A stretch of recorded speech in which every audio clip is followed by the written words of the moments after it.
I said, we don't. I'm not gonna lie, I gotta do a sound check because, bro, last week that sound was extremely horrible. I'm not a fan of extremely horrible sound.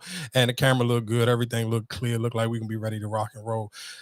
Yeah, I got to. I gotta slow down. I cannot jump out there again. So if you just follow, if you get into this, give me a few seconds. Just want to make sure the sound quality straight, make sure everything picking up like it's supposed to pick up. Just want to do a double check with all of that to make sure, because I know that sound was horrible last week. Where I'm at. She a fan. Oh, I ain't sending it to myself. That's crazy. People are pulling up to games. We got celebrities coming to games, sold out arenas, like just because of one single game.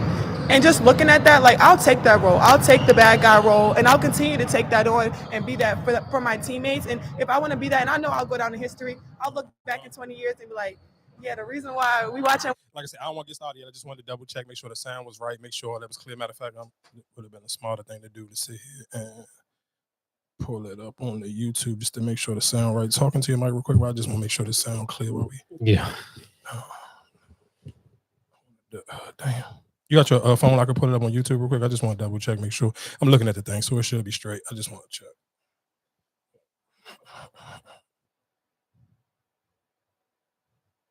You got phone? Pull the joint up on YouTube. Years and be like, yeah, the reason why we watching women's basketball is not just because of one person, it's because of me too, and I want y'all to realize that. All started from the national championship game, and I've been dealing with this for 2 years now. And understanding, like, yeah, negative things have probably been said about me, but honestly, I'll take that because look where women's basketball is. People are talking about women's basketball, but you never would think that we'd be talking about women's basketball. People are pulling up to games. We got celebrities coming to games, sold out arenas, like just because of one single game. And just looking at that, like I'll take that role. I'll take the bad guy role, and I'll continue to take that on and be that for my teammates. And if I want to be that, and I know I'll go down in history, I'll look back in 20 years and be like, all right, so we Gucci. Let's get right to it. Sean. Of course, for all the podcast people, one thing I can sit here and say about grown adults, we so stuck in our way where it was like, let's be clear. One, shout outs to everybody who kept it real. Shout outs to Leak. Shout outs to Juice. People who just like actually listen to the show and we already just DM on a regular. They just kept it a buck. Like, bro, the sound was messed up last week. It was horrible. Because some people will kind of be polite. Like, are we going to keep doing it on the YouTube? I just absolutely messed up on the sound just in general last week. That's all it was. It literally, the sound was messed up. So it don't matter which one, but I understand as adults because we be so used to our routines and how we just caught up on things that we just naturally and genuinely do. So it's like, if I'm used to getting something on the app, I really don't want to go to the YouTube jump. I get it and I do get it and I do understand that. So again, I found out I took my time. I was like, oh, you got to get this password because it'd be just so crazy. Like it was like random accounts on Twitter. And I'm like, bro, I don't even really be like, Twitter ain't my bag. So it was like for people to find me on Twitter and at me and be like, it was like 2 different weeks. So like for them 2 weeks, it was just like, hey, what's up with the jump, whatever the case may be. And of course I sent them the YouTube link, but last week was one of those weeks. And this is how I know how passionate I am about podcasting. When I left and I heard the sound, I'm like, oh, bro, I swear to God, like that started my week off like super depressed because it's like you wanna of course answer people and respond like politely and correctly. But I was just as devastated as y'all because you got to think, for me, even just breaking up the episode, I couldn't break it. I ain't break. If you go to the YouTube channel, I didn't break up no edits or nothing. I just because the sound was horrible. I don't want to promote bad sound because I know what the actual quality was, and I was pissed because I felt like though we had an amazing episode last week and it was just the sound was horrible. But like I said again, man, shout out to everybody who just did sit here and transition over and listen to it on YouTube. Like I said, I do understand for most people, just because you're such in a, especially as an adult, we got our routines and you like to just listen to things and we really kind of don't want no inconvenience on how we kind of already go about our normal everyday thing. So I do appreciate that. And I get it.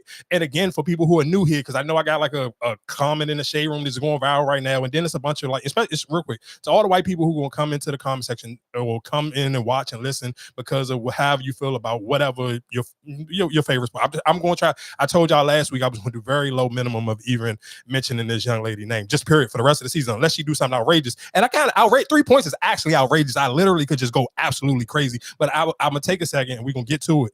But my thing is, when y'all use the word thug, just free game to y'all. One, this podcast, the name of it is Vulture Podcast. The B is I took away the C because it's Black culture. So nothing, you sit here coming in my comments and like, Oh, she's nothing but a thug. Thug is not a bad word to me. My favorite album of all time is Young Jeezy Thug Motivation 101. You should probably search the free Young Thug hashtag. One of the biggest rappers of the last generation, of the last 10 years. His name got thug in it. So when white people use the word thug, I think sometimes they be thinking it's like a slur or it's a slang that's hurting somebody. Bro, nobody don't care.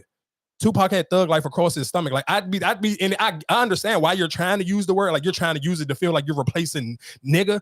But it don't slap. Thug don't not slap. Thug saying calling oh shit just a thug. Who cares, dog? Literally, Jeezy got a classic album series. Thug Motivation 1 and 2. Tupac got thug life. So the next time when you get somebody comments and you feel like you letting off the word thug fly and it's hurting some, it's not doing nothing, dog. Nobody cares. It absolutely makes no difference. And just for a lot of the dudes who just like sometimes you'll get in a comment like, and I'm gonna play this clip in a minute, and because of course, like I said with the Shade Room comment, it was over the Monica McNutt and Stephen A. Smith's thing, and she told Stephen A. respectfully, Stephen A., you could have been talking about WNBA women's basketball 3 years ago. Because Stephen A. was trying to get, let's be clear, Stephen A. do give a lot of black women, especially women who played in the W, like the three girls that they call the big three. And for speaking on basketball, I forgot all three of their names, but all three of them, he be giving them, he had bring them on first take a lot. I get what in his mind what he thinking he doing, but like she said, you waited until it was already popular to talk about it. And I seen people in the comment section, so how you thought she smoked him by saying that? I'm like, bro, me personally, just a little small backstory on who I am for new people here. No, I don't wait for trends. I set them.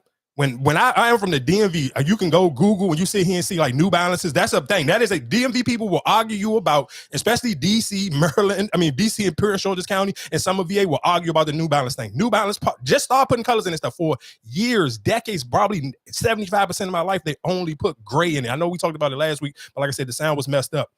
So I sit here, when we have shoes to match those shoes at the time, I still sit here and make hundreds of thousands of dollars off of selling pink and lime green t-shirts. If you think that I'm going to ever wait for somebody else to make something cool, you're absolutely out your mind. That type of behavior is corny to me, bro. I'm not sitting here saying I'm gonna wait to talk about stuff when it's cool. Bro, I've been talking about this. I've literally been talking about Angel Reese for the last 2 years. We talking about Angel Reese. We're not even talking about, dog. I end up even getting hip to South Carolina because Dawn Staley, the way she dressed, it had nothing to do with basketball. And I'm black. And I think sometimes for black people, we got to be honest about certain things I like. So from now on, when I talk about the WNBA women, which women I'm gonna tell you how good she looked, how fire that fit was, because I'm just gonna keep it a buck. Because I think some of y'all be getting like delusional as hell. I'm never gonna like Caitlin Clark. You know why? Because I would never in my life have sex with a woman that looked like that. Bro, let's keep it a buck. The WNBA ain't as entertaining as the NBA. Of course not. You know why? Because I was born in the 90s. I want to see niggas get dunked on and get their nuts put in a nigga face. That's why we like Anthony Edwards. I don't want to see nobody pull up and shoot threes. That shit is for you soft ass niggas who raise y'all kids and all y'all kids look like Steph Curry. I talked about that before. I'm not one of y'all weird ass niggas. I'm sorry. I hate to tell you that. So that's never going to be on my resume to be like, oh, she's the nigga. You are soft. If you watch that fucking style of basketball and you think that's tight, you're soft as cotton balls. And you probably think Steph Curry is good. Guess what? I don't. I've been on this platform, on all my platforms, and been told I think Steph Curry is overrated and he's dog shit. So if you think I'm going to start with Caitlin Clark and sit here and be like, oh my gosh, it's not going to happen, dog. Never in life. I'm sorry. I hate to tell you that.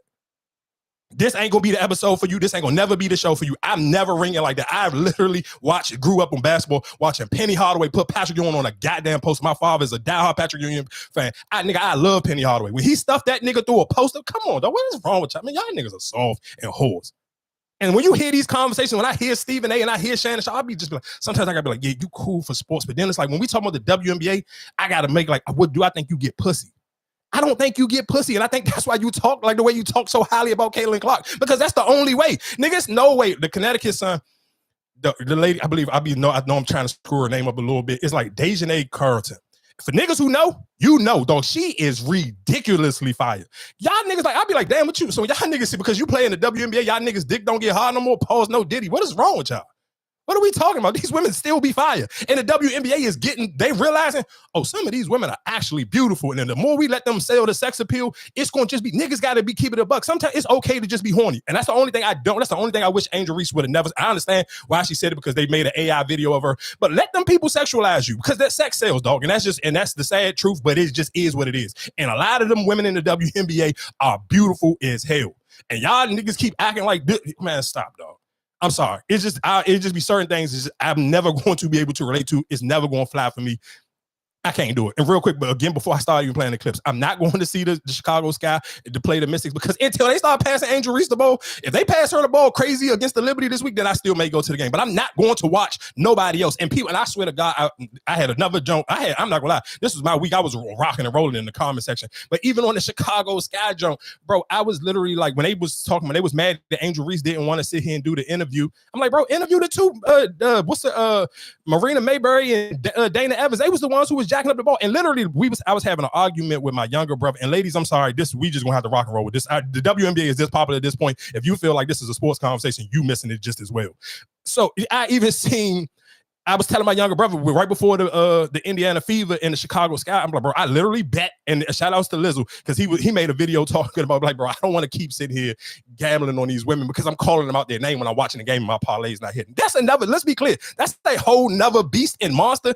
And that's why if you really actually a gambler, it's just a lot of lifestyle preferences. If you actually live in how the average, and that's one of the reasons why I would never even just like I would have. You got to still be attached to what's going on in the real world and how other people are. And that's why I told you, I like to watch the comments. I like to listen to and see how other people's thought pattern is. Though it's endless dudes who feel the same way. And you get pissed. Niggas not betting. I'm not sitting here. If you bet on the game, I'm not going to sit here and be like, oh, yeah, I'm about to bet with Marina Mayberry and Dana Evans. Nigga, no, we know Angel Reese, so that's who we going to bet on. So you not passing her the ball. And I tell my younger brother, I'm like, but before the game started, I was like, bro, I really don't even care about this game because I know what's about to happen. I told him exactly what was going to happen in that game before it happened because I watched the game before with the Sparks. The WNBA was hyping it up. Oh, Cameron Brinks versus Angel Reese. Because these are the bigger names and these are the most popular people on these teams. Guess what happened? Cameron Brinks had a horrible game. Angel Reese had a horrible game. And a horrible game is kind of like in quotations because we talking about people taking 8 shots and 9 shots. Bro, that's not a horrible game. Nigga, you just think about as let's take it out of the WNBA. If you was to watch a Lakers game and LeBron James only took 9 shots through the whole entire game, do you know how you would absolutely lose your mind? Especially if you was gambling. And they allow, you got to think about it and let's be, FanDuel got hip because FanDuel raised Angel Reese Jones up because at first it was at 10. And you know how easy it was. You was in the first game I bet on like 10. Oh, that's sweet money. So that was and that's the difference with, and that's why like I said, I pay attention to all things. And I think that's why you got to have, like, even for ESPN, I think they're going to learn. I mean, I don't know, because some people, you just be stuck in your ways. But I think one of these learning curves is just like, you're going to have to find newer voices. And I don't think, especially when it comes to the WNBA, because I'm somebody who just, I told you, I pay attention and I study. And that was one of the reasons why I got so upset last week, because I was like, dang, that we had such a good conversation about the WNBA. And I was just like, because they're realistically, when you're looking for content, because I'm somebody, I want to hear other people, especially women who already been doing it. But even when they talk about, like when I told you about the Cheryl Swoops jump, it's still too nice. It's not authentic enough for me because it's like, because you probably know these girls, and of course, Cheryl Swoop still go to a lot of games or whatever the case may be, ex-teammates, maybe coaching some of the teams. So it's her, she is still talk about the sport with kid gloves. And for me, I want the raw, authentic conversation. I want to hear who is trash, who tight, who this, that, and the third, like call it out. Everybody, it's just like all the conversations. I don't think you're going to get that. But that to me, and that you need it though. That's the only way. How long it took the NBA for that? You didn't get that straight out for the NBA. They just started doing that recently. In the last couple of maybe 10 years, they started, voicing their opinion about players and saying how players are. You're not going to get that right now, especially with they're trying to get people to watch it. So you're not going to get people in there just talking, you're not going to get the Skip Bayless or, what I'm saying? You're not going to get that type of conversation. But I think, which is just to me, for somebody who create content, I see that as a space. You kind of better go that way direct. You got to, if you creating content, and that's again what I'm talking about, not waiting 3 years to talk about something. If you see a open space, you should take the open space while you still see it, because if you wait too late, then it's going to be like, all right, well, somebody, you're going to wait for Skip Bayless to already do it and him to turn it around. It's an open space, but it's still also, you got to think about how would they take it. You see how even some of the NBA players, how they take when people talk about them and criticize their game, or even say, you know what I'm saying? Like, so I feel like just you as a society, how would you really take it? People. But I think that's, but if you listen to a lot of them, and even when I play this clip of Angel Reese, you see, I think a lot of them prefer for you to talk like that about the sport in general instead of talking about it like how they talking about it with Caitlin Clark. It's so kid glove friendly. It's like, oh, let's coddle her and this, that, and the third. And then I even, like I said, and the sad thing is, you see a lot of, especially for a lot of black men, you see a lot. I was like, and I think, like I said, after a while, sometimes I kind of realize, like, just because everybody black, it's a lot of, like, we watched it with the Diddy situation. It's a lot of people to turn a blind eye to money. And even when they talk, and it's just like, and you see a lot, and because like I said, I follow on Twitter, I'm heavy on the WNBA community on Threads, and you see a lot of Black women get so frustrated when it comes to how they feel like there's no Black men defending them. There ain't no real Black voice where it's like, oh, who's the Black man that's taking up? Like, why wasn't it an uproar about Angel Reese getting chokeslammed? But you sit here talking about like, bro, that little shove that girl did. Like, what are we talking about, dog? And that was the crazy thing for people who were like, dang, we literally just seen a girl. Literally, she hit me. She was like, hold on, time out. Am I tripping? She was like, I seen what happened to Angel Reese. Like, she don't watch basketball, but she was just like, of course, because as Angel Reese is get picked up on the shade room. So the girl was like, I seen Angel Reese get chokeslammed last week, and nobody didn't care. It came and it went, and then everybody loses his mind about this girl getting a shove.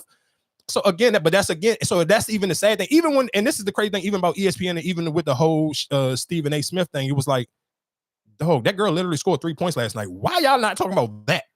That the other game you talking about, I get it, because of course you may have skipped the big conversation, and let's be clear, Monica McNutt, she smoked Stephen A.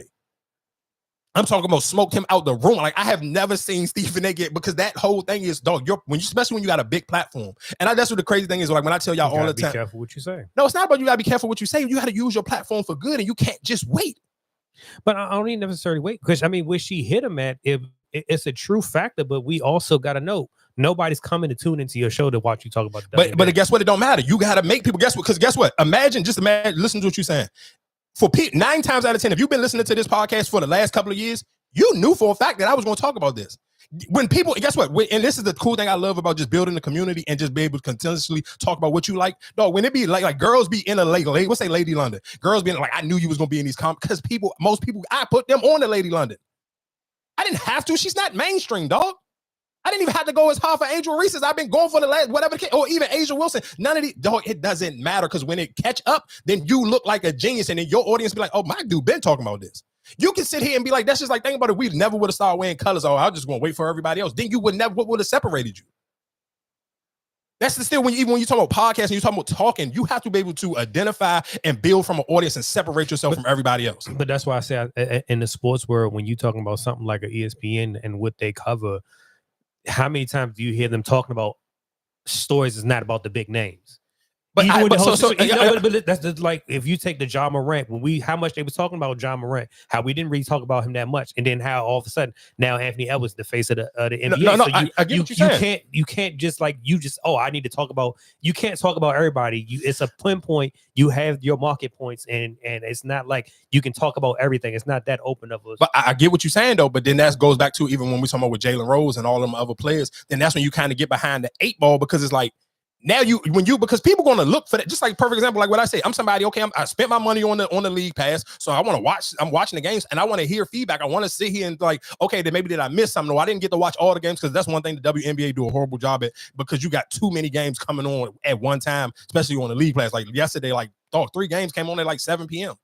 But I can't sit here and say, yeah, of course you could be like, oh yeah, every jump not gonna get the same jump. But like I said, even the girl that play for Connecticut, I know for a fact if I talk about her, it's not going to do the same numbers as Angel Reese. But I don't want to see him be the corny person and be like, I'm about to be Skip Bayless, and I'm just gonna build my conversation. And all you talking about is LeBron James all day long. Like, no, that to me even I just get bored with stuff fast, and it get corny to me fast. So it's just like, if you're gonna sit here and talk about something, dog, talk about it. And if you feel firm in, like, I'm an influencer, that's when people use the word influencer, you're supposed to influence other people to do what you want them to do. You're not supposed to wait for the audience to sit here and say, oh, this is cool, now I can talk about it. Like, think about BIA. Shout outs to Leak. We've been talking about BIA. I remember the first time we talked about BIA, and Leak did. He's like, bro, I swear to God, nobody never talked about BIA. She's so slept on. We're going to talk about the BIA versus Cardi B, but we've been talking about that. I'm not waiting for other people to tell me what's cool to talk about, nigga. I'm going to determine what's cool, and then you will catch on and be like, oh, this nigga been talking about this.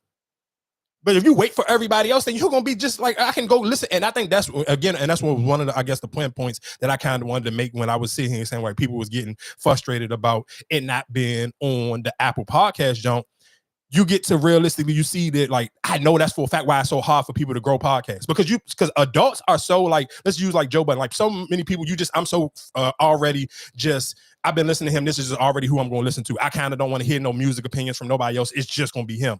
And you may be missing out on a lot of other music conversations and other podcasts because you're just so already set in your ways. You already just used to doing things just one way. I don't got time to go look for something new. I don't want to sit here and waste my time checking to see something new. And that was when I was talking to Lizzo about it. I'm like, that's the only thing I don't like about the podcast app, because it doesn't Like new people can't find you. If nobody else don't send it to them or they don't come across your page, they never going to find you. You're going to kind of be all, you just literally, you want your audience to be where on YouTube. It's like, okay, just random people can find you. So you can sit here and see videos and be like, dang, this y'all doing numbers. I'm talking about the WNBA. Oh, I can see it can sit here and do numbers. And that's why I like, I still think it's just it's the convenience, because even like with me, I just felt like me having to open up the YouTube, then go to this, and then have to have my screen open for me to listen to the whole podcast instead of just listening to on Spotify or the Apple product where it just play and I don't have to keep opening. You know what I'm saying? Keeping the app, yeah, for sure. It's a thing because I'm listening to. I can't look at it. I want to listen to. I don't want to look at it. Of course, but just what I'm still saying is that's just an adult nature. So I think we are all, and I think that's why sometimes we're realistic. I'm just probably even speaking to other podcasters and creators. You can't get discouraged because your audience may not grow. You just got to find a different way to allow your audience to grow. And just if you ain't figured it out this week, I was gonna make my own account and just upload them because like that YouTube I can't do. Yeah, so but I mean, like I said, but that's why I say it's a live and you got to live and you learn. You live and you learn, but you get to see how people, you get to pay attention to people's I guess behaviors. And that's the bigger point. What I'm really saying is you get to actually learn from other people's behaviors and tendencies. And that kind of just gave me a realistic, this is why a lot of podcasters peak out at a certain time, because if people just so convenient with just the app, it's like, how do you actually grow? Because you realistically can't, because somebody, a large group of people could be like, oh, I like it, but other people may not be hip. But again, I guess my only thing is, I'm just not one of those people who gonna wait for other people to tell me what's cool. If you feel like but this is like the thing about, we talk about the power, we talk about the shot. I complain about that all the time when I listen to the Breakfast Club or I listen to Joe Budden or any of these people. They don't talk about these shows. This is stuff that I like. I'm black. It's mad black stuff that I like that people just like mainstream America don't talk about. And that's why when I listen to Shannon Sharp talk about it and I hear Stephen A, and then I kind of be like, well, these two niggas, I don't even know if they even get pussy. So how do I think for them to kind of, and just for even a backstory for me, for people who just be like, oh, whatever the case may be, bro, I sold hair for maybe like 5 years, like literally was probably selling like maybe like 300 bundles a week. You do the math on that, bro. I'm very familiar with how to sell product to women. I understand women probably extremely at a ridiculous rate from other dudes. And that's another reason why I just don't even, and that's why I take it, like, to me, I feel like it would be, when I always talk about the relationship, that's a cheap code. But another thing when we talk about just podcasting, I be happy with, like, I look at just the landscape. Let's just say from just DMV podcasts, whoever y'all listen to. When you see certain topics, y'all don't even care about their opinion because they don't ever even fucking talk about it. I'd be happy that I see him say, I can stand firm on it. I didn't fall behind that little thing because I'm telling you, it looked cool on Instagram, but it do not translate off of the gram. And people they not looking for it because it's, again, like I said, if y'all got to figure it out on your own. But I pay attention to y'all. I pay attention to the landscape. I understand where it's a huge a audience that is just left wide open.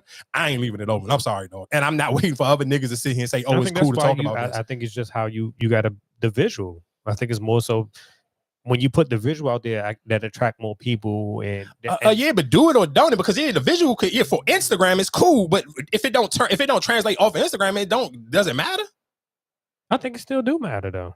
Because like you said, with the YouTube, you can get different views. So if I'm putting more visuals out there, then people just, I saw this clip, I'm gonna just let me go check them out. A lot of times, like I said, you discover stuff is because you saw the clip or you saw something, getting posted. It ain't just because you just browsed on your. Oh yeah, no. But let's be clear. I do agree with you on that one, and I do think even just originally for me, sometimes, and I get it, and I think I can even talk about that later when we talk about Bobby Shmurda. Sometimes you get in your way where you get so comfortable, you feel like, man, I'm just raw. I'm raw at what I do. I'm just great at what I do. People gonna find me. It's not true. You're gonna have to extremely promote yourself, and you're gonna have to find out a way to curve a different lane for yourself. But I've seen so many people, and again, I apologize for earlier just getting so hyped up because I just been hyped to talk about this conversation because you see so many people just be like, it's sad to me how I watch just so many black men. And again, that's why one of the reasons why I always tell women, like, bro, you got to stop. We have, as a community, we got to call it the same way when we talk about dudes and we be like, we got to call the girls out who be supporting the Sukianas and all this. Ladies, you got to call out. If you dealing with a dude and you see him just like, oh my God, I'm like, Caitlin Clark is better than everybody, bro.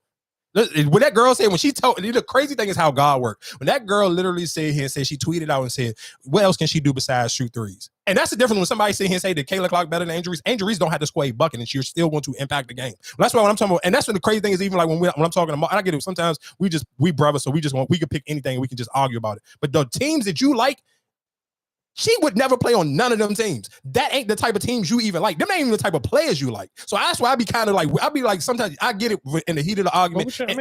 But what else is it? There's no team out there that's like that. I mean, I hear what you're saying. You're saying that the shooting 3-pointers, that's all they can do, but it's still, that's part of the game now. No, I get it's a part of the game, but realistically, nobody, if you wouldn't like, bro, you ain't sitting here like, oh, I like Tyler Hero over Jimmy Butler.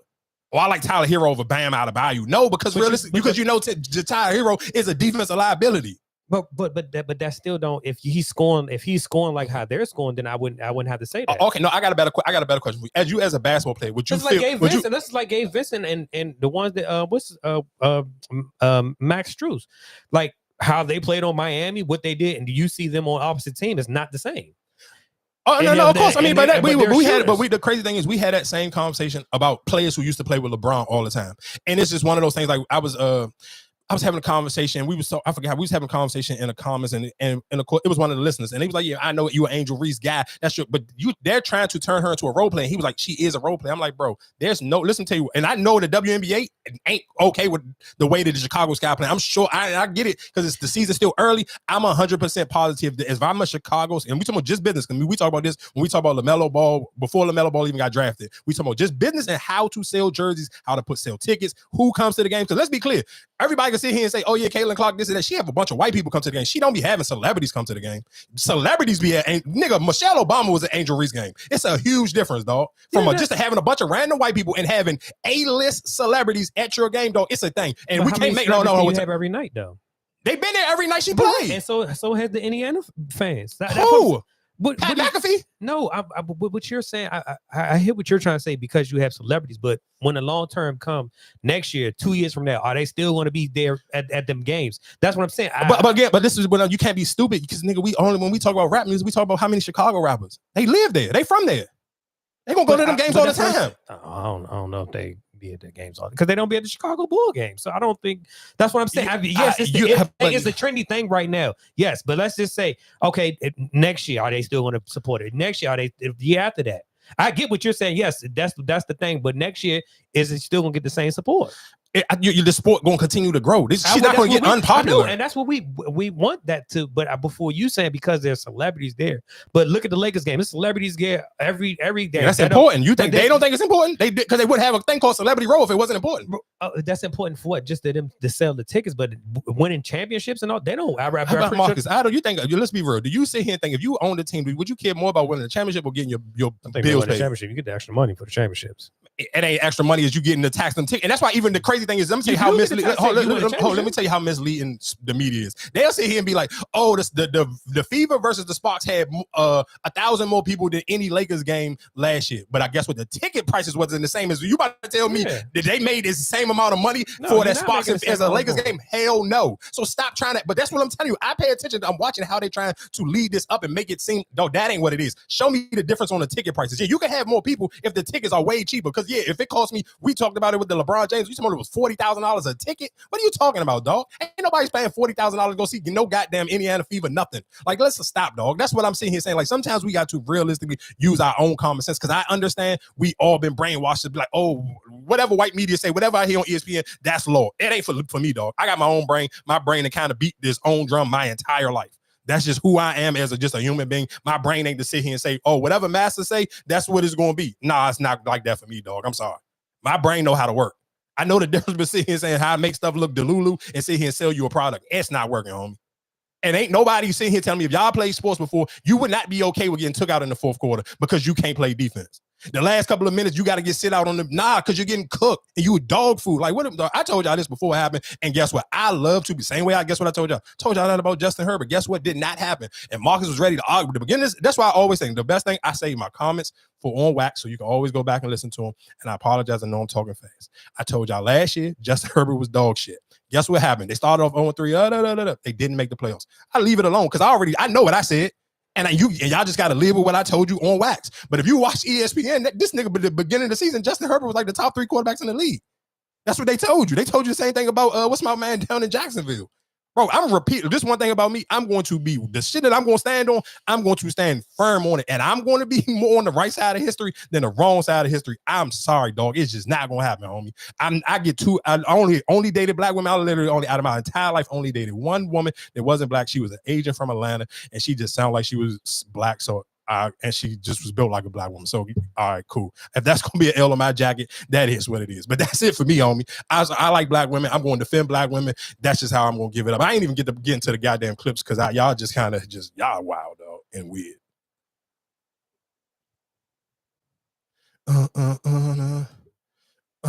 Where are you on YouTube anyway? We could see. I'm scared to play these ESPN clips. That is the only thing to be blowing me like. Oh, man, I'm scared.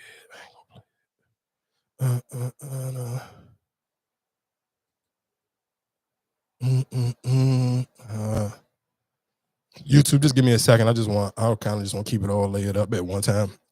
And we get right. I need to just come in with the clips and we can rock and roll.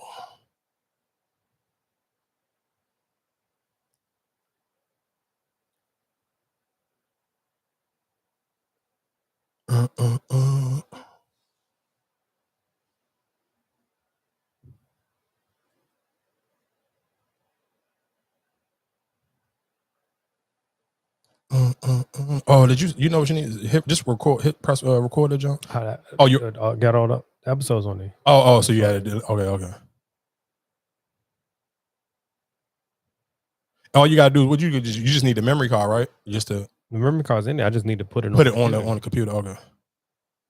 All right. Yeah, once I put it on the computer, I can delete it. Okay. All right.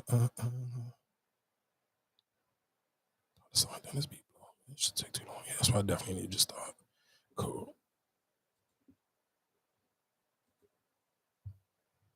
Yeah, the reason why we watching women's basketball is not just because of one person. It's because of me too, and I want y'all to realize that. It all started from the national championship game, and I've been dealing with this for 2 years now.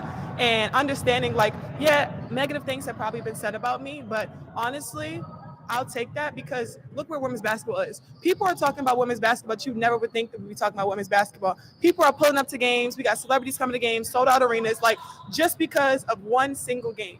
And just looking at that, like, I'll take that role. I'll take the bad guy role, and I'll continue to take that on and be that for my teammates. And if I want to be that, and I know I'll go down in history, I'll look back in 20 years and be like, yeah, the reason why we watching women's basketball is not just because of one person. It's because of me too, and I want y'all to realize that. It all started from the national. And you know, I guess, and the reason why, I'll double down on this, and why I always will have these takes. One, not because I just love black women. Don't have black women in my family. You can't never, and I think sometimes, especially I guess for me, where I kind of even get frustrated for, especially just black men in general, especially if you got daughters, you got nieces or whatever, any younger, you can't. Y'all don't necessarily know. One day, what if one of these little girls say, hey, I want to play basketball? And that goes back to the conversation what I'm saying you could talk about something early, because realistically, you may never know who needs that door to be open for them already.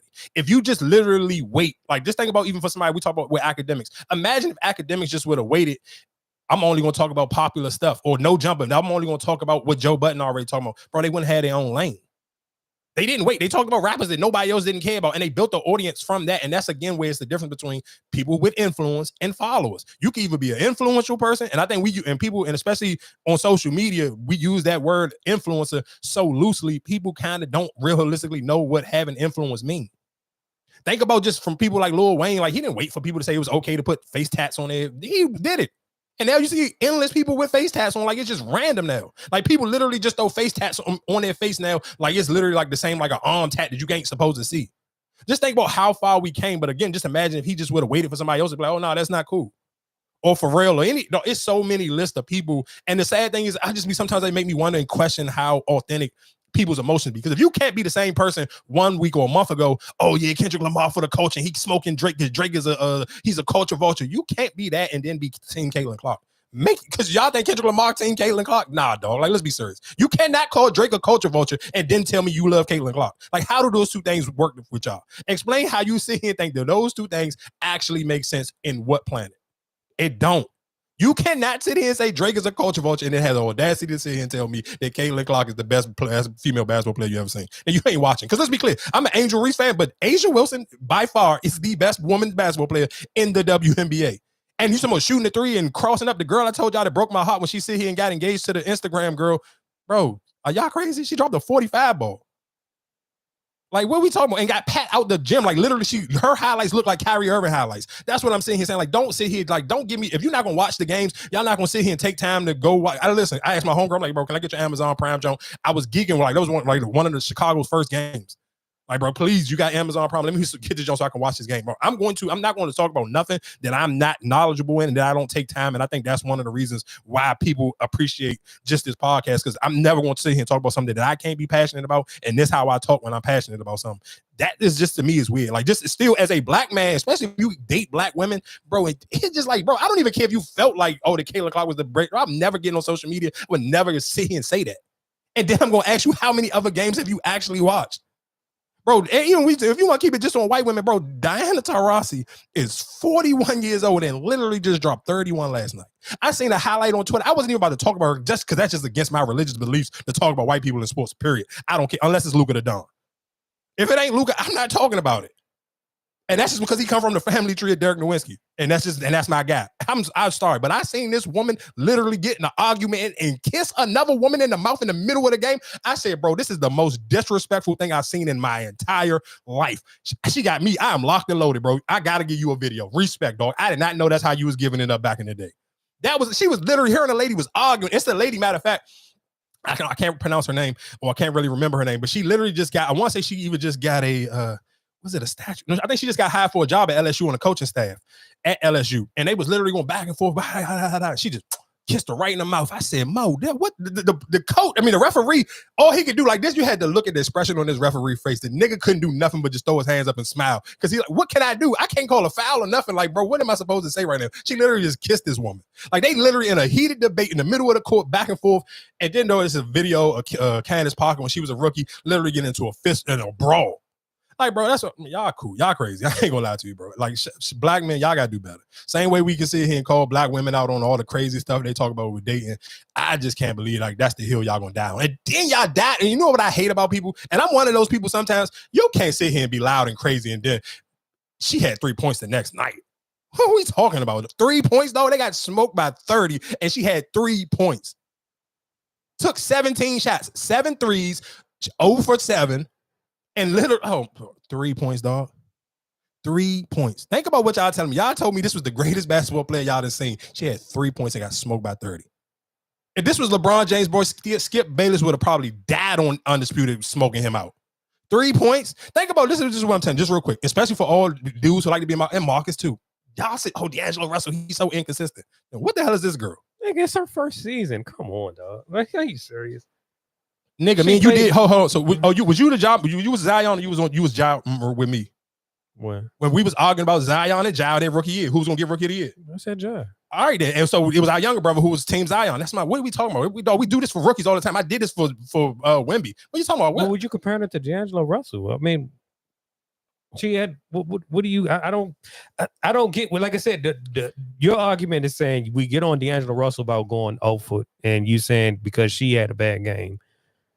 Multiple. The game that they won, she played horrible. Right. Okay. So and let's be clear. And the crazy thing, and that's the only thing that's kind of disappointing to me. Because they beat Chicago. No, not because they beat Chicago. Because what would they have? What would have been the conversation about the game if the girl didn't shove her? Think about that was the talking point. Nobody ain't even talking about that they won the game. And they only won 2 games this season. Nobody literally has talked about that at all. She had a horrible game. Who? Chicago is 3-4. They just okay. So my whole thing is when we sit here and talk like, come on, dog. What are we talking about? That's it. She didn't have back-to-back horrible games, but nobody ain't talking about that. Like, that's just cool. Is she a rookie? That's what we're gonna say. When did we start doing that? Because if CJ Stroud wasn't CJ Stroud, we was not sitting here gassing him. And like, when, dog, that right there is that conversation. Again, that's kid gloves. Like, oh, she's a rookie, give her a check. Man, I'm not giving you shit. The fuck are y'all talking about? Nigga, I'd sit here and hold that Kobe Bryant bush. When y'all say talk about, oh, that's my GOAT, nigga, he was riding the bench his rookie year. What are we talking about? You know how tender that sound? Dog, y'all niggas are crazy, dog. Like, there is no way in hell. Like, y'all grew up watching sports. I'm trying to, nigga, what period? What's y'all period day? What the fuck are we talking about? Because y'all niggas got me really looking at a lot of y'all extremely crazy. Like, we are literally sitting here. You're going to change the rules on how you speak and how you judge sports because she's a rookie? Man. No, but I think it's just off of what your expectation. Just like when the rookie year of LeBron and D Wade and Carmelo had a better rookie year, but because LeBron had the name, he got rookie of the year. Can I ask you a question? Can I ask you a question? What? Can I ask you just a question? Do people give LeBron James a pass for any of the times he lost? When they don't even give him a pass when the first time he went to the NBA Finals and got smoked by San Antonio, and he took a bunch of niggas that we don't even know their name no more. Right, but that's what what you're going off of. You're saying, well, she's dog shit. She's this off of 5, 6, 10 games. Off of 10 games. They played 11. 11 games. They played the most. Okay, so out of 11 games, what you're going off saying, oh, this is a waste of draft pick. She's terrible. Take her back to college. Okay. So she played. So if she played, the whole season is like that. If the whole season is like, no, I can't let nothing because I told you, we going. This is a podcast. You better have some takes. If you ain't got no takes, you don't got no opinions. Niggas don't care. You can't sit here and I'm gonna wait. Nah, it's not no wait, nigga. How do you feel when you watching this? What do you feel when you see this shit? Are you sitting here calling a spade a spade? I don't even want to keep cussing like this, but that's where it got me at. And I swear to God, ladies, from now on, I'm going to do separate YouTube videos for these Jones. This is my last week. Even sitting here talking about sports, I'm gonna sit here. I gotta stop being lazy. That's one of my things. That's one of my stuff that I gotta get out of my own way and start doing that. But it's not though. If literally for anybody who think Angel Reese is a role player, no role players had never in their life got fined for skipping a media day. Yeah. Who? A role player? People get fined. Role players don't get reported though. Marcus, whoever wants? I didn't even know the WNBA fined. I just started noticing they did press conference. Right. Because you know why? We didn't pay attention to it. But you know why you paid attention to it, and you know why they fined her, because they know she ain't a role player. And that was a conversation that I was having. But what is wrong with being a role player though? No, Marcus. Draymond, so can I ask you a question? Draymond's not a role. Hey, listen, whole time out. Is Draymond Green when they promote Golden State Warriors game? Do they promote Draymond Green? No. All right then. And then I answer the question. He's a role player, right? Yes. Okay. What is wrong with being a role player? What's your definition of a role player? The role player don't get on flyers, right? Huh? When they promote in the NBA Finals right now, who are they promoting? Luka and Kyrie versus Jason Tatum and Jaylen Brown. Nobody else. Right. Absolutely right. And who might be the impact of the game's role players, right? Cool. And you're skipping the point. You cannot sit here and make a superstar a role player, dog. You can't sit here and say, oh, yeah, if the Hot Boys become a group again, when they was originally the Hot Boys, Lil Wayne was the worst person in the group. And if they started a group tomorrow, we coming in for Lil Wayne and Lil Wayne only, dog. But Angel Reese went on a better team. She didn't go on a shitty team, right? She didn't come on a better team. This is a brand new team. They hope, and that's why I said it's a brand new team. Listen to me, Marcus. If I'm telling you this, I promise you, I listened to it. They didn't broke their team up. I literally watched the girl. Matter of fact, I could probably read it for you, tweet verbatim. She said, "Y'all keep talking about how sorry the Indiana few is. They broke up their championship team. They only brought back 2 players, got a brand new coach, and their team is broke." All of the players that's on the Chicago Sky right now, literally all of them been cut before and didn't play there. The white girl, Mayberry, she used to play for the Dallas Wing. And this is because I literally watch every game that I'm listening. So when I'm in the gym, I'm listening to the conversation, because that's one thing I can give the credit to about with the broadcasting during the WNBA. They do give a lot of backstory on a lot of these women. The girl who pushed Caitlin Clark, Chennedy Carter, bro, she literally, this is like her 3rd or 4th team. And that's why people was trying to troll her about that. Oh, you can't even stay on the team. She played for the Sparks before. She played for the Atlanta Dream. Like, though, she been a journeyman. But you sitting here talking about girls that you never heard of, and they trying to make Angel Reese a role player. You know how retarded that sound? Do you know how stupid that sound? Do you think the WNBA is okay with Angel Reese only taking 9 shots a game?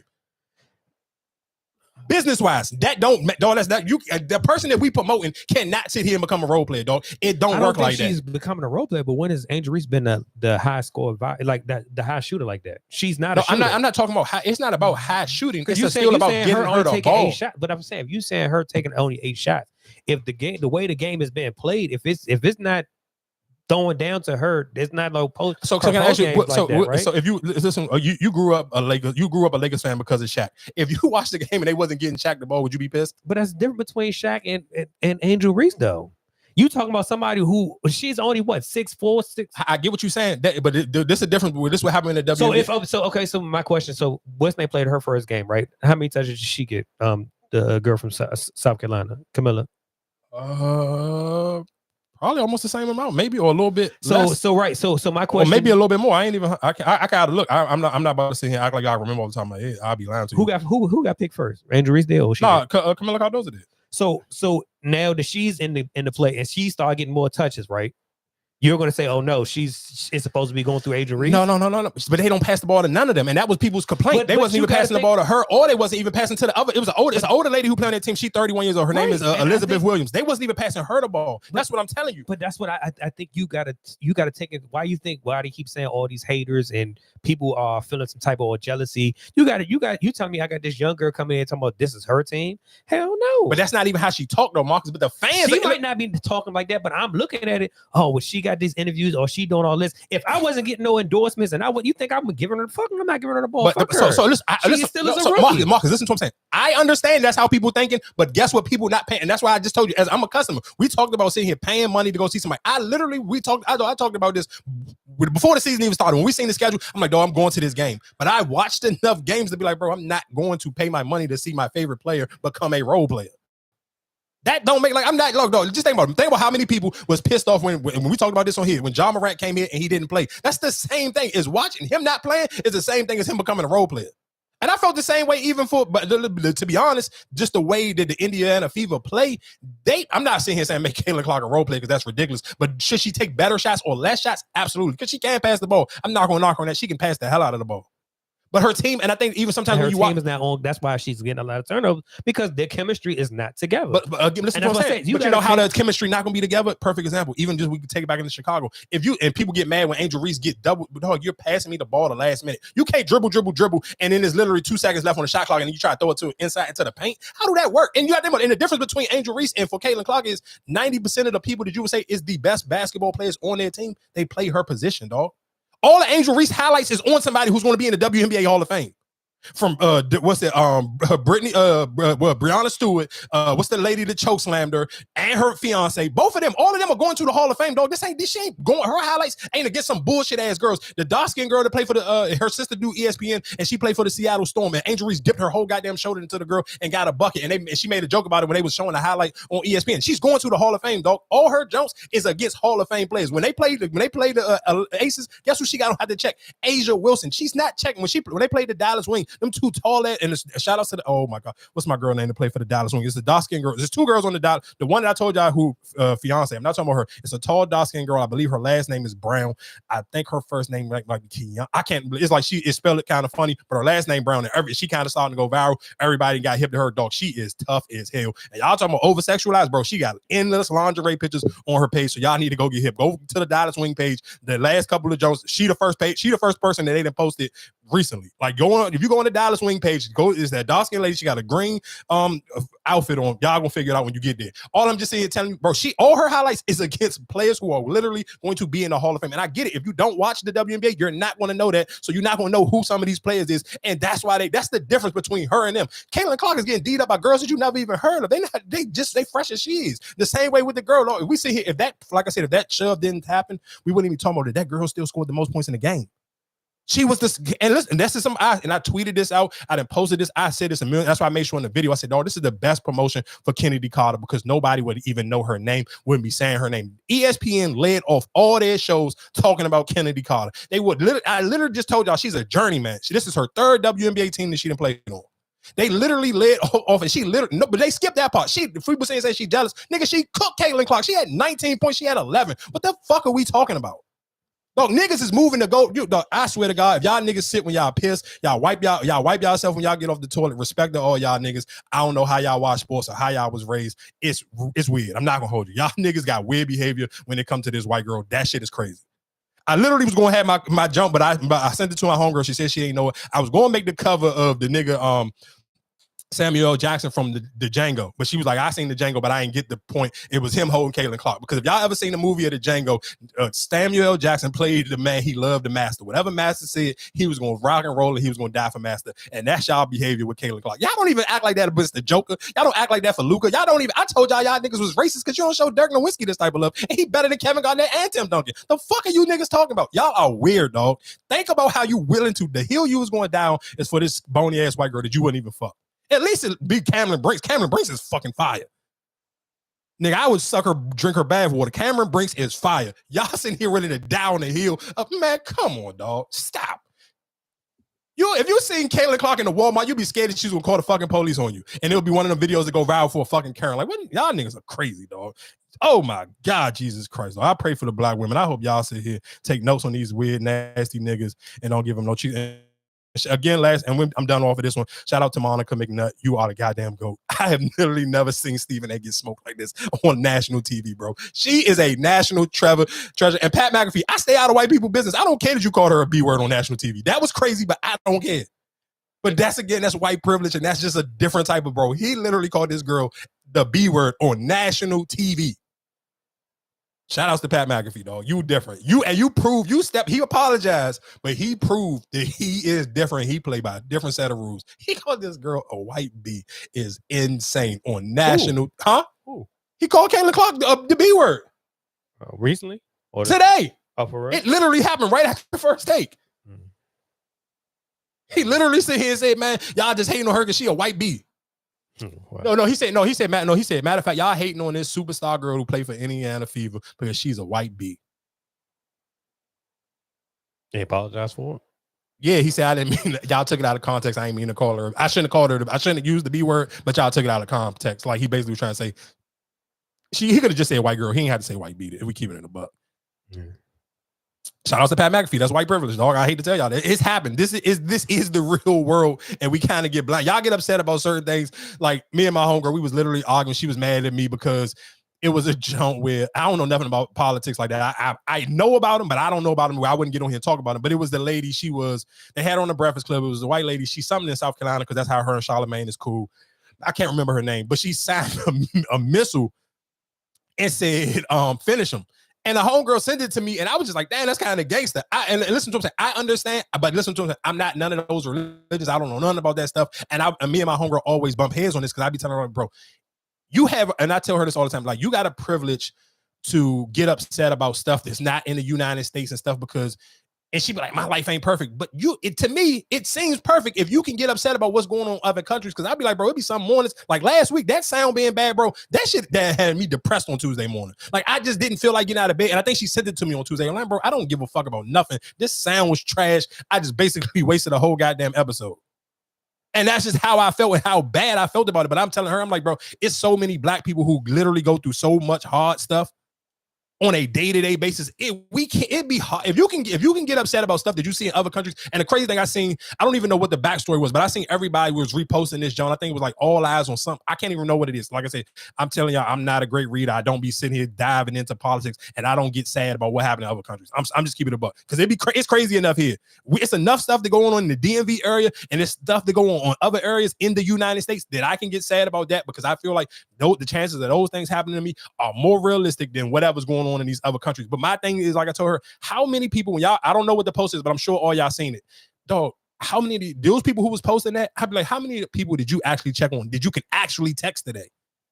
Like people get so upset about stuff. Like how often do you sit here and check on your people before you sit here and say prayers for whatever other country? Like you got friends that may sit here and just because they post on social media every day, that don't mean that they okay.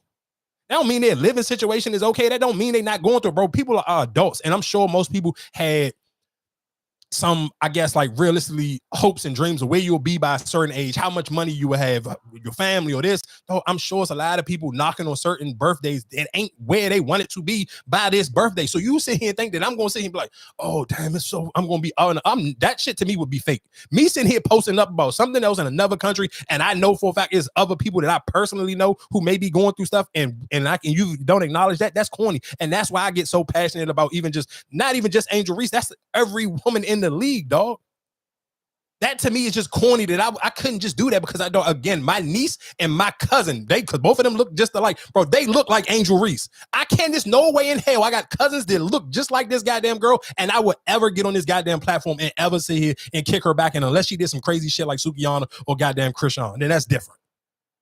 But we just talking about some sports, and I can sit here and just say I'm a ride for man the same way I'm never getting on here saying that any Josh Allen better than Lamar. Man, y'all niggas is crazy, dog. And I get it. Some of y'all just so close-minded because, oh, yeah, I just go to work, pay my bills. I don't care. I ain't never got no dreams to be nothing. My kids ain't going to be shit, so you don't feel like you need to stand for nothing. And that's where that come from. Because if you in your mind feel here and say, I want to be able to open every door for my kids to be able to chase their dreams and it don't be no sit here and no closed door policies on them, if they don't have to have the same hurdles, I guarantee you'll use your voice differently. And that's for everybody. If you felt like, shit, my daughter may want to play basketball one day, I guarantee you'll sit here and talk about the WNBA completely different. Because if you want to sit here and leave the option up, the only thing that little girls got to look up to is Sukiana, Young Miami, JT, and Krishan. I'd be so happy when I see the Shade Room sit here and keep posting Angel Reese. Because I'm like, oh, thank God, y'all promoting something else outside of Baddies East. Baddies Caribbean. Like, come on, dog. What the like? Y'all sometimes I listen to them, and I'm just sitting here telling y'all, you have to pay attention to how they be trying to paint pictures and have us going. And you can't sit here and turn the blind eye. You cannot sit here and say, I ain't gonna talk about it until the shit. When one of them get popular and make $100 million like LeBron, then that's when I'm gonna start talking about it. It's gonna be too late then. And what if it was your kid? What if your daughter had the next chance to be Juju? Imagine if you was related to Juju. Shit, I would be going super hard for the WNBA right now. But who to say his? Nobody knew outside of people who lived in California. Who would have knew Juju was gonna be Juju? But guess what? People in California already been promoting Juju like that. Shout outs to Paul George and shout outs to Gilbert Arenas. That's one thing. This is what I'm saying. Gilbert be trolling a lot with his Caitlin Clark takes, but I give him credit because he's been talking about Juju. Paul George had Cameron Brinks on his podcast. Like, you gotta. Like I said, y'all, God bless y'all. Y'all niggas thinking my move gonna forever be that Angel Reese on Breonna Stewart, that face, bro. That is my screensaver right now, nigga. That's how crazy that goddamn. That was another reason why I was pissed that episode messed up, because nigga, oh my God, that goddamn mean mug on Breonna. Do y'all know how good Breonna Stewart is? For her to get that bucket on Stewart, man, y'all niggas is crazy, dog. I don't know what the fuck type of planet y'all niggas live on, but go suck a dick. Let that y'all load up.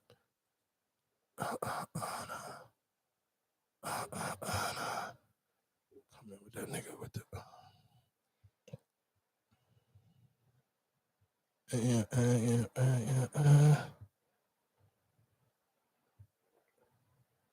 I'm from Baltimore. Of course he's gonna treat Under Armour like it's designer.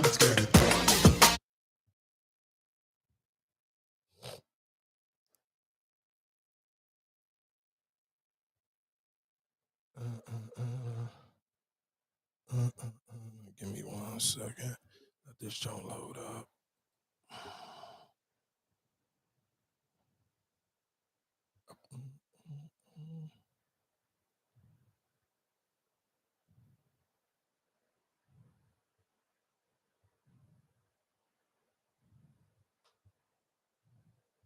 Damn, will you send me that who one is it? Anthony Edwards Jones. You said That's in the family Jones. Yeah, I need that. That commercial was fire. Shit. I did some. Let me send you this Jaylen Brown Jones. Brown's resume might be the most ridiculous in NBA history. There is a reason NBA scouts.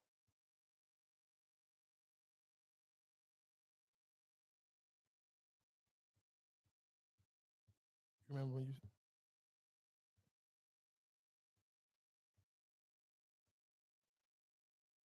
You want me to send it? Oh, yeah, you got it? Yeah, send it to me real quick.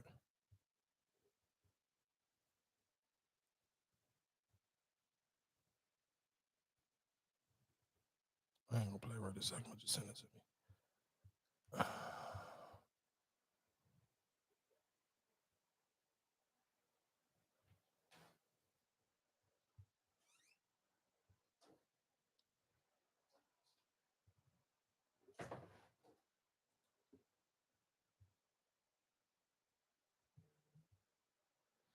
Damn, how the hell I hit the? Oh, I thought that joint came with us. It ain't had no sound on this joint. With the dude from the dude who was damn, I keep saying. Let me start over. Man, that just blew me. The dude, with the dude in the car, the dude. Oh, here you go. All right.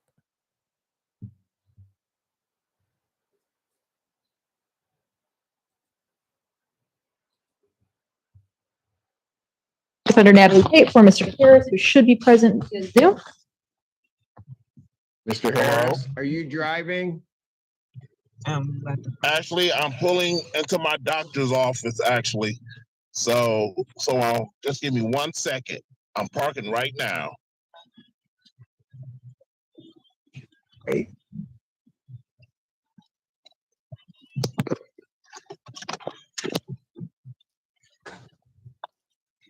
You stationary? I'm pulling in right now at this second. Yes, I am. All right. What are we doing? Your Honor, we are respectfully requesting an adjournment in this matter, up possibly 2 to 4 weeks at the court. So maybe I don't understand something. This is a driving while license suspended, That is correct, Your Honor. and he was just driving, and he didn't have a license.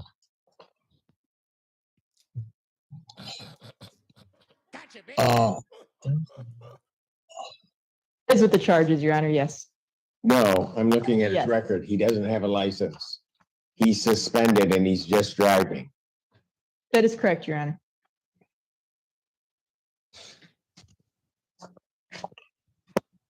I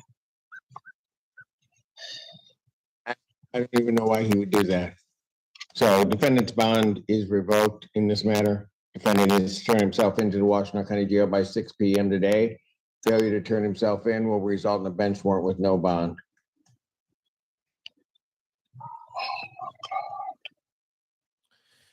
Hey, the crazy thing is, one, shout outs to dude because he said realistically his license was supposed to be back straight 2 years ago. I think he said he got suspended over some child support situation, and then the clerk didn't sit here and do what they were supposed to. I guess he paid off whatever the stuff that he had going on. So realistically, and he was mad about it. He was like, dog, my church, people in my church was talking about this. It's kind of, my personal life, people who already personally knew his name was, tagging him in posts like, dad, you tripping. Why would you do something that stupid or whatever case may be? And he was like, nah, my license was supposed to be legit. They were supposed to take care of this a minute ago. And now I'm viral, I'm on Meee, I'm everything. And the shout out to dumbass, why'd you even answer it? Because you got to. What you mean? You can't miss no. If you would have missed the court, then you would have had a bench warrant over. I mean, of course, but in his mind is I don't have my license is supposed to be good money. How in your mind his license wasn't supposed to be suspended no more. That's why he said Charlamagne took his donkey of the day back for him today because the dude literally his license wasn't supposed to be suspended. So it's like, if you pay all your fines off and the person say, oh, they're gonna take care of it, they didn't take care of it. But you think about it, if you paid it, something don't sound right about that. Well, shit, he on the news. It's on the news. The clip I sent you, that's why I was trying to look for the ABC News. They recapped his whole little statement. I swear to God. I didn't see all that. Yeah, no, they recapped it. Like he wasn't supposed to be. I want to say that video. Oh well, it must have just went. It must have just went. I want to say that. I want to say that video. Oh, because I seen that a while ago, like maybe some years ago, like during the COVID time. No way. On a Zoom call when they don't. Yeah, they still do Zoom jokes now. Hell yeah. Oh, I thought people going back in there. No, they did go back in there, but they still here. Go, matter of fact, here go the joke. I was thinking about getting my wife medical help. That's what I was thinking. Corey Harris said that's why he was behind the wheel earlier this month when he appeared before District Court Judge Cedric Simpson, who knew Harris was appearing on a charge of driving while license suspended. Mr. Harris, are you driving? Actually, I'm pulling into my doctor's office, actually. So just give me 1 second. We spoke to Harris by phone today, and he said the doctor wanted to see his wife for some ongoing medical issues that had worsened, and he didn't think about anything but getting her there. You stationary? I'm pulling in right now at this second. Yes, I am. Corey Harris was cited for driving while license suspended in Pittsfield Township back in October. He said it was suspended for unpaid child support. Secretary of State records show his license was first suspended for child support back in 2010. But Harris told us he thought his license had been reinstated. They were supposed to have been lifted it two years ago, but they didn't. And according to the Saginaw County court records we found, Harris is right. In January 2022, a judge rescinded that suspension on his license, but for some reason that information never got to the Secretary of State, where even as of today, his license is still listed as suspended, the same records the judge was going by. This is a driving while license suspended? That is correct, Your Honor. And he was just driving. Failure to turn himself in will result in a bench warrant with no bond. Oh, he was sick. His face looked nuts. It's very embarrassing. And with the type of ties that I have with the church and the community, it's very embarrassing. Thursday afternoon, Harris told us he was going to the Secretary of State's office to try to straighten out everything between them and friend of the court once and for all. Always double check behind these workers, because they will say that they will do something and they don't do it. So again, shout out. Could have fixed that if his wife was in the car with him. All he had to do was show her. I'm taking my wife to the doctors. The judge, and you can't. You think the judge can? You can't drive with a suspended license. I know But people that's what do I'm it. saying. But what he was trying to say, oh well, it was already taken care of. But you could have said, this is why I'm here, Your Honor. I had to take her for medical reasons. Nobody else. She can't drive. I had to take her. I hear you. I hear what show sympathy for that. Maybe not, because he felt like he was in the right. I hear what you're saying, but I don't think dog. For you to now to be like, oh yeah, the church people looking at me all funny and all this. But you got Marcus, you have to think about it, because let's be clear, we talk about this all the time, though. Church people are very hypocritical. So if you in the church and you like one of those people who go to church every Sunday, you really like into the church. Oh, let's be again, because I go to church and I know church people, bro. People be very hypocritical, dog. Right. Because so they gonna look at him like, nigga, you have to think about Marcus. This video went viral. Like everybody that talked about it. Right. And he literally got donkey of the day for this. And they looking at you like, nigga, you could have Uber, you could have did anything. That's what I'm trying to say. For you to sit here, but he didn't know his license was suspended. What you ain't here? Like if I'm driving, I didn't know my license was suspended. He basically saying I wouldn't have been driving if I knew my license still was suspended. But you had that court date. Yeah, but he wasn't. But he was. But listen, no, I get that, but I don't know what. That's what that was for a suspended license. He knew what he had the court date for. Yeah, maybe. I kind of just think it was kind of messed up. I ain't gonna hold you. Like, I hear you, but I ain't mad at him. I get it. I get how it can happen, and I ain't mad at. It's like if you got for weed and then you go in the court smelling like weed. I mean, I guess. Let's get into this Cardi B and BIA. Put receipts out. Put it, because you can't lie about my with no receipts. And when you lie about my make sure that is legit, because I'll take you to court. You could diss me all you want. You could talk about, oh, how I look, how I can't rap, blah, blah, blah, whatever. I don't give a. And put receipts out. So for people who don't know the backstory, I can't remember the song of the BIA. I want to say she was featured on a Tink song and she dissed Cardi B. But I guess Cardi B got frustrated because BIA was basically alleging saying that Cardi B cheated on Offset. And of course, for people who don't know, you need a little bit more backstory. Of course, Cardi B has sued Tasha K before for sitting here saying that she had an STD or whatever the case may be. So basically, Cardi B like, you can say whatever you want about me, but just don't lie on my box. If you can lie about whatever else. You can say I can't rap. You can say I'm ugly. You can say my body messed up. You can say whatever you want to say about me, but don't sit here and say I cheated on my husband. Because if you ain't got no receipts for that, and you trying to you're basically sitting here trying to whatever the word is, you're trying to discredit my character. You're sitting here trying to tear my character down, especially about my marriage. I'm not gonna play about my marriage because it don't matter if me and Offset not on the greatest terms. We still married and we still make money off of being a married couple. Because for people who may forget, they on Baby Shark. Like they got characters, their family is on Baby Shark. So I'm sure, yeah, you can't them type of like them as, and that's why we always talk about sometimes if you can find cool ways to be able to market your relationship and your marriage or you having kids or whatever the case may be. Yeah. So you're not about to sit here and make this look nuts. So people will be looking at us crazy. Nah, that didn't happen. So if you ain't got no proof on that, yeah, you're gonna have to zip that one up, big homie. But my only thing to Cardi is it's kind of corny to say it and y'all in the midst of a rap beef. Because if Drake would have said that same thing to Kendrick Lamar, bro, we would still be killing Drake right now for that. And I get it because Cardi done had the situation with Tasha K. Some people kind of just be like, what's the difference? I mean, because she was putting the STD on. I get that. Like, how you want to sit here and put that on my name? But yeah, some people may look at cheating on their husband or significant other just the same way as saying I got an STD, especially if I'm not a cheater. That's a tricky situation right there. What's tricky about it? Because then, then if she do got proof, then what? Now that's gonna hurt. I'm 100% positive that Cardi wouldn't took that firm stance to say I'm gonna sue you if she know. She know she did with her own box. Like nigga, I ain't never cheat. There's no receipts. That's what she told her. You better have some receipts, or I'm going to sue you. And y'all know for a fact I'm cool with going to court. I done been there enough times. Yeah, I get it. Suing the Tasha K situation, but suing because she. Listen to what I'm saying. I get it. Listen to what I'm saying. I understand why she was sued. I think in the midst of a rap beef is corny. And I feel like people you can't pick sides where you feel like what Cardi, you can't sit here and be like, I get it. I'm not mad at her because I'm sure Drake wished that he could still do the same thing with Kendrick Lamar with calling him a pedophile because it's like, it's certain things, some things you just don't want attached to your name.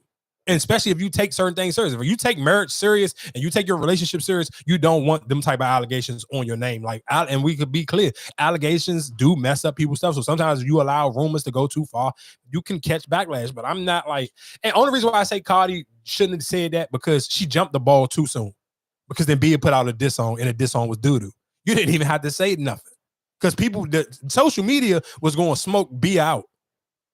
Trust and believe, social media was going to take care of Bia where Cardi would have never even had to address it. Shouldn't have never addressed it. But she did. She kind of jumped out there too soon. But Bia, like I said, put out a jump. She was in the studio. I like the only line I really like from Bia, she should have turned it into a hook when she was spelling out Cardi name. And it was like Crybaby on Instagram or whatever the case may be. You keep catching the attitude because you can't catch the beat. That to me should have been the hook. That instead of something real dark and I got a bright career, like that was corny. That hook was super corny. The verses was kind of like, I like the little part where she was saying, we're going to throw a surprise party for or whatever, we're gonna bake a cake for party, whatever the little party line that she had, she played on that. I like the way she played on that line, and I like the way she spelled out Cardi name and was calling whatever Crybaby on Instagram Live, like how she played with her spelling of her name with that. She should have made that the hook, because Bia can really rap, and we talked about that before. Like that was like, damn, it's kind of sad to see like Bia don't get enough credit. So it's kind of like Cardi is shining the light on Bia, and Bia just rushed too fast, because I know for a fact that Bia can rap better than that. Me and Lo was talking when Lo first sent me the joint. I'm like, yeah, come on, dog. We all know Bia can rap better than this. And that was people's hopes. Like when Cardi put out that verse, a lot of people who was like, dang, I'm hip. If you hip to Bia, you kind of felt like, oh, this was gonna be a good battle, because Bia can actually rap. Cardi can't really rap, can't rap nowhere near as good as Bia. So people actually felt like, oh, Bia could get in there, she could kind of smoke Cardi, but she didn't. She shot that load and it was crazy. And you jumped the gun because you wanted to put it on Instagram Live. And I think that's something because of times we live in. And I want to tie this into Gunna. I seen Gunna doing like a little boxing video though. That to me, because Rocky Osiris did the same thing, and I think he was calling out Tussle and DDG. Dog, if you don't really can't throw hands, and trust and believe, throwing hands with the gloves and just actually be able to fight in the street is two different things. Because the way it's going to look, you want that video to look clean, like if you was watching a Tank or a Mike Tyson video. It's not going to do that. You don't have to post it when you first start training. Wait until you get sharp. Because you don't want to look like academics and you don't want to look like Meek Mills. Like, dog, take your time. When Gunna put out that video, so when Top sent it to him, I'm like, bro, why is he posting this video? This shit looks stupid. He don't look like he can fight. Like, nigga, wait until you actually get good. You've been training with, but again, people be trying to skip the steps. No, he just probably want to show people that he training. So all them little trolls and people think that, again, the same. It's almost just like one. But didn't they have a video where he's catching the football or something like that too? Gunna? Yeah. No, the Patriots. Because they was like, if Bill Belichick was there, he was never allowed this to happen. That's why I thought he was just doing sports stuff. Oh, maybe. I don't know. I mean, he'd been at a bunch of sporting events, but he was in Philly. But he was, and of course, I think it was a dub. You know, it was kind of one of them things where you probably trying to show, hey, I'm out Philly, I'm moving around. He was in Philly. He was at the Rocky thing, whatever the case may be. Because I want to say he performed at the Roots Picnic. Of course, the Roots Picnic was over the weekend, so he did perform there. And of course, he did his little box. But my thing the whole time, and why I tied it in with the Bia situation, I'm gonna get right back to the Bia and Cardi conversation. But it's just people skips so like they jump ahead of skips so fast. Like you just want to show people you're doing something where you can just, bro, take your time. You don't have to do it. Like even with Bia, like you didn't have to rush to put out the Instagram Live, because it's like, one, we not gonna get the real feel of it, so we judging it off of like trying to sound. It's like you basically want people in the studio with you, so we hearing it from the studio speakers to the phone. Even if it sounds a little bit better when it get on DSPs, the original sound that we listening to, it ain't gonna sound good. There's no way in hell you could have made it sound good because it's on a phone and you playing it from studio speakers. But I think we in this day and age where I want to be a part of the algorithm. So even though I'm already trending because of the whole diss, that Cardi, I'm gonna try to at least get some more traction on it. I hear you, but then it's just like, yeah, but I don't want to be in nobody's algorithm not sounding like that, bro. That song was horrible. And Bia got some good songs. Like, you know, if you actually listen to Bia, we talked about it. No, that Bia verse when it was her and OG, I think it was OG Greedo or it was one of them California dudes. Bro, she went, and when they redid PD Pablo, John, man, she went so crazy on that, John. Bia got endless verses where she be rapping her ass off. And to put out some BS like that, like, bro, you could have kept that. You could have took your time. You could have let it go for a week. People, trust and believe, that song is gonna get played all summer long. You could have waited a week. You could have took your time and actually put together a better song. Like your go-to thing is samples. Like you a sample girl. You should have figured out a sample so you really didn't have to come up with a crazy hook because your hook game ain't that strong. And you could have hid behind a sample and just diss her. Cardi did the smartest thing. I'm going to diss you on it's already a hit record. We talked about it. Like we was trying to figure out like, oh, how can they get this song hot again during the tour? Well, voila, here you go. We got Cardi B on the goddamn remix and she smoked it. Cardi B blacked out when she hit that IKEA, nobody want to be. I said, oh my God. Then she brought back the jump for all of us old heads. Looking boy, look at something, looking boy, you dog. And she hit you with that. If you didn't know what Great Value Look at Me was, I don't even want to talk about it. And that's what I'm talking about again. I'm going to name this episode, the B in black is, the B in culture, instead of being culture, the B is for black culture. If you don't know what great value is, your parents was too fucking rich. Or you as an adult is too goddamn rich if you don't know what great value is. I'm not explaining it. I'm not describing it to you. If you don't know what great value is, this shit ain't for you, and hip hop shouldn't be for you, dog. It be certain rules, though, we got to put in effect. Like, if you don't know what great value is, bro, go do something else. That's just my only thing. Because anybody, if you done had tough times or you ain't grow up, and especially if you grew up in the DMV and you grew up on Murray's, you know what the fuck great value is. If you grew up on Murray's wings, you done had some great value stuff in your house before, because your parents ain't skipped, we're going to get these Murray wings and didn't get nothing else, some knockoff shit. So let's be real. Or if you shop at Shoppers or any of that, I trust and believe, or you go into Walmart, you know what great value is. So my only thing is, that line from Cardi was so hood and it still hit so goddamn hard. I was like, bro, that when girls get to going out this summer and really get to having a summer, bro, that great value line, they're going to wear that shit out. It was another bar I forgot in there that girls was already starting to use over the caption over the weekend. I can't even remember what the bar was, but I ain't expect that from Cardi. I swear to God, I ain't expected it. Well, she smoked that verse. I'm not going to. I was like, damn. She literally gave that song a whole new life right now. That's why I said Meg and them should have did a whole. Yeah, but I don't feel like that song was. I don't feel like that song was never originally for that. Like, they didn't have they didn't even like. It was a friendly jump. Like, Cardi just got on there and just went crazy. So right. I get what you're saying, but even for Cardi, even you got them one, they still on tour, and then both of them still like. I don't necessarily think like I don't want to put out a new verse because like the song already out, the song already had Cardi versus is gonna take it. Meg about to put out a new project. Shit, you sent me the jump with Glorilla and goddamn Rob 49. They look like they got another hit, and that was my point. And I made a video about this for everybody who was. Oh, Glorilla was going to be, again, this is why I like to sit here and stand.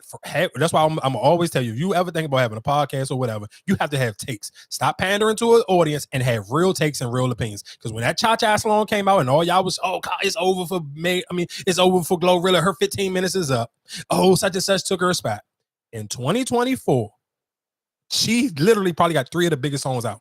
And if you really on TikTok, she got 4. Because that I'm 7 p.m. fried, it's 95 degrees. I ain't got no nigga, and ain't no nigga got me. And that's another reason when we go back and talk about Angel Reese, and that is another reason why she will be the only girls who will keep up with that is the younger girls. Some of them older women in the WNBA, they not hip to all that. So when you see that sound, guess who the number 1 video is for that sound? Goddamn Angel Reese. And that's my thing of sitting here saying, learning how to promote yourself, learning how to market, learning how to pay attention. So, but for people, if you're not even really into the TikTok world, there's some conversations you ain't even gonna be able to dictate them or have them anyway, because you wouldn't know how hot that song is on TikTok. Anytime I get on TikTok, that's all I see. It's 7 p.m. fried. I ain't got no nigga. Ain't no nigga got me. And I was like, sweet baby Jesus. But you, the 95 degrees. Question I wanted to ask for you, I think even when we talk like about this, just with the female rappers and their audience, I went to the concert in Baltimore, and that crowd and that audience, you probably wouldn't think that's their audience. What you mean? Going to that show, like, I guess this I guess it's more of a variety. It's not just one demographic.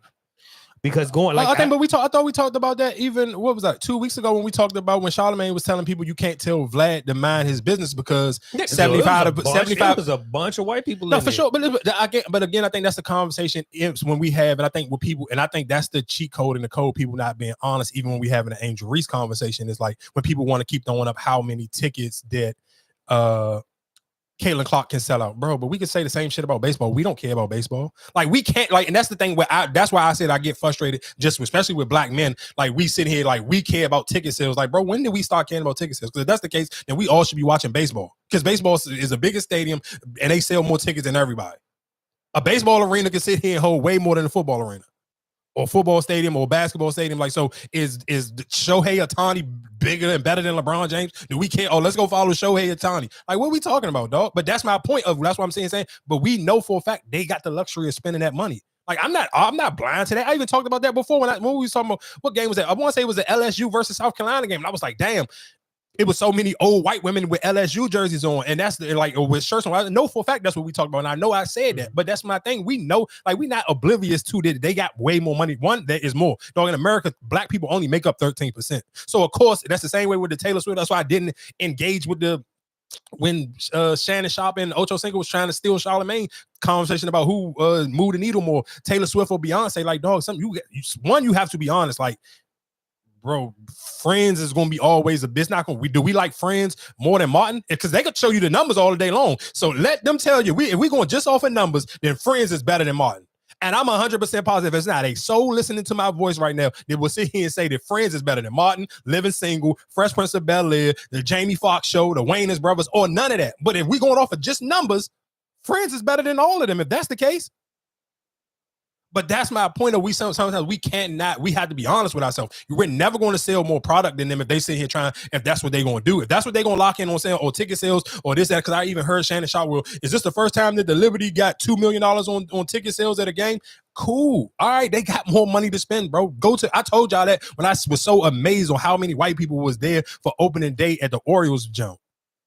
That's all that was out there. The Orioles baseball, though. But you go to a Ravens game, it's completely different. Because guess what? Black people can take off on a Sunday. You can save your money, but I can go there. But baseball is the perfect example. You go to any baseball stadium in America on a random day when they had one of them games, and we talked about this before, because they give out so many tickets in corporate America, and there'd be a bunch of white people. Oh, we got a suite. We got tickets for the whole staff. Here y'all go. We got season tickets all year long for all our employees. Just pick a day, what day you want to go. Bro, that's it. When you watch that Indiana, I'm never going to care. That's just like, in that case, then shit. Well, Garth Brooks is the greatest thing ever smoking. The Grateful Dead, I remember we young. I remember every year when the Grateful Dead used to come in, we was coming from like elementary school, and it used to be so much traffic. And I used to be like, ask mom and dad, like, dang, that many people like them. And traffic used to be for hours, dog. When the Grateful Dead used to come to town, but I don't know a Grateful Dead song. That's not a knock on them, but that's not a discredit to me. It's just some things is their thing. So I'm never going to sit here and act like white people don't listen to rap music. That's one of the biggest things for Eminem. Like Eminem had that same, and I'm not going to sit here and I'm going to talk about it. Let's be clear. Was the bar kind of cringy, but the bar was kind of fire? Wasn't. That Meg Thee Stallion bar was fire because the way he played on it. He was like, if I shoot my shot, he said, what did he say? If I shoot my shot at whatever, however he played it, he played on feature and shot. But because I think most people didn't like it because one, that's why I say if you get on social media, and especially if you get on Twitter where people actually voice their opinions, so you can see people's opinion, like you can read them in real time. People just felt like, don't make that joke about a black woman because you're a white man. I get what he was doing. It was cool. Like he was playing on, can I get a feature from Meg Thee Stallion? Like if I shoot my shot or whatever, however he played with the words on it, I thought it was kind of clever, but I understand with some people, especially with the Cassie thing just happening. But hold on, that's what I'm saying. We can't be mad at Cassie.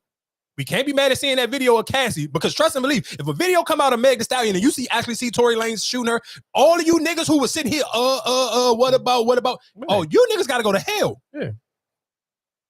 Y'all got you. So that's my point. So that was people's point of the bar was open. Like we get it. It's Eminem. So people, 90% of us, most of us, we grew up, we heard Eminem. So we know this is how Eminem give it up. So that's why I'm not mad. I'm not about to be like, oh, make a video, take this down. Like, oh, nah, I'm not gonna do that because I grew up on Eminem. So I know this how he just give it up. And he don't use, and trust and believe, Eminem is big enough that he didn't have to say Meg name. So I'm sure that's why you ain't see Meg ain't making no post about it. She been posting her tour and that's it. She ain't make a fuss about it or even complain about it. Because him in a song before. Probably did with the whole Mariah Carey. He oversessed on me.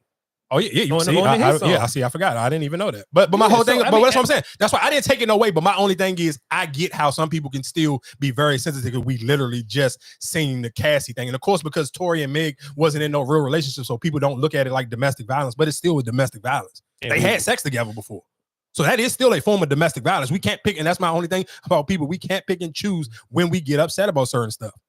So I'm not mad at the people who was upset about the Eminem verse, but then I'm not mad at the people who kind of be like, oh, it's just Eminem. So, I mean, like I said, I know we kind of all over the place. We was getting there from Cardi B versus BIA.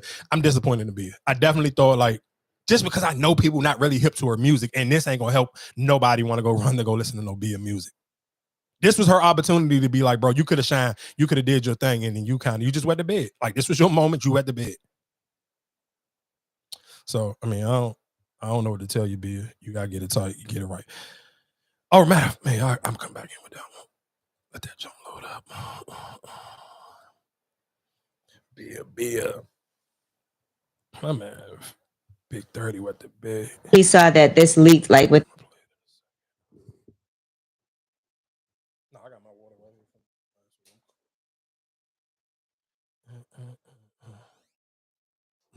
Give me 1 second. Let it lock and load. You got something you want to talk about?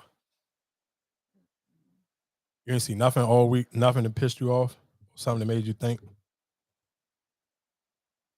I know you seen something. No, I really didn't. I ain't seen nothing. Nothing I can think of right now. Do you think as a woman, do you think is it easy or is it hard for you to kind of not pay attention to the WNBA stuff now, or do you kind of where they making it where like you kind of gotta still see it?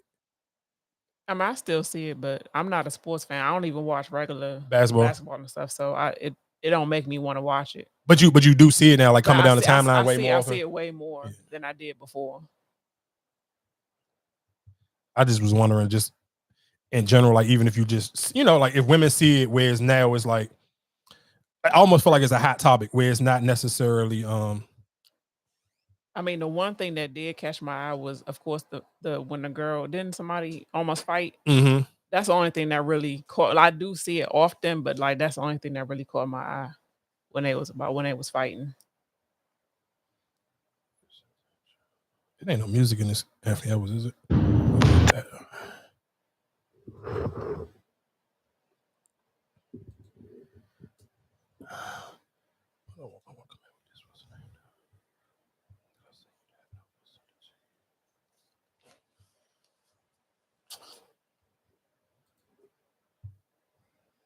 Opinion. Giving head is hard. Giving head is hard. That is my unpopular. Well, don't look over here. Hey, no, it just made me think about that hot dog video you did a while back. Because girls be like, I'll be like, I am stressed out. Hey, she fucked me up with that. That's my unpopular opinion. It's difficult. Girls be trying to act cute. Like, Really? Yes.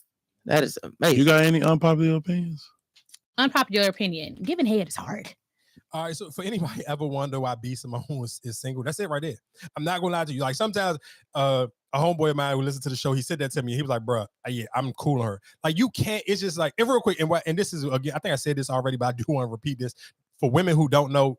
I'm sure women who do the lip filler thing, they probably know, and that's kind of sad why they do it. But don't men be looking at women and they look at their lips. So when especially for black women, when they got like voluptuous lips, I know I'm saying the word completely wrong, but y'all know what I'm talking about. Women who got big sexy lips, niggas look at them. That's why I told y'all with Monica McNutt, dog, niggas who know, like if you watch ESPN, you been knew that she is that girl. Like niggas be like, let's be clear, niggas love Molly, but Monica McNutt. And pause, that last name is just crazy. I don't know how people just don't pause that last name all the time. But just her lips is OD fire, and along with her facial expression. But going back to B Simone, I literally, if you was ever lusting over B Simone, I was like, damn, I wouldn't mind. I would crack her. I swear to God, that literally, I wouldn't even want to touch B Simone because that one was corny. Like, nah. Why? I can't date no girl who don't like giving head because we all listen. She didn't say she didn't like it. Every girl head is not good. Yeah, and guess what? I wouldn't be in no relationship with no woman who give like C grade head. That like dog. But you have to have the head. You don't have to have it, but you probably need it, dog. Especially after a certain whole. Okay, let's be clear. And if I was in a relationship, I wouldn't watch as much porn as I do now. I probably wouldn't watch it at all, if I'm being honest, because I do know realistically. I remember this. It's so crazy. Like when you young.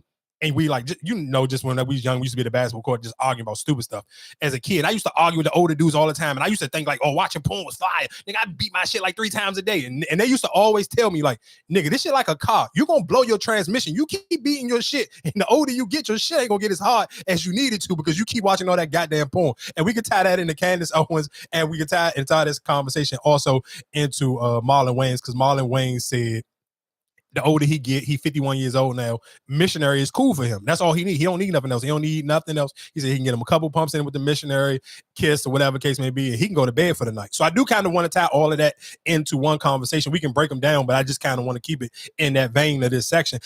Me personally, dog, I'm old. I'm not sitting here like you. I just don't randomly get hard because a girl naked now. Well, I got a question. If you watch porn all the time, right? Mm-hmm. And when you get in a relationship, are your expectations going to be no? So I don't never watch it for that. I don't because realistically, and this is just pause again, no Diddy. I can and I'm sure most niggas, if y'all won't be honest, but I'm gonna be honest. I watch certain porn and I see certain niggas. I'm like, bro, this nigga dick is fake. This shit is ridiculous. So I'm not. If I know this nigga pause, no Diddy got a fake dick. I know for a fact that I'm not going to expect the same thing from women with the sex shit. No, but just your performance. Like, do you feel like you're gonna hold them to, I guess, a higher standard? No, because I don't think all porn be like this. The standard, like, let's be special. But I think that's probably what she was trying to say, that it's hard to do. No, that's corny. She didn't say she didn't like to. Yeah, I think listen to what she. Hold on. Let's play it again. Hold on. That is my To me, saying giving head is hard is basically saying like you don't like doing it. But that's just like, okay, that's just like if a girl, you say, if you don't like eating pussy, you might not like it. It's not your favorite thing, but you're not as good at it. No, listen to what I'm saying. But again, listen to what I'm saying. If you, as the older you get as a man, one thing you should do, this shit is almost like in your two things you should do. You should, one, hopefully the women like to use toys and she allow you to use them on her, so that can help be a cheat code for you too. So you ain't got to sit here and try to sit here and put on a goddamn performance for 45 minutes solo dolo by yourself and eating vagina at a dog. After you listen to what I'm saying, I know, especially for niggas in your 30s, it hit us long. Like these young dudes been in, like, and that was one of the crazy things when I first started managing the band, and all of them was in high school and they was like, yeah, I eat pussy. I'm like, bro, you in high school eating pussy? What the nigga? I wasn't even 30 yet. I was in my late 20s. I'm like, bro, I haven't even thought about eating no pussy. What the hell are you niggas talking about? But that was that fat trill Kevin Gates era. Like them kids like grew up on that type of behavior. So, but as a man, the older you get, dog, eating box is a part of your repertoire. You gotta do that. You cannot sit here and be like, oh, I ain't gonna eat no box. Like, nah, unless you sit. How many girls you know that got good pussy, their head is trash? That's not gonna be the girl for me. But that's my thing. You gonna hold head up there like that? I don't need the head. You can, and her pussy and everything else knocks the box up. I don't need that. For lazy days, you need some good head, though. And it's a difference between. I'm sure women know this. It's a difference between a nigga who like to eat your pussy and a nigga who just doing it because he's just trying to hurry up and get you to suck his dick. I know for a fact is women listening right now, you know the difference between a nigga who actually likes to eat pussy and a nigga who's literally doing it just to try to hurry up so you can suck his dick. Like he know for a fact he got to get you off first and then you gonna get him. And the effort he puts into it, you're going to be able to tell the difference. And that's how you know with women. Like it's some women who love to suck dick. I know women though. I know a girl right now. I swear to God, she wanted to break up with a nigga because she was like, he don't like for me to suck his dick. Girl, I used to deal without water, and I swear to God, she used to be like, dog, he don't like me sucking his dick, and you know how wet that make me, and he basically taken away from my experience. And when she told me, because I dealt with her. What if she don't get him there like that? Nigga, she is a goddamn throat goat. It's not. You can't go from a throat goat sometimes and be me. Nah, dog. No. But some people experience and how that person is too. No, it might listen to what I'm saying. Sex, I can go for that because maybe some people. Nah, dog. A woman who women who get wet from giving head, they ain't never coming up slight. They never half-ass giving head because they actually just really like doing it. And that's the difference between getting a woman who's really into it, and that's the same thing with women. With men, I'm sure I know for a fact women is listening right now. You could be like, I know niggas who half-ass it, and then you know niggas who will sit there and be down there for like 20 minutes. Like he cool. Like I'm not speeding the right, especially the older you get. Like, bro, I'm cool. I'm gonna rely on my tongue the same way I'm gonna rely on my dick because I don't know what to tell you. To me, those two things go hand in hand. And if you can find a girl who freaking enough to go throw the toys in there too, I was so crazy. Like, and this is just a random story. I remember this broad I was messing with. I remember she was just literally. She sent me a video one day and she had the toys and a butt plug in and all that. And I'm like, damn, I ain't know your shit go that crazy. And she was just like, well, you never asked. I'm going to bring them the next time. We end up stopped talking like literally, I think that week right before she was supposed to bring this shit over because I forgot what she kept pressing me about. I want to say probably was 9 times out of 10 was working out too much. Why you in the gym and why you don't be talking? Like I know it had to be something stupid like that because most of the time when I stopped talking to somebody, it'd be for something dumb like that. And that's what it was. Oh, she kind of might have showed me she was too crazy or something. And I was just like, I'm going to nip this in the bud early. But hold on. So she showed you all the freaky shit and you just cut her off because she not necessarily more time. It just be like, you know how sometimes somebody can just say it to you like super aggressive where it was like you can see that this gonna go left, like this gonna be a problem. And if you kind of know it's gonna be a problem, and some women be like, I've literally seen like but you ain't remember that video? They're like, damn, I gotta see what that. Yeah, but it seemed like the issue was gonna be way worse than the video. Like that. But you already hit. Yeah, I hit him. I hit endless times, but I never knew that she was that freaky because you know, like when you meet some girls, sometimes they be like, you ask, for a picture or video, and they be like, oh, that's just not my thing. And then like later on, maybe 2-3 months in, and then they give you that extreme, and you be like, holy shit, I thought you wasn't like this. What you ain't like sending for pictures? How the fuck you go from not like sending pictures to sending a butt plug and a goddamn dildo video? Bring it out of them. Nah, that should be just cap. Like motherfuckers just be telling you they don't like shit until they get comfortable enough and feel like they can trust you. That's all that should be. Cause you be like, I told you, I'm one of them niggas. I'm gonna look at that top date, and it be a lot of women be having them fucking old videos just sitting in their phone, and you just gotta earn that fucking video. They not just randomly sending you. So don't get it twisted. It's some women who just randomly off the gate, y'all get in that flow, they just gonna send them, and then there's some women like, nah, you gonna have to wait a minute. So I mean, like I said, and going into the Marlon Wayans thing, I agree with what he's saying, but I feel like that's how relationships get stale.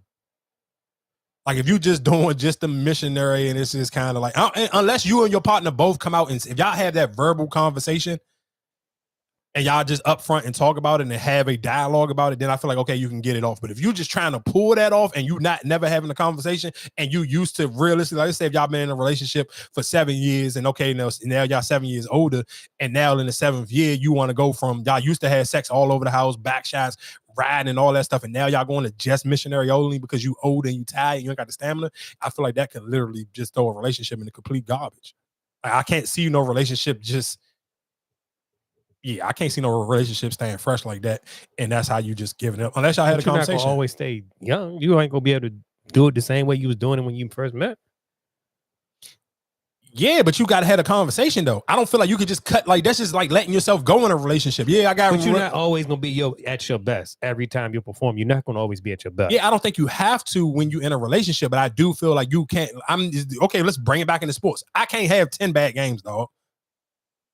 If you got 10 bad games, niggas gonna call you to the carpet. Like this it ain't gonna be just like, oh yeah, well LeBron and he been in a terrible slump and we just gonna let it go. No, nigga, it's gonna be the headline of ESPN, Fox Sports. Oh my God, LeBron James ain't scored over 10 points in 10 games. Like they gonna drag it, nigga. They gonna drag it to hell. So then you gotta look at that the same way with sex. Like I'm not about to sit here and be like, so in a relationship, how often you looking for good sex? Shit, probably at least twice a week or once a week at least. Good sex. How often you looking for great sex? Like that mind-blowing sex then?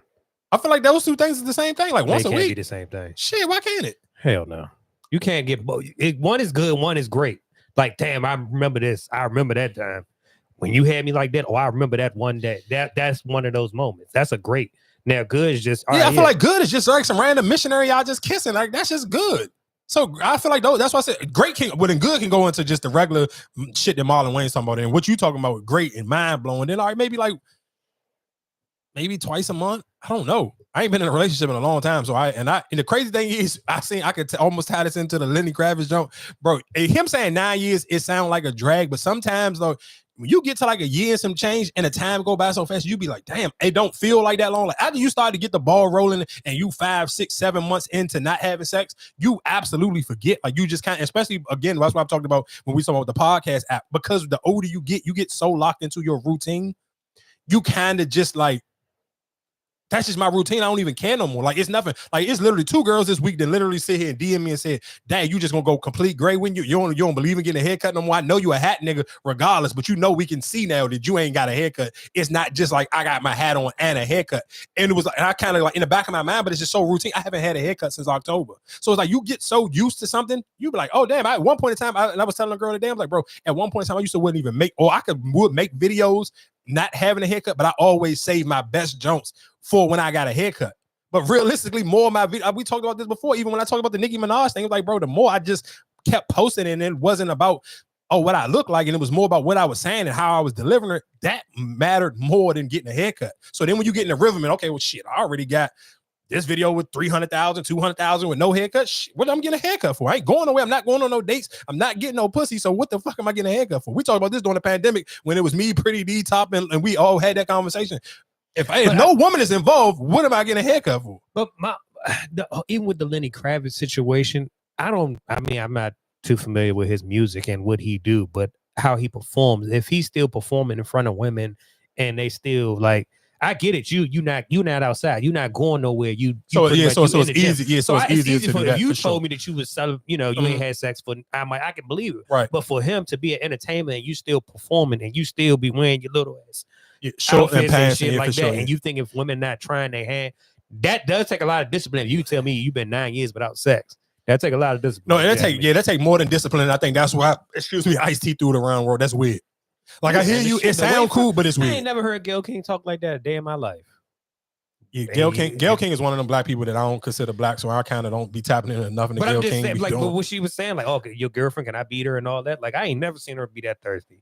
Yeah, I mean, I heard all of that. I mean, I seen the sound bites and the clips of it, but I mean, I just feel like she kind of trying to lean into find a way to kind of make herself cool. Because it'd be like some people was like, and I always say this, me and Lo used to have this argument all the time where it'd be like, he used to send me certain people who like, they may work at a radio station.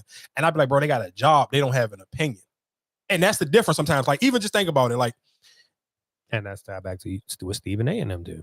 Yeah, so yeah, but that's my of course that's a tied in with Stephen A. But even if you could see him tied, I could just tie it in locally. Like just think about I'm gonna just use Quicksilver for example because I'm sure he wouldn't care. He got followers. He's been doing this for millions of years.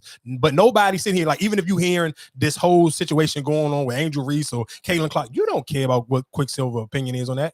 But he still got a job. He still get on the radio every day and talk, but you don't care what his opinion is. And that's the difference. Me and Lo used to have this argument all the time. It's a difference between people following you because of your opinion and people just following you because you got a job. If you got a cool job, people going to follow you. But that don't, especially if you work at a radio station and other people like, oh, I grew up on this person, so I'm going to follow them. Or they work at this radio station, boom, that's cool. Like some black people I forgot who I was listening to or watching, and they was just talking about how black people be so enamored by jobs that people have. Like, oh, I got this job because it's a good job because white people said it's a good job. And I'm not trying to make it a race thing, but it's a real thing. Like people be like, oh, you work in the government, like because white people told you a good government job is a thing. That's is impressive to you, not knowing like you can go get a construction job and you can probably make more money than people. But because construction working or being a plumber or HVAC or any of these things, they're not like quote unquote good jobs if you never worked them or you don't know no people that be like, shit, this person that clear like 200,000. Doing HVAC or doing whatever construction job. Like people be making bread, but because these are not careers that people like praise, you kind of just don't like people. They don't get as glorified, they don't get promoted or talked about as much. So people don't look at them as like good jobs. And that's why even people, I seen it was a joke where somebody was sitting telling Cardi B like she need to go get in the booth or whatever case may be. And then she kind of trolled them like, yeah, go flip some burgers. I guess they made the post and they work at Wendy's or something. But my thing is, people just, and that's one of the worst things I guess that happened to black people because we didn't talk about that a million times. Like think about how many kids don't work at Six Flags no more. Like you growing up in the DMV, working at Six Flags used to be a cool thing. Everybody wanted to work at Six Flags during the summertime. But think about kids now, like, dog, you go to Six Flags, it'd be endless foreign people to work there. It'd be endless Spanish people to work there. Like they literally be having foreign people come to the United States just to work at Six Flags over the summertime. I guarantee you, if you go to Six Flags this summer, it's going to be way more foreign. When I say foreign, I don't even mean Spanish. I mean people like from Brazil, all these other different countries that literally work at this goddamn Six Flags. And it ain't black kids no more. It literally used to be like, damn, oh, all the kids from Greenbelt, go there. All the kids from Flowers, all the kids from Lago work here. Like they all used to work in different sections. That's not that no more, dog. But you also got to look at even around here, that's a lot of people that live in these areas now. It ain't just blacks now. So you do gotta take that in consideration too. Yeah, them kids ain't looking for them jobs because them jobs ain't because mommy and daddy got money or they living off of that. Yeah, that's wild. But anyway, but I don't even know how we got we got over there because of Lenny. We just talking about Gayle King and the job thing. Just to me, but I just like I said, she got a job. I don't necessarily like know what's the crazy Gayle King take that people like. I want to hear what Gayle King opinion is on this. Like it's just I don't know that. Like people know Gayle King because okay, that's Oprah homegirl. She got a job. She working like CNN or something. But it's like I don't care what her opinion is. Like I just don't. Like I'm not even gonna lie to you. I love LeBron James, the basketball player, but I don't really care about nothing LeBron James got to say. I really never watched The Shop or none of that. Y'all don't hear me coming in here with shop takes or none of that because I don't really care. Like it's something. And let's be clear. I think, and that's one thing I think we got to do. And to me, just how I look at athletes. When the fuck did we ever actually want to hear an athlete talk? When did the word dumb jock go out the window? When you see so many people now, like I seen a dude I want to say like sometime last week, he was like, damn, I remember when I used to think like only good sports podcasts could be the athletes. And I feel like they be putting out the worst takes now.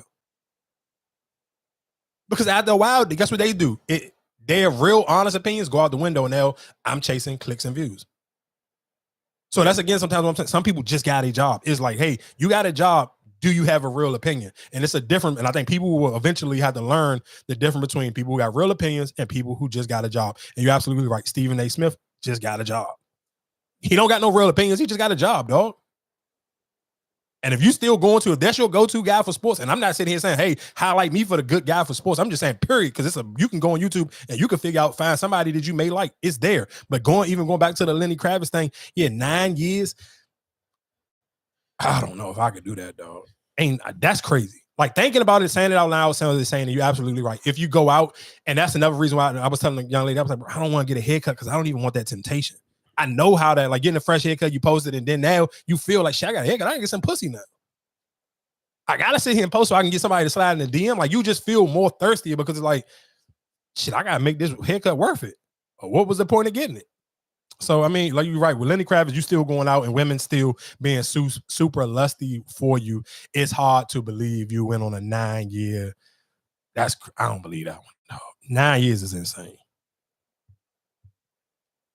Hey Girls album just dropped and it didn't do too well, and we was just like trying to do our press run. You know, the whole rollout of the album was just so bad because we was just in two different spaces. You know, like we older now, and it was just like she was doing her own thing. She on the West Coast. I'm in Miami. I'm doing my own thing, and I felt like naturally when she doing her own thing, it just worked for her. When I'm doing my own thing, it worked for me. But when we get together as a group, it just wasn't connecting. It just wasn't working no more. So I think we both was at a point where we was just like, we probably should just do our own shit. Right. But that was the point for me. I think when the City Girls.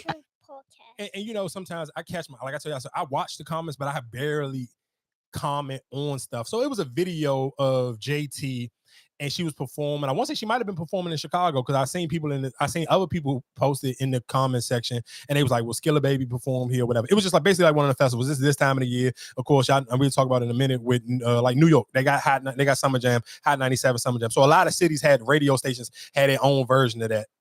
So she was performing it, but the people, don't get it twisted. The people were rapping her stuff word for word, but it was on the neighborhood talk. And I didn't, and like I said, because I be on Twitter, and so sometimes I go down certain rabbit holes. I didn't know that the neighborhood talk dude was like a huge Nicki Minaj fan. So like the rappers who get in line, and I paid attention to it. And I've seen people, I've been seeing girls and gay dudes talk about like who he is and how it's really like a Bob thing. And I kind of paid attention because Jason Lee, if y'all pay attention, Jason Lee don't like Nicki Minaj. You barely see Jason Lee post any Nicki Minaj posters on Hollywood Unlocked. Unless it's like a huge story he gotta post. He don't post no Nicki Minaj stuff. But I watch the neighborhood talk, like they post every Nicki Minaj concert joint, whatever case may be. So anyway, the caption was misleading. It was like, oh, this don't look like no backyard barbecue. I remember that was the back and forth that Glorilla and when her and JT was having, and Glorilla was basically like, girl, you performing at barbecues. Get out my damn face. So when she wrote that, so I'm like, hold on, time out. Y'all ain't about to sit here and lie to these people and make this like this a JT show. So of course I didn't, I barely commented, so I didn't know. Okay, the comments started going viral in the comment section, and then some girl was writing me back like, "Why you just hating on?" I'm like, bro, read the caption. It's not me hating. This is him gaslighting a back and forth that him and Glorilla had. And if you dumb enough not to pay attention to what that means, then you following this page and ain't even keeping up with what they be posting. I follow this page. I'm paying attention to what's going on. I ain't commenting on everything, but I know why you wrote that. Nigga, this ain't her concert. Don't gas these people up and make them think that JT's bigger than that. And the reason why I said that, I'm like, bro, these type of jokes, when people play them shows, we talked about this before, people will get so used to performing in front of these festivals, then you be scared to go do your own tours. And that's why JT was taking and that's why I gave, and I'm not going to, of course, tell people, well, go listen to my podcast. Nigga, I literally during the pandemic did a whole goddamn episode about that 305 goddamn album that came out with the City Girls. What was that? The City on Lock, whatever the case may be. So I'm not about to sit here and argue or justify with somebody in the comment section about how much I like the City Girls. But still, my point of it is you can't skip steps. You cannot sit here and Glorilla is a bigger artist than JT. Hate to tell y'all that. I know the girls, y'all love her because of the looks. Y'all like a lot of shit because of the way it looked. But do Glorilla put out better music than JT? Yes, Glorilla puts out better music than the City Girls as a goddamn group. Glorilla got bigger songs. I told y'all literally she got 4 of the biggest songs this year in 2024. That okay shit can't do nothing to pick whatever out of that 4, pick the weakest 4. That's the shit that's gonna go head to head up because it ain't going head to head up with Glow. Are you fucking stupid? Like y'all gotta stop being serious. Like come on, dog. So when he was saying that, I'm like, bro, you're just misleading the people. I'm cool with that's if the people showed out and they was rapping for him, but and then somebody was like, well, they saying her songs word for word. Go to any summer jam. Nick, and the crazy thing, I wrote a girl back and said, bro, just go to any New York page. Every New York artist gonna have the same video this weekend. Cause guess what? It's Summer Jam. When the cat, what's the nigga for sure? When they perform, nigga, they got that same video. That don't mean that them niggas is bigger than whatever they are in New York City, because they could perform that shit somewhere else and nobody don't know it. But they from New York, so they gonna perform it. Everybody and their mother gonna know it. If we cut on swag and surf right now, every last one of us can go left to right and know this. You know my swag. We gonna know this shit word for word. But what the hell did that mean? Does that mean I would go sit here and see these niggas on tour by themselves? No, that caption was misleading, making it seem like this was a JT show. No, I'm not saying that people don't know her music. The girl got a hit. Yes, they gonna know that song. They know every hit. So I know Soulja Boy songs word for word, but that don't mean that I'm gonna pay my money to go see Soulja Boy in concert. That's the difference. So you trying to mislead the goddamn John, but I brought that up because when I seen that caption, and then I just remember seeing them tweets when people were sitting here saying, "Oh, this dude does it," but they block. Because I didn't even know it was a video of him on Twitter. I guess it's a gay nigga, and it was a video of some dude leaked it of him giving him head. And they made that a big deal about the situation. Oh, this is a gay Bob or whatever the case may be. And I seen some girls real quick. I don't want no smoke with the Bobs, but I seen some a girl tweet and her tweet was going viral. And she was like, it's crazy how every year Pride Month come around and y'all fave this, sit here and ran a bag up off the gay community, never acknowledge Pride Month. And I was like, yikes. So, you know, me, I seen they got a couple million views on it. I said, well, this must be some validation. Let me go in here and look and see what they talking about. Seen one person say Beyonce, niggas ate her up and like, nigga, don't even ever play with Beyonce like that. Kept seeing it go down a little bit. Nicki Minaj. I was like, Jesus Christ. But that's what I said. Like I said, that's why I get on social media, especially why I like Twitter, I like Threads, because you can just get other people's opinion. Because I don't never want to come on this microphone and feel like my opinion is just law. I want to pay attention to other people's stuff. I want to read other people's stuff. I want to see how other people feel about certain things. Again, tying it back into the original conversation with the Angel Reese. I've seen enough black women get so upset just because they feel like, damn, there's not a black man with a microphone in his face and willing to take up for black women at all. Y'all literally just land to the sword where it's like, and I always kind of thought, and sometimes that what made me think of like, if you can make a bag off of just podcasting or whatever, what's enough money for you, and what's the small cities you feel like, hey, I can just live in and I'm cool. Like I want the popularity, but I'm not about to die on the sword for the bag. Where like when you're looking at somebody like Stephen A, I was like, bro, I'll be cool living in like South Carolina or North Carolina. If that travel is too far for a family to like travel back and forth, I can live somewhere in West Bubblefuck, Maryland. No, because you got to think about it. If I'm just strictly I'm just turning the mic on, I'm not going out nowhere, because you still got to get out, cover stuff. You still got to go to these events. You don't. Academics don't. But academics but he's relying off of his opinion. Off of his opinion and his fan base. But when you talking about somebody like a Stephen A who is in sports and I'm going to sporting events, you want to still see him at sporting events, or you want to see him. No, but what I'm saying, you're missing what I'm saying is I'm not saying that you can't go out and cover events. What I'm sitting here saying is where you don't need the money, so you don't have to allow your opinion to sound like you need the money. You understand what I'm saying? Where it's a different, like sometimes you can hear somebody's opinion and you kind of be like, I wonder are they saying this because who paying it, cutting their check? Or is this really how you honestly feel? And you can hear, like, if you listen to enough people speak, you can kind of just be like, damn, I wonder, are you saying this because you genuinely feel that way? Or are you saying this because this is what your job is telling you should say? Like, I literally only heard one person today. Matter of fact, I don't even know if I saved a big perk jump, but I want to say he had a jump. Yeah, I could find Stephen A name. And it was a video of Perk. And he said it. And he said it, but he brought it back to him having a black wife. Fashion. If you're a man that's jumping into this to that atmosphere. I really appreciate you, Perk, because in the game, and you have to make sure you do it and respecting Clark. You cannot call her out of her name like that. You can't. No one could. I think he owes everyone an apology, especially Kate Clark. You can that because it's not hating and it's not jealousy, it's competition.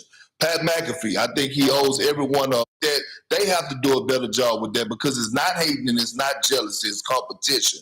Pat McAfee, I can't get to the part, but it was a part where he basically said, "No, my wife would never allow me to call other black women jealous," or he'd be like, "I've been married to a black woman for 15 years. Words you cannot use in front of a black woman. You can't call a black woman jealous or envious over another woman. It don't matter if she was white or black. They will go crazy on you." And that's why when he said that, I was just like, sometimes and that's what, again, when I was like, damn, these two niggas don't even got no woman.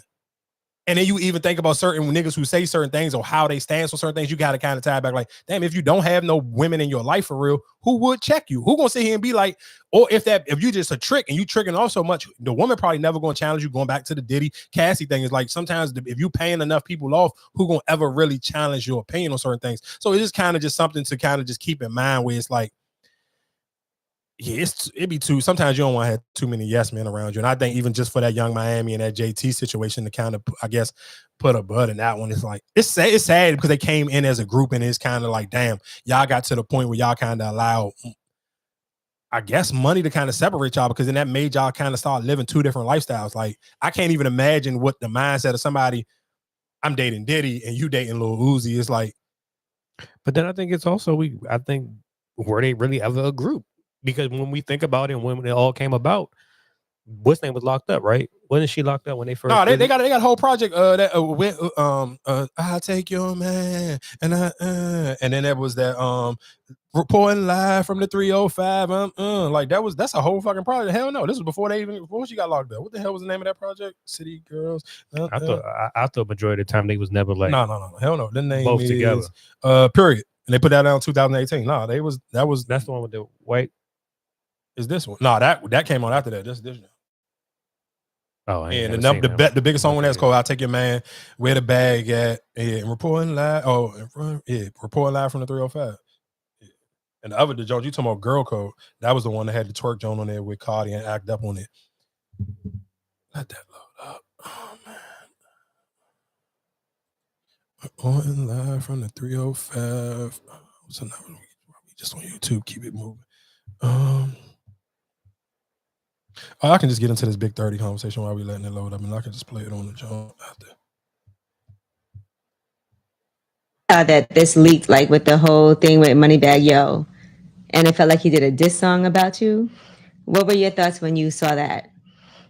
I don't know. I blew. It was already. I don't know. It was funny to me, but like, cause it's like, then they gonna take and do what they want to do with it. But like, the man one he said what he said on the part about me, but the whole song wasn't about me. Right. How did you feel about it? I made a song like when I was in the stage, like when I was in my feeling, like I made a song and said how I said on it, but I never put it out. I never, I said business is tough. Like sometimes it gets really personal. Yeah. And emotional. That's how it went. I never put a song out, but you know how it got leaked in the streets. It's just like, you know what I'm saying? That's how it happened. Shit got leaked. How you feel about it? I ain't feel no way about nothing. Like, it ain't hurt my feelings or nothing. Like, it was funny. Like, I ain't know how to, you know what I'm saying? Like, I mean, you just said it. You said you didn't feel like the whole song was about you. You felt like certain parts you related and you felt, okay, I know what you He said what he said. I said what I said. I think it's also okay to feel a way about something. Yeah. Like, that's natural. Oh, that's a how you natural feel. thing. You know what I ain't mean? gonna lie. I'm gonna keep it all with that. I ain't that have me punching the air like this man. I knew it was coming. Like I knew it was coming because I know what I did. I put my side out on the song. They never got dropped. Got it. And shit, he heard it. We from Memphis small. Right. You know what I'm saying? Like still to this day, like. So you did a song first. I made it. Yeah. Okay. Like still to this day on this platform, I can say all day, this did the third wasn't true. And then he come back and say, it is true. It's just gonna keep going back and forth. You know what I'm saying? He said what he said, I said what I said. Like, and it's done. Nobody got where are y'all now? You know what I'm saying? It is, Are you cool now? Or have y'all spoken? Shit, I ain't got no problem with him. He ain't done shit to me. Shit, like, and I know, where I come from, like, to have a problem with somebody, have to be. We don't want that. Blood on the ground. Somebody took something from. All right, so for people who don't know who that is, that was Big 30. Shout out to Angela Yee. He was on Lip Service, and they basically was addressing and talking about his situation with Moneybagg Yo. I hate his response because it was like, dog, I watched you write a whole paragraph about this man on Facebook. When you heard, and of course, he leaked that song out I want to say it was a year ago. I can't remember if it was a year ago, but yes, Big 30 leaked out a song. He trying to say it just leaked out randomly. Bro, it's 2024. Songs ain't just randomly leaking, and it was getting out on all the blogs. So let's be clear. You probably leaked it yourself or had one of your homies leak it so people could hear it, and he was throwing shots at Moneybagg Yo, and Moneybagg Yo took a minute to respond. He didn't put out other songs, never addressed it, and then he finally put it out. And of course, it's just, he might have heard the whole song, but we ain't heard the whole song because it's still just a snippet. When he addressed Big 30 word for word in that verse that everybody was talking about, when it got picked up on all the blogs, they heard that verse. And when you heard that verse and he said, and you said, oh, you only signed us because you needed protection or whatever the case may be, you really wasn't looking out for us. You wasn't. Again, I talked about it. I believe I said, like, I know what Big 30 got jealous at because you looked at him. It seemed like he was putting more energy into YBT fat. And YBT, you both of y'all niggas fat. So it's kind of like, it ain't one of them things, oh, this nigga just look better than me type of situation. Nah, it ain't that. It's realistically, YBT fat just crank harder than you. His music is just more relatable. It just sound more fire. And Big 30 kind of, and of course, Moneybagg Yo addressed him in that when he ended this song, he was just like, dog, Big 30, you took your foot off the gas when Pooh Shiesty got locked up. You were supposed to turn up. You were supposed to put out more music. You was waiting for people to still just do you the same favor like 30 was out. And I mean, like Pooh Shiesty was out. And that's not the case. But I don't like that he's sitting here trying to downplay the... No, nigga, you literally wrote you're a grown man. You wrote a paragraph and probably is almost 2 paragraphs worth of conversation about this incident or that's this song or that track on Facebook. Because again, I told y'all, on Memphis, or down south, Facebook is still their thing. Like, their go-to to get their shit off is Facebook. And he literally act just like Glorilla and went on Facebook and had him a goddamn nice long rant that he posted, talked about all the little situations. And I believe they got a homeboy, like a mutual friend. His name was Newski, because I know Big 30 rap about him all the time. He passed away, and I think Moneybagg Yo paid for the funeral. But Big 30 made it seem like he pressed him. Like, I pressed you out to pay for it. You ain't really want to pay for the funeral. Like, it was just, my whole thing is, you said what you said. You can't go on this platform and sit here and try to backtrack it now, saying I ain't got no problems with him. Because, nigga, when I read that goddamn joke, it sounded like you had problems with him. It sounded like you wanted to have real smoke and you did not like the Moneybagg Yo. You felt like he used you. And after he got whatever he needed from you, he just ain't look out for you. And I just think it's work ethic. I think a lot of times rappers sign to somebody and you looking for somebody to walk you to the bag or walk you to fans. I like Moneybagg Yo sitting that song, bro. I can only do is put your music out. I can't make people like your music. And don't get it twisted. I think Big 30 crank. But I do think his better music, of course, was when Pooh Shiesty was out and him and Pooh Shiesty was doing songs together. But Big 30 crank, I just think he's not consistent. You kind of was looking for Moneybagg Yo to give you a crazy outlet. And again, like when we talked about earlier, everybody got an ego. If I do something, I want to be the best of it. If I feel like, oh, this person ain't better than me, I'm going to feel some type of way, but I don't feel like you should have kind of linked on Moneybagg Yo, and now you're trying to kind of recant what you said. Like, nah, stand on what you said. You said what you said, stand on it. Put out better music and wait for Pooh Shiesty to come home. If that's the case, if that's where you feel like that's what's going to elevate your career to the next level, but I don't feel like that. And just real quick, while we're talking about just music and kind of like underground, shout outs to Honcho. Honcho performed here last week. Oh my God, he had that goddamn Echo stage jam-packed with nothing but legs. But the only reason why I wanted to bring that up, he definitely had a bunch of women come out to see him. But I heard in a verse, and he was saying, it was a Jonah, he was saying, people keep saying I sound like Rollo. People don't know, y'all know I talked about Rollo Rodriguez on here before. I felt like he had probably like one of the best albums that came out last year. I do feel like both of them do sound, when he said it, I didn't really like, I felt like I heard a similarity, but I really ain't paying no attention until he said it. Then I really was listening. Then I was like, oh, Honcho just looked better. Pause, no homo. He just looked better. He's a better looking man physically. He's more attractive. So that music, that sound, he is kind of strong arm in Rollo for it. And of course, Rollo don't make a bunch of girl songs. He had his little moment where the girls was kind of running with the joint on social media where who this for with the little condom joint that had little Meech in the video. But I feel like if Rollo probably got himself in better shape, it would make it a lot harder for Honcho to run away with his sound like the way he kind of realistically is, and he kind of leaning into it where it's like Honcho can kind of go on tour by himself. The venue's not going to be as big because Rollo doing his jumps going up on the tour with Lil Baby, but he still got his own tours that sold out. And I don't think the women who listen to both of them, I don't think the women look at Rollo Rodriguez the same way they look at Honcho. I watch women at this concert and they looking at this nigga like a sex symbol, and they was treating him like he was up there like Chris Brown or Trey Songz or one of them niggas, and they kind of treat Rollo like, oh, this just the cranking nigga from Atlanta to be with Lil Baby, or he from Alabama to be with Lil Baby. So my only thing is, and that's one of the reasons why I said sometimes we just got to be honest with certain comparisons and stuff we do. I know a lot of times we try to, again, when I was talking about with the WNBA, we try to kind of downplay on like, nah, I like them because the way they hoop. No, it's okay to be like, bro, I like this person because they look better than this person. And it just is what it is. And I can see the difference between the way women respond to Honcho and the different way they respond to Rollo Rodriguez. So all I would tell Rollo is, yeah, you just got to get in the gym and tighten it up. We'll make better. I mean, about the R. Kelly situation, and said that she doesn't want to have anything to do with me no more because of the R. Kelly thing.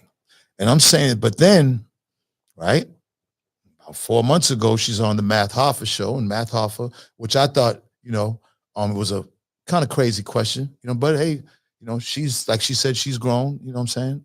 She's of age. I don't think they're grown sometimes, but anyways, all right. But he asked her, hey, when did you lose your virginity? She said at 14.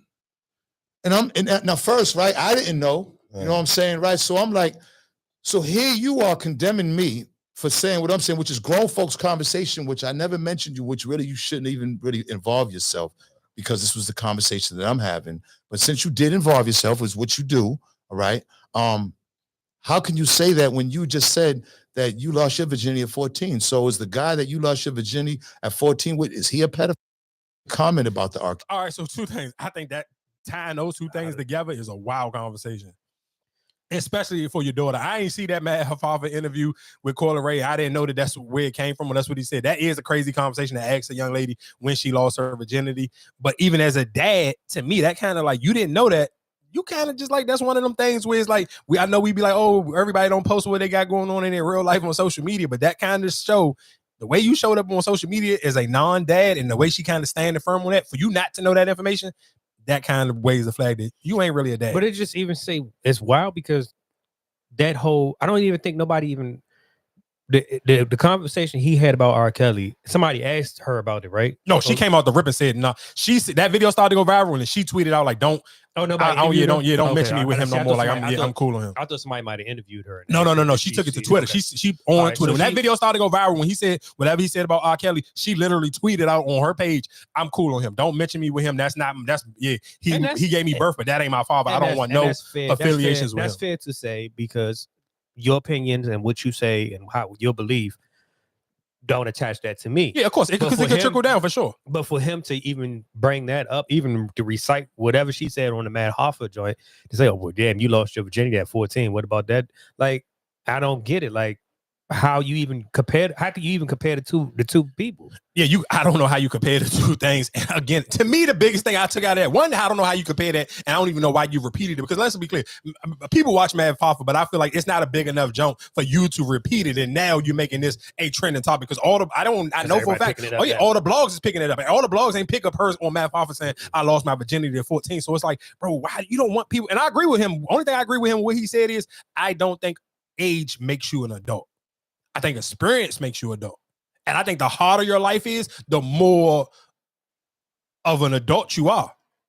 Because if you don't have certain life experiences, I feel like I agree with you to a certain extent when you say that, but then it's just like you still have a kid mentality. You might have been, I was cooking and cleaning the house. I was taking care of the house at 11. Yeah, but that still don't make you an adult. That don't make you adult. But you saying my experience. I experienced being an adult. I experienced I had to raise my siblings and stuff like that. Okay, so now that's different. Now you're throwing in a different scenario. Now you're adding on stuff. So now you sit here taking care of other kids. Now that do kind of make you an adult. So if you sit here and say, hey, I'm 15 and my parent left me in the house to sit here and I had to make sure my little brothers and sisters' homework was done. I had to wash them up and I had to cook dinner for them every day because my parent worked overnight or whatever the case may be. Now that makes you an adult. Now I thought you were just saying but like you might have it. I mean, but that just give you more experience, but I still don't qualify you as an adult. Yeah, just not by age yet. But if you sitting here saying you think about how many people, like, let's just say even somebody for me, I know how to, because of course, even as a kid, our first jobs was working at daycare. So I would know how to raise a kid because literally for 4 years, that's what we did every summer, working at daycares, goddamn watching kids. But what I'm just still saying is like, I do feel like that experience do kind of push you over from a kid who don't have that experience at all. Like, just because, let's say if I'm 19 and I'm super green, or I'm even 21, I'm super green. All I had to do is just go to college. I ain't had to pay for college. I ain't had to work no job. I just literally just went to school, graduated from college. But a kid who, let's say, grew up harder, didn't go to college, but they didn't sit here and raise 3 of their siblings, but they just graduated from high school, then had to work a job every summer and had to do like real adult stuff. That 18-year-old that had that situation compared to that 21-year-old, that 18-year-old is realistically more of an adult than that 21-year-old. Because ain't nothing separating them but age. Because you as a 21-year-old with no responsibilities and just went to school, all you've been doing is fun and going to school. Right, but then okay, you still know how to talk to people. So if I sit you down and you need to do an interview, the person who probably went to school probably more educated and learned more and know how to speak to people, you're going to easily get that job than somebody who, I did help my kid. Yeah, I mean, I get that, but you that's two different things. Like you talking about somebody, but you still putting experience in there too, because that's like you taking experience away from you. You didn't have a chance to go to school. You had to raise your kids, so you didn't experience the how to do this and how to do that. That's still taken away from you. That's an experience that you didn't get. Just because you go to school don't mean that you are educated or you're experiencing something though. But Like that's what. that But you. person that But, has those life experiences could probably kill an interview because they had to be so mature at a young age, as opposed to somebody that didn't have to do with that. But that's what I'm saying. When you discredit somebody, you saying because whatever it was set up for you, you did what you had to do to get that stuff done. You still experienced stuff. You didn't experience, making food and taking care. I didn't have no siblings. I was the only child, so they was able for me to send me through college, or they was able to. But it's still experience. Though it's just a perfect example. Like even if you tie back into sports, it's a difference between and you know this from two. It's a difference between playing for. I'm gonna take it real DMV, so I apologize for people, but it's a difference between playing rec ball and playing boys and girls club. So it's the difference between playing for Kettering and when you play for Peppermill. When you play for, and that's the difference. You can't even tie that into the WNBA if you want. When you play for Peppermill, that rec ball type of shit, that shit was way more physical than. And we growing up, we know the difference. And you laughing like, oh, these soft ass Kettering niggas, like they play basketball super soft. But when you play you going to Peppermill, you going to Landover, you going to Sea Pleasant, you going to all of these, going to the hood to play basketball. Them gyms was the hood. The people in the crowd was the hood. That level and intensity of basketball is a complete different experience from the kid who literally just played in Boys and Girls Club in a super soft ass area where you was like, oh, it was Kettering versus Bowie. And I'm talking about this was Kettering and Bowie before y'all done migrated y'all goddamn ghetto ass kids to Kettering and Bowie. When it was like you was playing against little Billy at Bowie. From playing in Sea Pleasant and you might be playing Kevin Durant. It's a huge goddamn difference. So that we talking about that's experience, that's basketball experience from rec ball and goddamn Boys and Girls Club. It's a huge, for a fact, it's a different level of physicality for them goddamn rec kids and them goddamn Boys and Girls Club. So that's the same thing where it's like, yeah, you could have went to college and literally just went to school. You never had to knowing how to pay bills and never paying bills is a complete, I know for a fact, I can even make it a difference life experience when you really learn life. It's a difference between here saying, okay, yeah, I pay bills in a house with my parents, but it's a difference between here saying, oh, when you move out on your own, it ain't about how much your rent is or how much the electricity is. The shit that really be adding up is the shit that you probably never had to pay for when you was in the house with your parents. When you got to get tissue, you got to get toilet paper, you got to get these plates and plans. Like those are the things, or how often you got to go back and get toilet paper. And you'll be like, damn, this shit kind of be adding up. You don't realize, and that's why when we talk about the Target and Walmart prices, guess what? A kid would never be able to have that conversation, but adults can have that conversation because guess what? You looking at prices because you know the difference between, hey, I pay for this at Walmart, I pay this at Target. When we talk about grocery stores, we know the difference because guess what you're doing? You're paying for it now. But when you was a kid, you don't think about it because guess what? Let's ask a kid. You like Target or Walmart? Every kid gonna say Target over Walmart. But as adults, we gonna have we already did it. We had it 2 weeks ago. We had a real live dialogue about Target and Walmart and their pricing, but that's not a conversation that you can have with a kid. Because the kid gonna be like, oh, the Target just got a better goddamn toy selection. Like Walmart Joe so far in the cut, and I don't even know if Walmart got a damn toy section. That's how far it off it is. I know they do, but realistically, you talking about in the store, that's how far off it is. With Target Joan is lit up like a guy. You know where that goddamn, everybody who got kids, you know for a fact where that goddamn, the kids know where that goddamn toy section is. Well, you could tie back to a job. You could have somebody that went to school 5, 6, 7 years for a job that's coming in telling you how to do your job, and they've never experienced anything that you experienced. So how are you just going to school want to come and tell me, okay, this is how it should be done if you haven't experienced it yourself? Yeah, so like I said, that's why I go with the experience. I don't think age, makes you an adult. And I think that's why a lot of people, even when we talk, tie back into like the Jalen Green and Drea, shout out to Drea, that after body, Jesus Christ, that baby did her instant work. I'm not even mad at her for hurry up and running. Now I can question like, damn, where's that baby at? Because she didn't definitely drop that baby and been on the beach taking fire pictures for a brick. But that's all over the place. But again, that's why so many people, when we were talking about them, so many people use and brought up the conversation on, oh, he's just a kid. Because sometimes realistically, that age don't make you an adult, bro. Life experiences make you an adult. And when I say the harder your life was, the more you are like, when you talk about wise, when people be like, oh, gray hairs just show you how wise, because them life experiences, that stress that brought them grays in, that's from life, dog. Life. And people, we use that shit all the time on social media. And you only see, you'll never see a kid be like, oh, life just life. But no, as an adult, every adult know what that means when people be like, oh, nah, life just life. And you know that's just some miscellaneous stuff that happened. You got to pay for something that you wasn't planning to pay for. You got a flat tire that you wasn't planning for, or whatever the case may be, and it threw your day off, or something. It's something happened to you just in the course of life to make you be like, nah, bro, life just life in the day. And you having those moments, and even going back to what I was saying where it's like, as a black person in America, it's hard for me to sit here and have crazy tears and moments about what's going on in other countries. Because, bro, life be life and extremely a lot here in America for me and people that I have every day-to-day conversations with. So that's my point of when I'm saying he's saying, like, I hear what he, like, I get what he said when he was like, yeah, she an adult, kinda. And you can tell, if we being honest, like, if we just judging Coyle Ray off of social media, bro, she acts the most kiddyish out of all the girl rappers. Like, bro, she just come off like a kid. We talk about that when we talk about her music. This shit just sound kiddie as hell. And that's probably realistically because that go off of life experiences. A grown woman gonna sound like a grown, and that's even still one of people like that. Some people was kind of like okay with Nicki, like when she kind of like dibbled and dabbled, but that was like one of her biggest critiques of like, bro, nobody don't know nothing about your life for real. Like, what's your real life experiences? That was one of people's biggest critiques to Nicki Minaj her whole career. Like, what have you actually been through as a human? Like, give me some relatable stuff. And that's why people love Mary J. Blige, because she can sit here.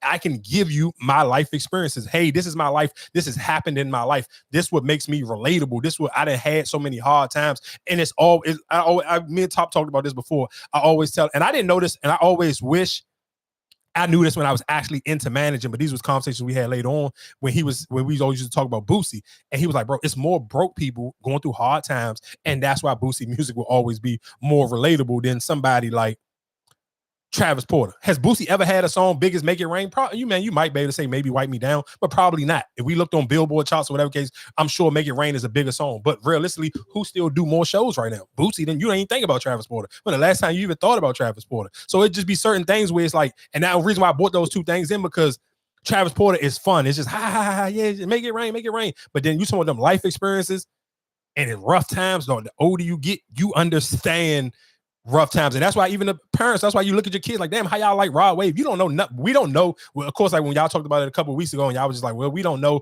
what our kids do when we at work or whatever case may be, or they close their doors. That's the reason why so many parents be kind of like lost on, damn, why do my kid like Rod Wave so much?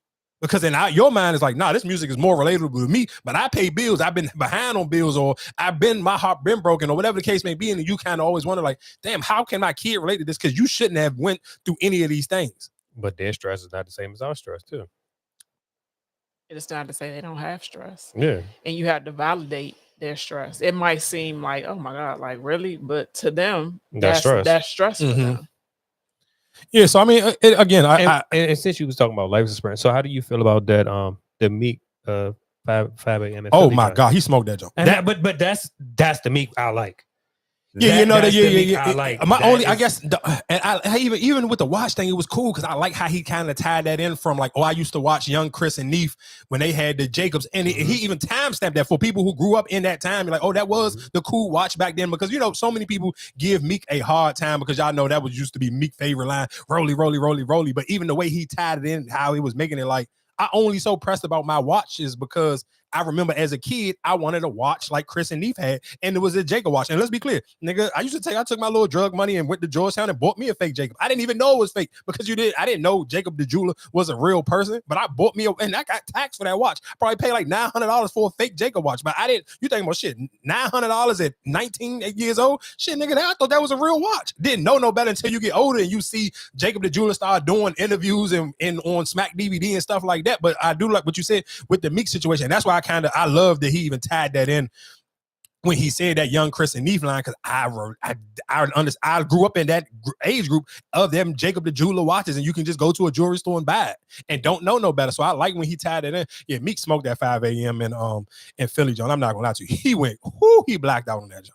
But that again, that's why sometimes when we talking about just put out the music. And I do like even that conversation that they was having on Joe Budden, John, when they was talking about just the name of it. And I didn't think nothing of it, but when they was having the conversation, and for people who don't know what we're talking about, they were having the conversation on, Joe was like, he shouldn't have named it 5 a.m. and nothing, because that's a Drake thing. Drake do the 5 a.m. or whatever time, blah, blah, blah, like that timestamp thing is a Drake thing. But even listening to the style of the beat, the way Meek, the tone of voice that Meek was using and everything, it fit perfectly for that. Smoked it. I ain't gonna lie to you. If I was him, I kind of would have wished he would have put Drake on it. Especially because you had the time. And I feel like Drake is in that vulnerable space that he probably would have gave Meek that verse back immediately. Especially after you'd have heard the way Meek was blacking out on that jump. Like Meek went crazy on that song. But he was but again, when we talking about life experiences, that 5 a.m. It ain't no rah, rah, rah. I'm this, boom, boom, boom. I got all this money. When he was talking, it was relatable. And then he was talking about death that's going on in Philly. Like it's the summertime, dog. If you don't care if you live in Chicago, you live in DC, wherever you live at, dog, we know for a fact, and it's sad, but we be honest, dog, you know for a fact that, dog, 4th of July right around the corner. In most major black cities, that the level of violence goes through the roof during 4th of July. And I know realistically, Chicago is the one that we almost highlight all the time because theirs is always the extreme, but that happened everywhere. It happened in DC too. Let's be clear. DC ain't no goddamn walking a picnic during goddamn 4th of July weekend. And I ain't talking about by the goddamn memorial. I'm talking about on the off streets of DC. Like, bro, let's be clear. So when he talking, he just talking about what's going on in Philly and talking about how he losing certain players or people, and you seeing like little dudes like rest in peace to Fat Cheese, like just seeing those things and him tying all that into the music and him even saying like why I cried when I was, talking about the reform stuff on the news. Like, bro, I've been like, this is my real experiences. Y'all can't want me to not be happy because I wish somebody would have did this for me when I was in jail. I actually sat in jail. I was a celebrity. I was famous and nobody was doing what I was doing. So me change, like, he smoked that 5 a.m. joint. I'm not gonna lie. That version of Meek Mills, he should put out a whole EP. You want to put out an EP? And let's be clear, I don't necessarily think they will it chart. Absolutely not. But if you are a Meek Mills fan, or if you even just had songs that you have liked the Meek Mills before, I'm sure if you hear that 5 a.m. in Philly joint, you'll be like, oh, this is why I like Meek Mills. Ain't no super braggadocious stuff. It's just real shit. It's literally like damn near listening to the news, but it's on beat, and the beat was hard, and his voice tone and everything was fire. Like something that you riding around. Yeah, you listening to, and he painted a great picture. And realistically, if you're a Meek fan, Meek know how to paint a great picture. He did it with the Tony Story series. Nigga, he painted something that like that storytelling, like that's don't be clear.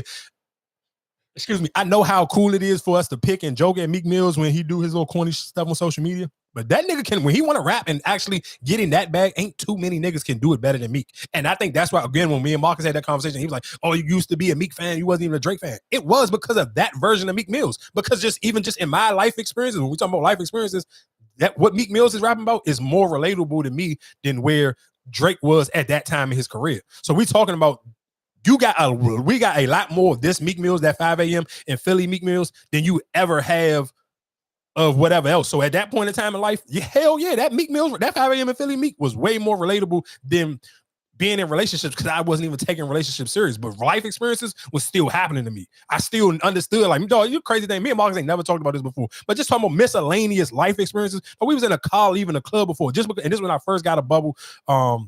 Had a Crown Vic bubble. I'm sure of y'all of a certain age, but I didn't have a paint job on it at the time. So it still just looked like everybody else who just buy a random bubble from a taxi cab jump, whatever the case may be. And it literally looked like somebody else from Kenilworth. No, we was sitting at a light and somebody coming from a club and somebody shot up the car. And we literally just so naive to it, like, damn, somebody just shot the car. Still went to the strip club about it. But after that time, I knew even when we talking about just not following trends, nigga, after that happened, nigga, I would make sure every car I ever had after that had a paint job on it and had some signature stuff. So no, you're never going to get me in a mistaken identity situation when it comes to just, that's why I don't fuck with the all black shit or none of that. Looking like every other nigga, I don't never want to get mistaken identity as somebody else.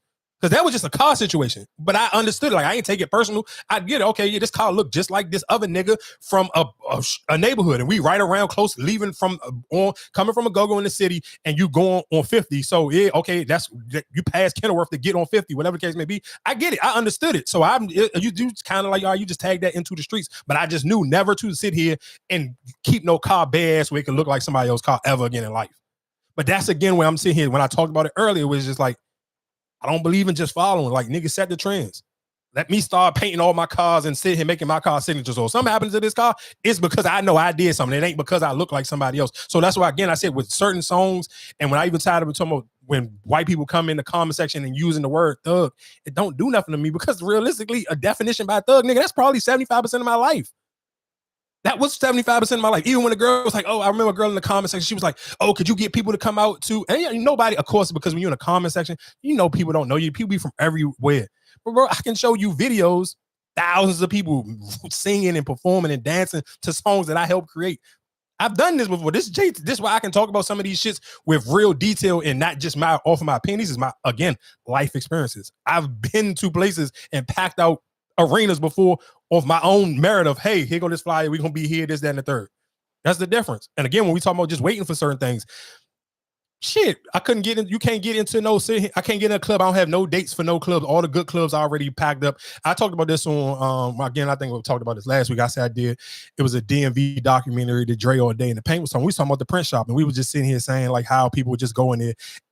And I was younger in there. You just listening to people, but you kind of listen to ideas. No, not ideas, but you hear what people complain about. Like I can't get a date at this place. I couldn't get a date at this place. So these almost Saturday.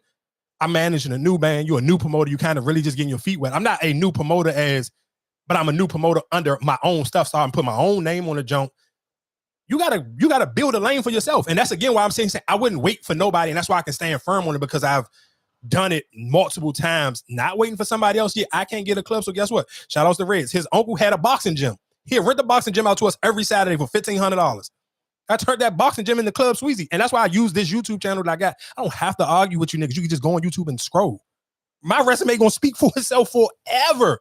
I don't give a fuck what it is. Whatever you want. Can you ever do? No, that's the difference between, and that's why I say sometimes I get frustrated because it's like when we talk about podcasting, when you behind this app, it's like that shit you kind of be behind the 8 ball with certain things because old people, we just stuck in our ways. But when you talking about just real life experiences off of you, something saying, hey, can you pack out arena? Can you do a tour? This, that, and the third. I literally, and it's not even on some brag. This is just my life experience. I've done this a million times with my friends that I still share a holiday group chat with. Like we still sit here, oh, it's your birthday, whatever. We share parlays. These is my real friends. But I've done whatever arena, Showplace Arena, we did it. It's on. You can go on YouTube, you can find it. Whatever venue, 1,000 people, 2,000 people, we've done it. All of them sold out. But my whole point of it is you have to be able to sit here and say, when ain't nobody opening the window for me, how can you open your own job? All the good clubs on Saturday in the city, they already take up. Oh, okay, I'm gonna turn this boxing ring into a goddamn club. We had like probably like a 7-8 month run for it. But then we talking about gang tasks. And you talk about stuff like that, nigga. Hey, literally, it's a YouTube video, a gang task. Marcus didn't even can vouch for this. When I tried to throw a pool party with when they had their little pool situation going on, we put our name on the jump. Oh, these niggas is a gang because we was real, and it's not something to brag about when we talking about the thug thing. We was the first people that had gang in the back of our name. It was Sweezy Gang Entertainment. Nope, this was before Glizzy Gang or any of that. Our shit had gang at the end of it. And guess what? PG County had a gang task. Me and Shooters talked about this when we did our interview. And nigga, literally, when we was doing the ABM versus XIP, the gang task was on there. They was in the YouTube joint. They was on Go Central. They was coming to the CFE. Oh, these are two gangs about to have a joint at this venue. And we had to make videos saying that we wasn't a gang. We were just promoting the joint. So it's just what I'm telling you. It's just like when I hear white people use the word thug, and I just be like, I hope y'all don't think this shit do anything to me. Because, nigga, I lived a real life before I got on this goddamn microphone. Again, that's when we talk about life experiences. You got to actually kind of live real life to have real opinions or even to call yourself an adult. That was my little TED Talk. Ultra podcast. Let that junk load up. I'm going to come in with that Anthony Edwards junk. Camera went crazy. I wish I could play this shit on here. Damn. Jaylen Brown junk too.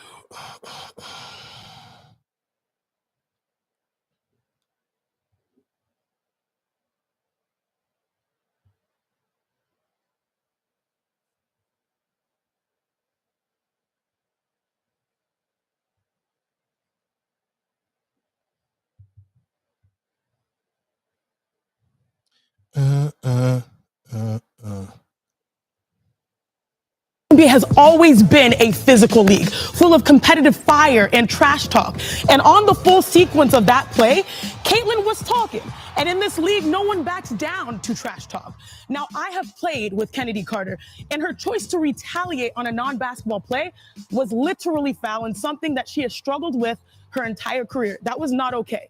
But one player's approach is not indicative of an entire league.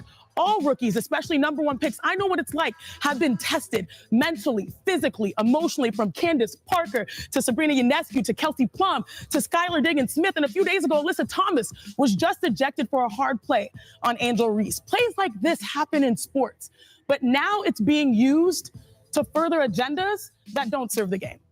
So when it comes to women's athletes, there's this expectation that players in the heat of the game should constantly stop what they're doing and be appreciative of Caitlin. They should bow down instead of being the competitors that they are. These women are elite basketball players who are competitors, who show up and show out. Oh, we gotta play that. I'm coming with Anthony Edwards, but hey, can you while I'm playing this Anthony Edwards, can you find the what's name clip, the clear joint you sent me of Skylar Diggins? Skylar, I can't even believe I had that goddamn WNBA rant without even talking about Skylar Diggins. Jesus Christ. Yeah, I hear all the hate. Yo, Ed, Carmelo said, are you committed to really going out there and being the face of the league? Because they throwing that term around too loosely. Okay.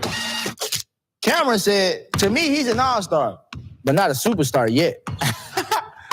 Buddy, it is what it ain't.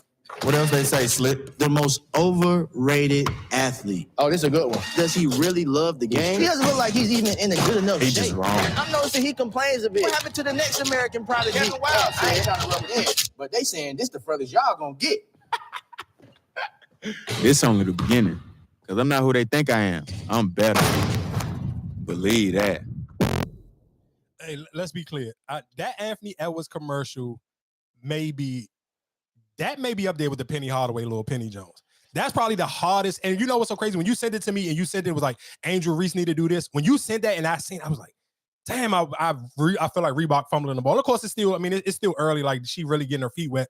But I still like when you said that, I was like, damn, that would have been a fire commercial for her. Anthony Edwards, and even the dude reading, I know Cameron went crazy on him. And I'm not gonna lie to you. I'm gonna finish on this commercial, then I'm gonna get into the Cameron joke. But that Anthony Edwards, bro, I'm talking about. I don't know if it's another basketball shoe harder than that. The crazy, and I was just having this conversation when I was in the barber shop today, and we was just talking about the shoes and how the commercials, how they used to be beforehand, and how you need those in those commercials now. When we go back to the Kobe and LeBron, when they used to have a puppet, like you need that kind of entertainment to kind of draw people more to, oh damn, I want to cop these. Or you seen that what's name commercial? The Charles Barkley commercial. Oh yeah, I don't believe it. That was my favorite. And you know what's so crazy? I got asked Lo what we did with that when I was originally first coming up with the Vulture podcast thing, and I had Lo make an intro, and I used that as the joke. Of course, I think we stopped using it because he was saying it because of course licensing or whatever the case may be. But that's still one of my favorite commercials. Probably up next to the Penny Jones, that Chris Webber and Charles Barkley joke when Chris Webber dunked on Charles Barkley and they in the barbershop. He's like, I don't believe in role models, but you're mine. And I agree with you. Like those commercials kind of give people a different personality. And again, that's when we was talking about with Caitlin or just talking about personalities and just competition and what you're looking for from your athletes. And I think that's why so many people gathered into Anthony Edwards. And Dad used to say this to me every day. Like he was like, "Yo, how they keep letting this boy cuss so much?" And that's a perfect example. And I was just about to sit here and say that. How would he saying? Yes, he might have to tone it down just a little bit, but that's why you are drawn to him is because he gonna let it fly.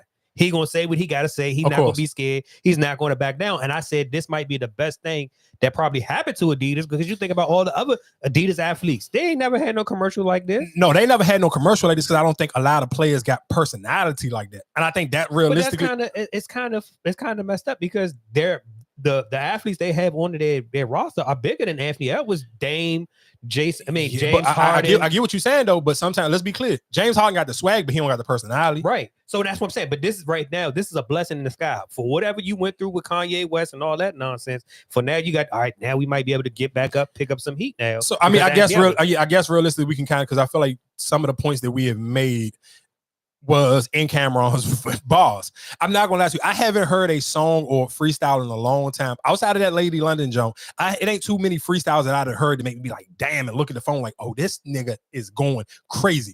That Cameron rapping over the Black Rob like whoa joke, Cameron smoked that joke and he ate this goddamn Adidas commercial alive, dog. I have not listen. Cameron put out some cool jokes where he doing a freestyle at the desk, and that's what. And real quick, and just for people who just be like, listen to what I'm saying. I just use Joe Budden for example a lot of times, and I understand because I just listen to his show, and I be hearing what he be trying to say, why he don't want to rap. Yeah, Cameron because he Cameron one, and I'm just bro, you can't keep like he pardoned and he's still barring up to death. That excuse that Joe be trying to use when you trying to make, I don't think nobody in real life think you got more money than Cameron. We keeping it a buck. So I don't necessarily know if he can still do that and he can still pod. Yeah, buddy, you gonna have to figure it out or zip it up, dog. Because that Cameron right there was ridiculous, dog. He went I'm talking about the Kanye and even the way he went down the list of basketball players that used to have wore Adidas and got injured or whatever the case may be, and even like you said, tying it into the Kanye situation, and he was like, y'all trying to use Anthony Edwards like he the basketball version of Kanye. And let's be clear, because you're absolutely right. This is realistically And I think the NBA kind of leaning into figuring out that people just like authentic, because he ain't got fined for cussing that one time. Nigga, his whole entire playoff run, he didn't use every word besides the B word and the N word. No, he did use the N word. Oh, he did. He dunked on him. No, but I'm talking actually at the podium. But he was on an interview. Remember when he was looking at the screen and he was like, "Oh yeah, I put that nigga on the poster." Yeah, shout out to Anthony Edwards. And that's again, this is what I'm saying, and that's why I got so upset when we talked about the Caitlin Clark thing, because it was like, it's just for me, and maybe some of y'all can turn it off. I just can't.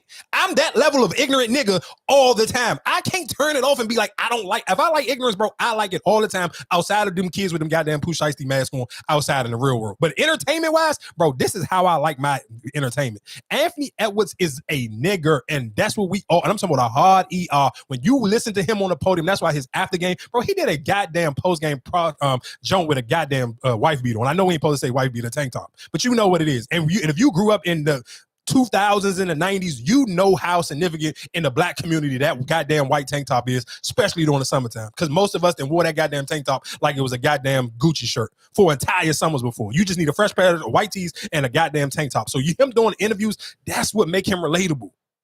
You can't buy that stuff. It's not no jewelry. It's not nothing. It's how you talk. It's your swag. It's your delivery. And again, tying that into the Angel Reese thing. That's what them other girls don't got. It's not, I don't have to force this. I'm authentically me. Even when she went viral the other day before the game and she was like, oh, a baddie can't be a baddie, but so long, these shoes killing my feet. That's her every woman in the comment, they laughing. And then so many women's like, bro, everybody know this is real. We all do. And when you put them expensive ass shoes on, because we remember we talked about red bottoms a couple, I can't remember. It was a couple episodes ago. Man, we just talking about how them shoes be uncomfortable, but they just super expensive. But that's what it be. Them girls will pay a lot and their feet be in pain. So her even walking like that, and that's why the Shade Room and all them pick that up, because they know their audience, that's relatable, dog. And that's what relatability, and you can do it authentically, then it don't look forced or fake. People are going to eat that up like crazy, and that's what Anthony Edwards did. Don't get it twisted. Cameron still smoked his boots, but guess what Cameron wouldn't have done? He would never did this if he didn't know how much the culture love Anthony Edwards right now. Yeah. That's the only reason why he did it. And that's always going off of algorithm. Yeah, of course. What you say in the algorithm, playing to the algorithm is right now, like that's people smart. Talking, it's smart. And he even had the Luka jersey on and sitting here saying, I'm gonna send a nigga home in an Uber. I was like, oh my God, this nigga Cam is going crazy, dog. I have not heard of Cam like that. Remind me of why I fell in love with Cam. He is the reason that made me be like, damn. Oh, he went crazy in the pink Range Rover and Laffy Taffy, like, man, Cam is him, dog. That verse right there made me be like, this is why I was a diehard Dipset fan. I did not like Jay-Z or Nas or none of them niggas bird gang me up, pause no Diddy, dog. That goddamn oh my God, Cameron went so crazy. But this is even the bar, and I'm like, damn, I didn't even realize all of them niggas who got injured when he was at Tracy McGrady, RG3. I didn't know all of them was Adidas athletes. Yeah.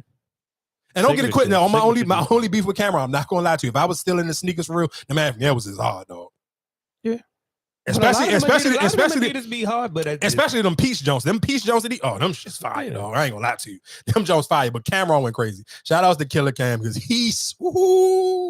I can't believe that Mace don't never get the itch, pause no Diddy to want to sit here and get in and rap with him, because oh my God, Cam be blacking out, dog. He get the start of Joe just brushing his head. That's what I'm sitting here telling y'all is you can't teach just swag, dog. That shit can be doing. You can't, and I get it. I'm sure most people just can't do it. Like his style, his delivery. We know most people can't do it. That's just a Dipset thing.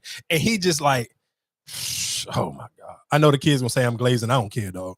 That was one of the niggas I grew up on, and he made me proud to be like, this was why I was a goddamn Dipset fan. And for everybody in DC Uptown, y'all niggas know that y'all thought y'all was goddamn Bird Gang for real. The whole entire Uptown thought they was Bird Gang. So shout out to Cameron, dog. Shout out to Anthony Edwards. That Adidas commercial, definitely the most fierest basketball commercial I've probably seen in 2 decades. I'm comparing that. I'm putting that Anthony Edwards commercial up there right beside the Lil Penny and Chris Rock joint with Nike. And that was a long time ago. You told me that was like 95, 96. So shout out to Anthony Edwards. I think the Braun and Kobe joints. But I don't feel like they're not that memorable. Like if you... LeBron ain't got no ring. Kobe, you got a ring. But you know, but the crazy thing is, I didn't remember none of those commercials because I didn't remember them until Kobe passed away, and they started playing a lot of them commercials over. Because again, we had this conversation. I do think, I mean, we had this before. We could just revisit it a long time. because and that's why I think one of the conversations, of course, like early, just when Marcus first, when we was like podding on the regular, and he was just like, oh, you don't watch sports for real. Because when we were younger, and of course, like around that time, I wasn't, nigga, I was outside every day and able to watch sports, like even with the WNBA now, like I got the app, I got the league pass on my phone. It could be anywhere and I can still just watch a game.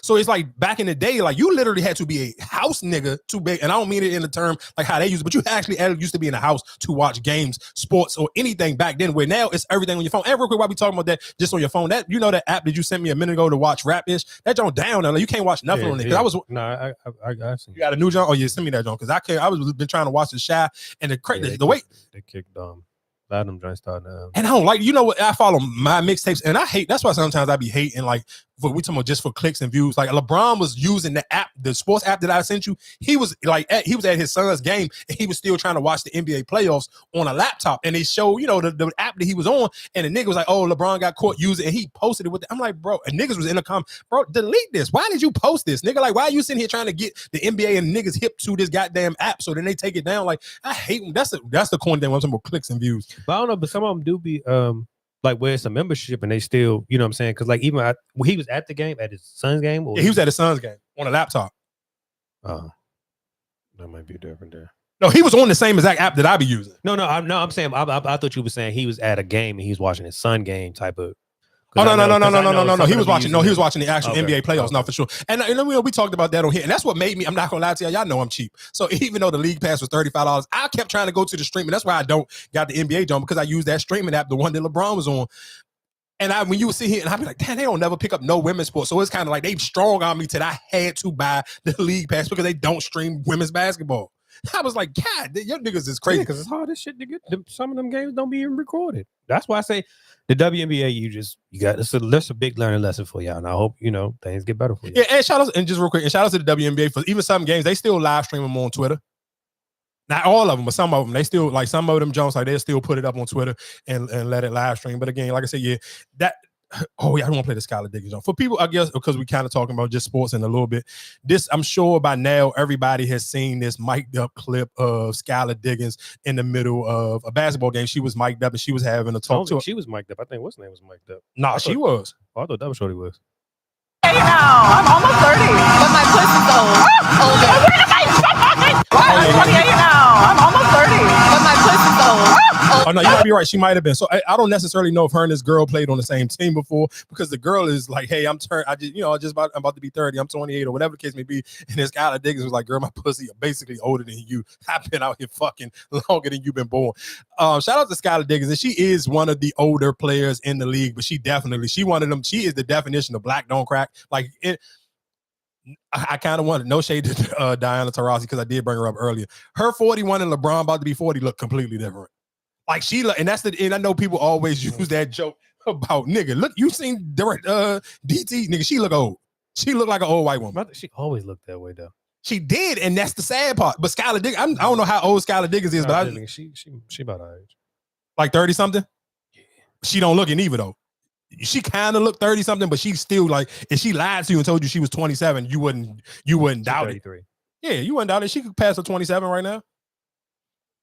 So like, and shout out to Skylar Diggins. When y'all talking about like, and that's sometimes when we talk about just not necessarily, I'm not about to sit here and act like when Skylar Diggins was in her prime, I was watching the WNBA, but sometimes it's like some women that's so kind of like so beautiful, you still know who they, and that's a different difference between like when I guess I was getting upset about the two women on the Chicago Sky taking a lot of shots. Most of us, we could be honest, 5 years ago, 6 years ago, we wasn't watching the WNBA, but I'm sure 6 years ago, if you a nigga, you knew who Skylar Diggins was. Mm-hmm. You ain't have to watch not one WNBA game, but you know how fire Skylar Diggins is. And if you hear my voice right now and don't know who this woman is, just Google or get on your whatever social media search, put in Skylar Diggins. Because for one, of course, like I said, that video went viral and it was picked up on every damn page. But you can just Google her. This woman is drop dead goddamn gorgeous. It got that smooth, y'all want to go into the hair texture, that smooth, silky Indian looking shit. She is really one of them. And again, that's why I'm saying, and that's the difference between like, if you really her or you really him, people don't gotta watch your sport to know your name. And she was one of them people that you ain't had to watch the WNBA. You knew who she was. You knew who Candace Parker was. That's just a little bit different. I ain't going to have to go on another WNBA tangent. That is, I just wanted to clear that. While we still kind of keeping it in the sports vein, because we talk about Anthony Edwards, I do want to play this clip of Jaylen Brown because we did talk about that last week when we talked about Stephen A. Smith, again, because the audio was messed up. So I do want to kind of repeat it.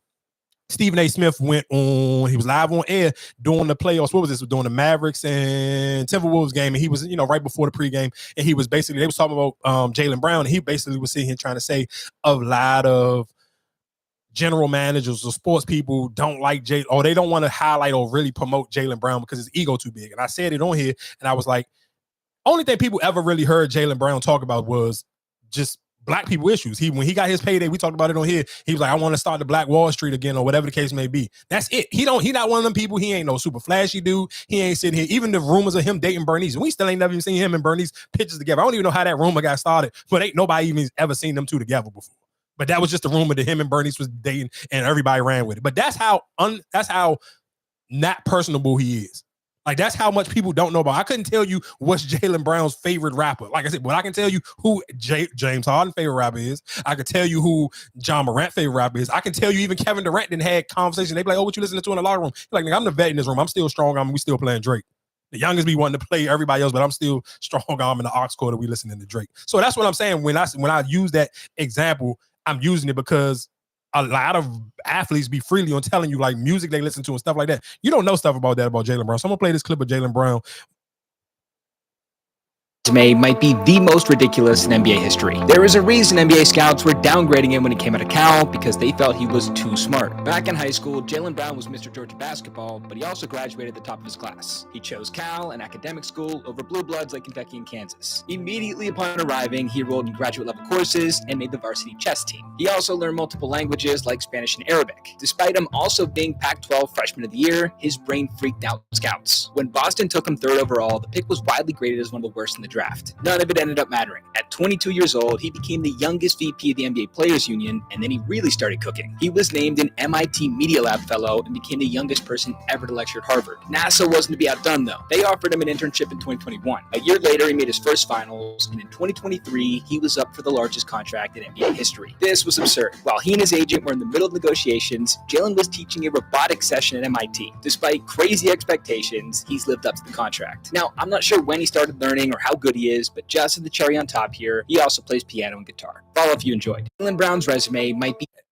And again, that's why I say sometimes I hate when I have to sound woke, but that's why, again, even tying that back into the Stephen A. Conversation, some people just got a job, dog. And y'all got to pay attention to, and like I said, for some people, you may not care. I'm just here for my entertainment. Can a nigga dunk or can he shoot? So some of this stuff don't matter to y'all.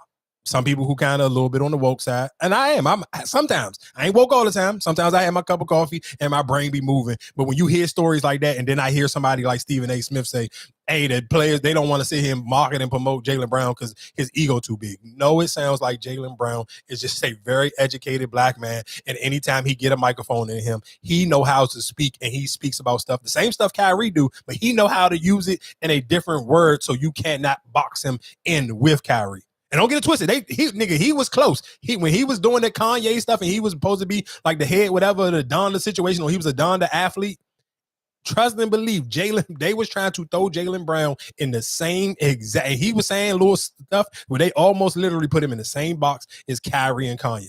And it probably depends on how you feel. You may feel like, well, that's a good thing.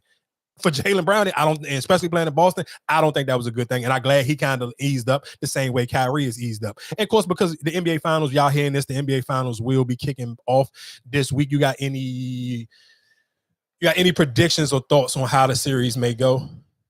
I think it all depends on Porzingis playing. Oh, he gonna play? You think so? Hell yeah, he gonna play game one. Okay. If he played, then it should be a good. If he wasn't playing, I had Dallas winning it easily. But okay, just real quick before I just got another, because this has been a hot topic, because people have been, of course, running off saying that Kyrie and Luka is the best backcourt in NBA history. And of course, people, yeah, best duo, and people backcourt duo though. So basically, people that clap back was Steph and Clay. And my only thing to that would be is, all right, which one of them did you think Clay better than? Yeah. Because that would be It's my. hard. I mean, of It's- course they got to win a ring, and Kyrie. I mean, even Kyrie on the stand, he said. I mean, they was interviewing him, and somebody brought it to his attention. He was like, "None of that don't mean nothing if we don't win the ring. Like, it can't be a real." I think I seen it was like Joe Dumas and Isaiah Thomas. I like I said, until you actually see them, because everybody they named in there got rings. Got rings already, yeah, for sure. To make it, or multiple and rings. real together. for real. I mean, what's this? This their second year together? Yeah, this is second year. Yeah, I can't. That's a little too early. But matchup wise, they definitely is a problem, dude. I think they only a problem if Boston don't really come and play to their fullest potential. And I think that's the only reason why people not. Besides Vegas, I think Vegas all season is already kind of like especially the longer the season getting. Like nigga, and you couldn't get a good. Boston is almost like just off of gambling. Kansas City. No, Boston is the Aces. If for the Las Vegas Aces, I told y'all about this last year when I first started betting. Nah, you could shit, nigga. The Kansas City went into they went to the fucking Super Bowl as the underdog. Oh. I told you that. Right? I told you when they was the underdog. Okay. Well, they wasn't the underdog originally. Like it was an even spread. But when they got down by 10 touchdowns, nigga, that spread like they was the underdogs. Like that shit was. I forgot what it was. I want to say it was like I want to say I bet 10 or 20, and that shit was like almost like plus 300. Like it was something like they definitely was bound. So, but for Boston right now is like all season, like you couldn't get I'm talking about every round of the playoffs, nigga. That shit was like a minus 900.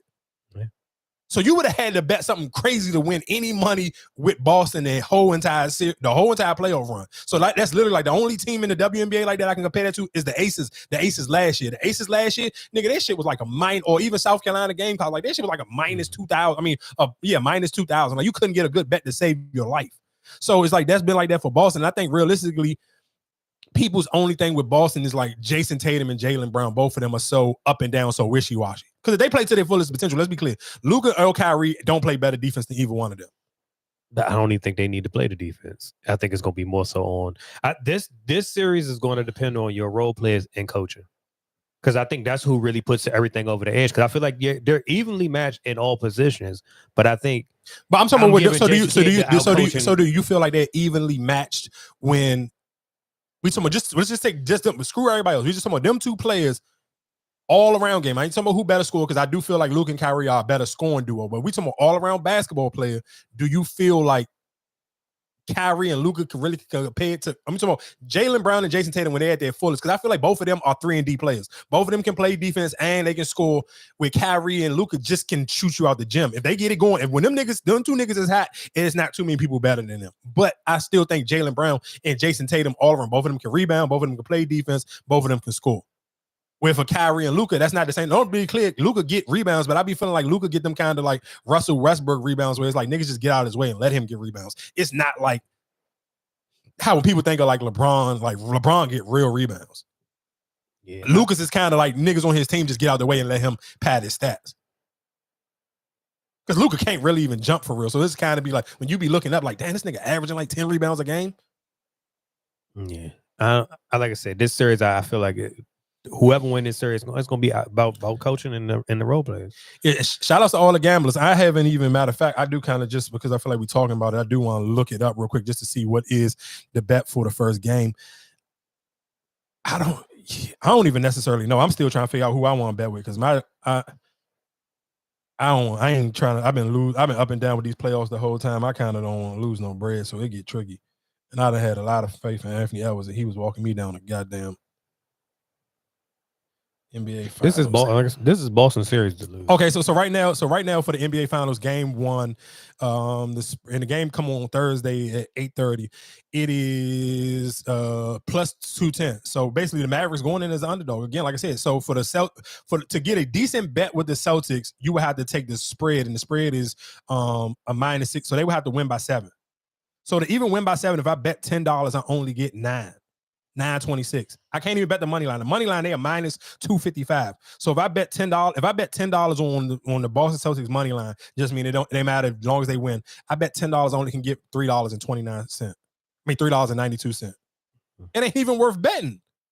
So you realistically would either have to take the money, you would have to take the spread, or you would have to take the over. And the over is like a plus. It's what is this? The under 214 points.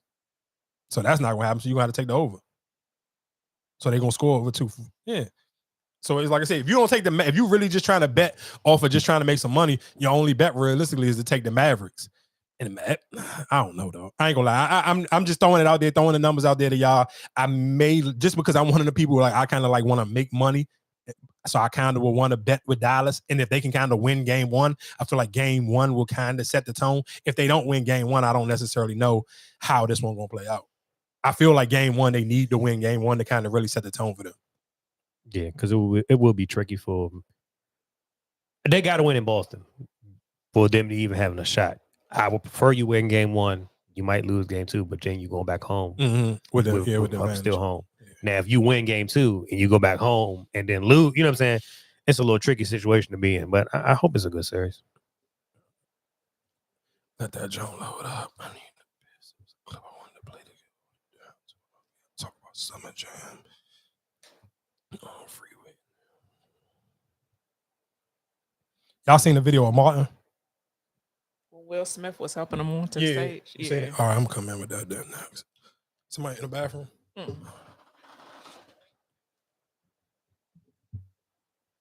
No more free brandy.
Alrighty.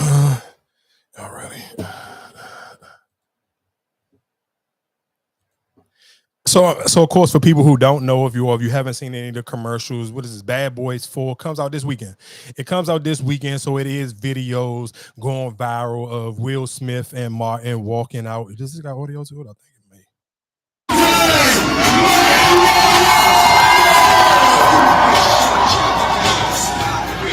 And it's just like, if you watch the video, it's of course they out promoting the movie, and Will Smith, they was looking like they was walking to a podium or something outside somewhere. I don't know exactly where they were at, but Martin just looked, I don't know, bro. He looked old, not old in the face, but just off of body language, like the way he's moving, and it's like literally it almost looked like Will Smith was helping his grandfather or something. I don't necessarily, because it's not there ain't no rumors or no reports out saying like that Martin got bad health or anything. They kind of not even acknowledging it or even talking about it. We just watching it like in real time, and it's kind of like they just got Martin out here promoting the movie, but ain't nobody like saying nothing or even asking him. He is old. How old is he? 59. Nigga, 59 ain't old. Nigga, your father's 71 years old, and nigga, he still go to the gym every day. Martin don't look like he can do nothing by himself. No, Will's like he literally walking like he's 90. But I think they say he had a stroke. I don't know how long ago that was, but I think in the comments said he had a stroke. So that could be. Yeah, I don't necessarily, and I'm sure I know for most people now, I mean, of course, after we talked about that before with that Just Hilarious situation and everybody saying what happened to Chadwick Boseman, people they want to use their words wisely. You kind of don't, but it's just kind of like, damn, nobody ain't going to say nothing. Like, we ain't seeing this. Yeah, that's why I said he's getting up there in age, and Lord knows how he been taking care of his body. That shit start taking a toll on you. So I can't, I get what you saying, but it's just like he's getting up there in age, and we don't know how he health wise. I mean, of course, yeah, and of course, nobody don't know. And again, like I said, I do want people. That's one thing I may do this weekend because I'm pissed off at the Chicago Sky. I definitely gotta go. I had to go see that Bad Boy. I go into like a bootleg movie, not a bootleg movie. There. Anything I'm gonna pay to see it, but just in a smaller movie theater where I know it's not gonna be a lot of people. So you probably gotta wait until like Sunday night or like Monday morning or something. Oh, do movies still do that? What? Like, is it like that big of a when the movies come out? I don't know. I think it depends on what movie it is. I don't know. I haven't because I'm not. Since after the pandemic, I told you. I think one day I went and seen like 4 movies in one day. The only movie that was jam packed was Creed. Because I think that day I said I seen Creed. I seen what was that? Cocaine Bear. I seen, and it was whatever the last scary, or was it scary movie? Scary movie, what was it, 5 or whatever the case may be? Yeah, so the Creed movie was packed. Like I had to sit up like in front for the Creed. That was the only one that was like the Creed was jam packed. So I mean, I'm sure for Bad Boys, I mean, I don't know. I don't know how people is doing. I'm not gonna sit here and say the last time whatever was Bad Boy 3. I think that was like, and that was probably like right before the pandemic. Yeah, that joint was sold out. Matter of fact, I want to say I went down Georgetown and seen that one, and that joint was sold out. Like that joint was jam packed. I remember even where I was sitting at in that joint. Yeah, that joint was super packed. So it might be. I don't necessarily know, but again, like thoughts and prayers to Martin. Just seeing it just is like, damn, dog. Because that's not old. Like that to me is not old. Like when you like, especially like I always say on this here, the older we get, the older your parents get. And when you do see like certain like deaths, when I don't know we even talked about it last week, but rest in peace to Bill Walton. But when you just see the age on certain things, and it's like he passed at 71, and I'm just like I just said, dog, our dad is 71 years old. So it's kind of like when you hear some of those things, again, I think the older you get, of course, like death and certain things get a little bit more scarier to you. They get a little bit more realistic because you get up in age, your parents get up in age, and that's why I always say and talk about like just staying healthy, staying active. Like, and I understand, work schedules don't allow people to do it, but if you can fit it in, instead of fitting in a brunch, and you can fit, if you like Marcus do, like if you like riding a bike, or if you can find a way to go get a walk, especially, I mean, shout out to everybody who be walking around the stadium or the tracks and all this. And I tell y'all that all the time, like, especially on Saturday and Sunday. One thing, you riding around in the city or in Arlington or what, guess what you're going to do? I ain't going to knock. The white people will get out and get that run in the morning. Before they do anything else, it's 7, 6 o'clock, 8 o'clock in the morning. They outside getting that goddamn running. Before they do their brunches or whatever case may be, I do think, and I understand sometimes, even when we talk about working out, sometimes realistically, that is a luxury. I don't never want to talk about it the same way I give people credit for who can go to them baseball stadiums. I do understand how some people work schedule 16-hour days. Ain't nobody trying to go to the gym after working a 16-hour work week. And I see a lot of people even post it, and they talk about like, damn, if I don't go to the gym before early in the morning, I'm not gonna have the energy by the time I get off of work. So it'd be some people who do get up at like 4 or 5 o'clock in the morning just to get a workout in, because they know by the time they finish working a 9 or 10-hour shift, or if they work 8 hours and got to sit in traffic for an hour, they get home, it's still damn near like a 10-hour work day. Go on, you know what I'm saying? So like I said, if you can, please make time for your health, because you don't want to sit here and be in your 50s looking like you damn near like 80 or 90 years old. Like that I'm not gonna, that shit kind of made me sad, bro. That's not old. Like you say, what did you say? He 50 what? 59. 50, that's not old, dog. That's not old at all. Just think about, for all of y'all listening, think about how many years away you can be from 59. You don't want to be moving. Like I said, I don't know what happened because they haven't talked about it, but it's just, that to me is scary. Because I know ain't none of it. We ain't going backwards. This ain't Back to the Future. Niggas ain't getting younger. You only getting older. So seeing videos like that kind of just, it put life into reality. Like you can have everything going. Like this probably gonna be one of their biggest movies, and it's like, damn, look at him out here, the way he moving. It's like that's the heaviest we ever seen him. These last couple, the last movie, he was real heavy. He was fat. And then but just look at Will Smith. Like I don't know how old is Will Smith, 55. But so that's my point. They 4 years apart. They look completely different. They look like they 10 years apart. And that, like I said, I don't know what's wrong with Martin. I'm not trying to I ain't trying to be funny or trying to throw shade. But the only thing I can say is we can see Will Smith look like he take care of himself. So that's just for anybody, like if you need some, especially screw all the summer body stuff and all that other cool stuff we be talking about. This be the reasons why you need to take care of your health. I get how people is summer body. I need this, that, and the third. Screw all that. And you need to get your health together just because you need to get your health together. We done talked about a bunch of stuff, but I forgot to get to Get It Sexy. Get It Sexy. So Sexyy Red has had a week of her own where she done kind of went viral multiple times. Of course, the most recent one was she was performing at the Roots picnic, and she had the Make America. Of course, it don't say Make America Great, but the font. It's the red hat. It's that font that they use on the Make America Great hats. But her say, Make America Sexy again. And people was upset about it. I don't know how people ain't. She done been bringing it. I've seen that hat a million times. It was at Rolling Loud. The first time I ever seen her perform and had the hat, it was at Rolling Loud. What we just watched recently, I thought. Was it Dreamville? Did she perform? You might be right. Yeah, I think it was Drew. And she had the hat. She had the hat on stage. But And you she know, had but people in the crowd with the hat on. Yeah, but you know the difference between, and if we keeping it a buck, we talking about crowds. The Roots Picnic crowd is more of like the older blacks. Rolling Loud, nobody don't care. Dreamville Fast, people are a little bit more younger. They're a little bit more freely. They don't really care. But that Roots Picnic, that's like your 33 and over. You and your ain't nobody in the Roots Picnic under 30 something. That's an old head function. Like that's the older. I ain't going. It's nigga. Wow, look at the lineup. I still think it's still some. It's probably more older crowd, but I still think it's still young people in. That's what I'm saying. If it's young people there, it's because they're there with older people. It's not a group of 20-year-olds going to the Roots Picnic by themselves. It's old, it's young. It may be younger people there, but I'm not saying they're chaperone, but they're accompanied by a group of people in their the only reason why, because it's multiple different stages. So if you saying it's like more of an older crowd, they got to sit here and move from different stages to see performances, and everybody not performing. I get that, but probably really Sexyy Red made this year might be like one of the young. Like every year they got like a young person there to kind of like. I think even gonna perform, but it's still like a younger person that may draw a little, help you draw maybe 30 on the nose or some 27, 28s, but 21. The people who go to Rolling Loud or who are already seen Sexyy Red and then think twice about that Make America Great hat or Make America Sexy hat, they ain't thinking twice about it.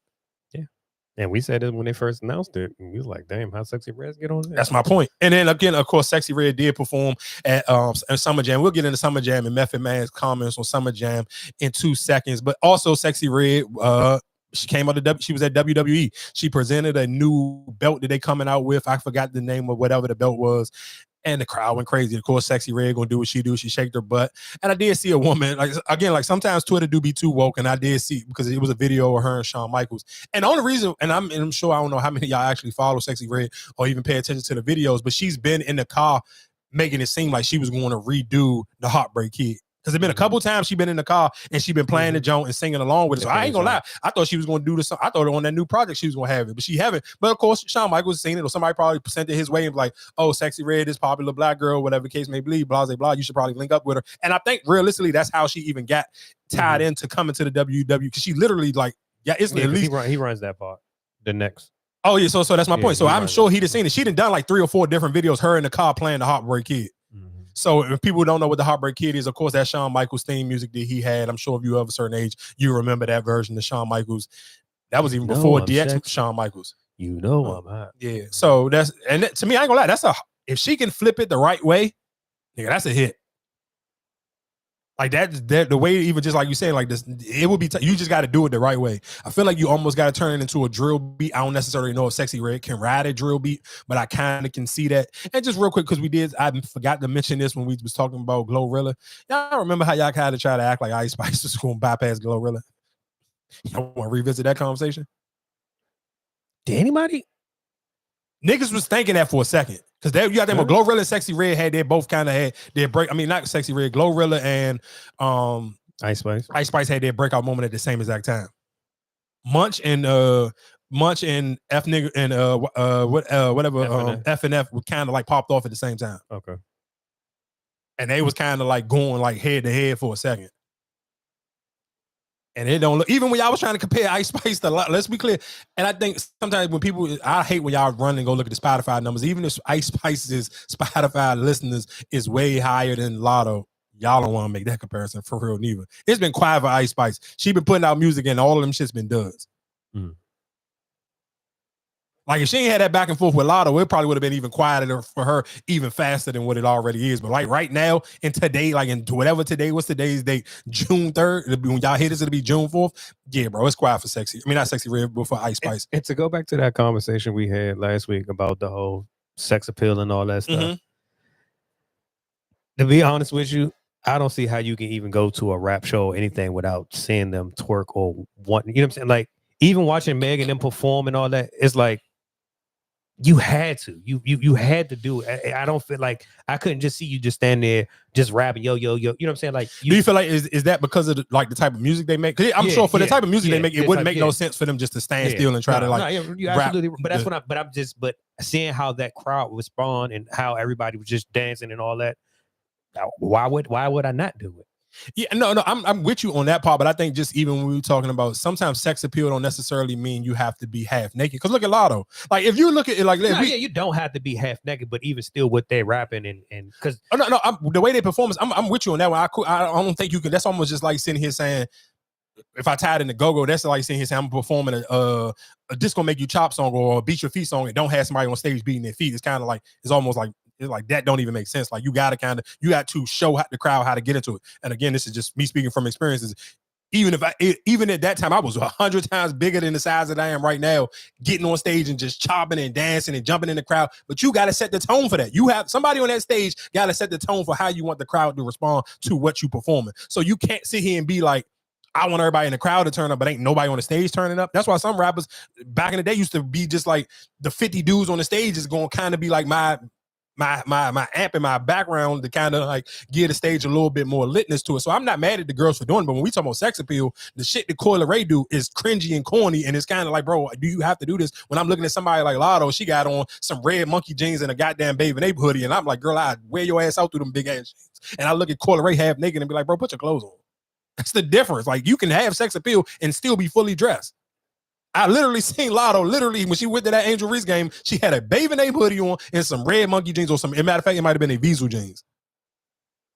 She, even when she just came out and performed with Megan and Glow, she literally had on some chrome hot jeans and a goddamn tank top, nigga, and she with a goddamn scarf around like she was, again, old Dipset. Like, bro, I would had to look way more sexier than me than looking at Coi Leray half naked, putting her hand over a private part. Like sex appeal don't got necessarily mean I got to be butterball naked to have sex appeal. If you got to be butt naked to have sex appeal, you don't have sex appeal. It's this girl that top sending me all the time. And I'd be like, bro, why you keep sending this dirty beat to my goddamn DM? Like, is this your girl? Why you keep sending her, bro? She is dirty. She's disgusting. She looks like trash. Like she be half naked, but she just like even when BIA had that verse and she was saying Cardi still just looked dirty, which I disagree with, but she a girl. So however they look at girls may be different, but it be some women you looking at them like, bro, she just looked dirty through the phone. You can be half naked and still just give off that energy where it's dirty. So most people probably feel like that about Sexyy Red.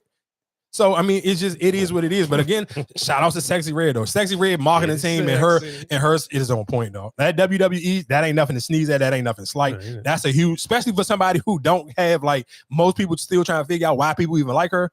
If that's still your thoughts on Sexyy Red and she at that WWE, you got to shout out to her team for marketing and putting her in the right place and her playing into that character. Because wrestling ain't nothing but a character. When you talk about characters, you talk about personalities, that's what, as a wrestler, that's what's going to make or break you. And at the end of the day, what we here to do, entertain. Yeah, that's a fact. So yeah, shout out to Sexyy Red. Oh yeah, we can get into Summer Jam. So, of course, I told y'all when I kind of was talking about the JT situation, I was saying that you can get anybody in New York and you can see that. So, of course, over the weekend, it was Hot 97 Summer Jam. I think we kind of talked about it last week when it was the clip where it was, and it was so crazy that it went viral on social media. It went viral on the shade. It went viral on the shade room, and of course, it was a clip of. And I'm sure most of y'all seen it. It was Peter. I talked about it last week, but of course, y'all know the sound was messed up. So it was Rosenberg. He was on Hot Night. He was on the radio, and it was tied into the Chef G thing. And of course, they went out. Donald Trump brought them out. I told y'all he was hating on Charlemagne a couple days before that. He ended up hating on Chef G and them. So like I said, long story short, Hot 97 had this Summer Jam. Chef G and them end up not performing. So that didn't happen. So realistically, of course, people were still trolling Rosenberg. And even the other day on Friday, I was listening to him on the radio and it just sounded like, bro, he was sad. I'm not gonna lie. Them shade room comments, they smoked him out. Because sometimes like let's be real, Hot 97 don't get picked. You don't see too many, especially Ebro in the morning or Hot 97 conversation period normally don't get picked up and put on the shade room. So you get to speak in your voice, so your audience who listen to you, they kind of know your personality, so they may kind of give you bail on certain topics or the way you talk about certain things. But when you get picked up on the shade room or the neighborhood talk, or this audience 9 times out of 10 don't listen to you. Most of them listen to the Breakfast Club, so that's why their dialogue with the Breakfast Club topics be a little bit different from if you just some rando. And to them, Hot 97 is just some rando. So they smoked them. Like I talked about it last week. Like people was in the comments was like, bro, I hate white people speaking on black culture like what's best for us.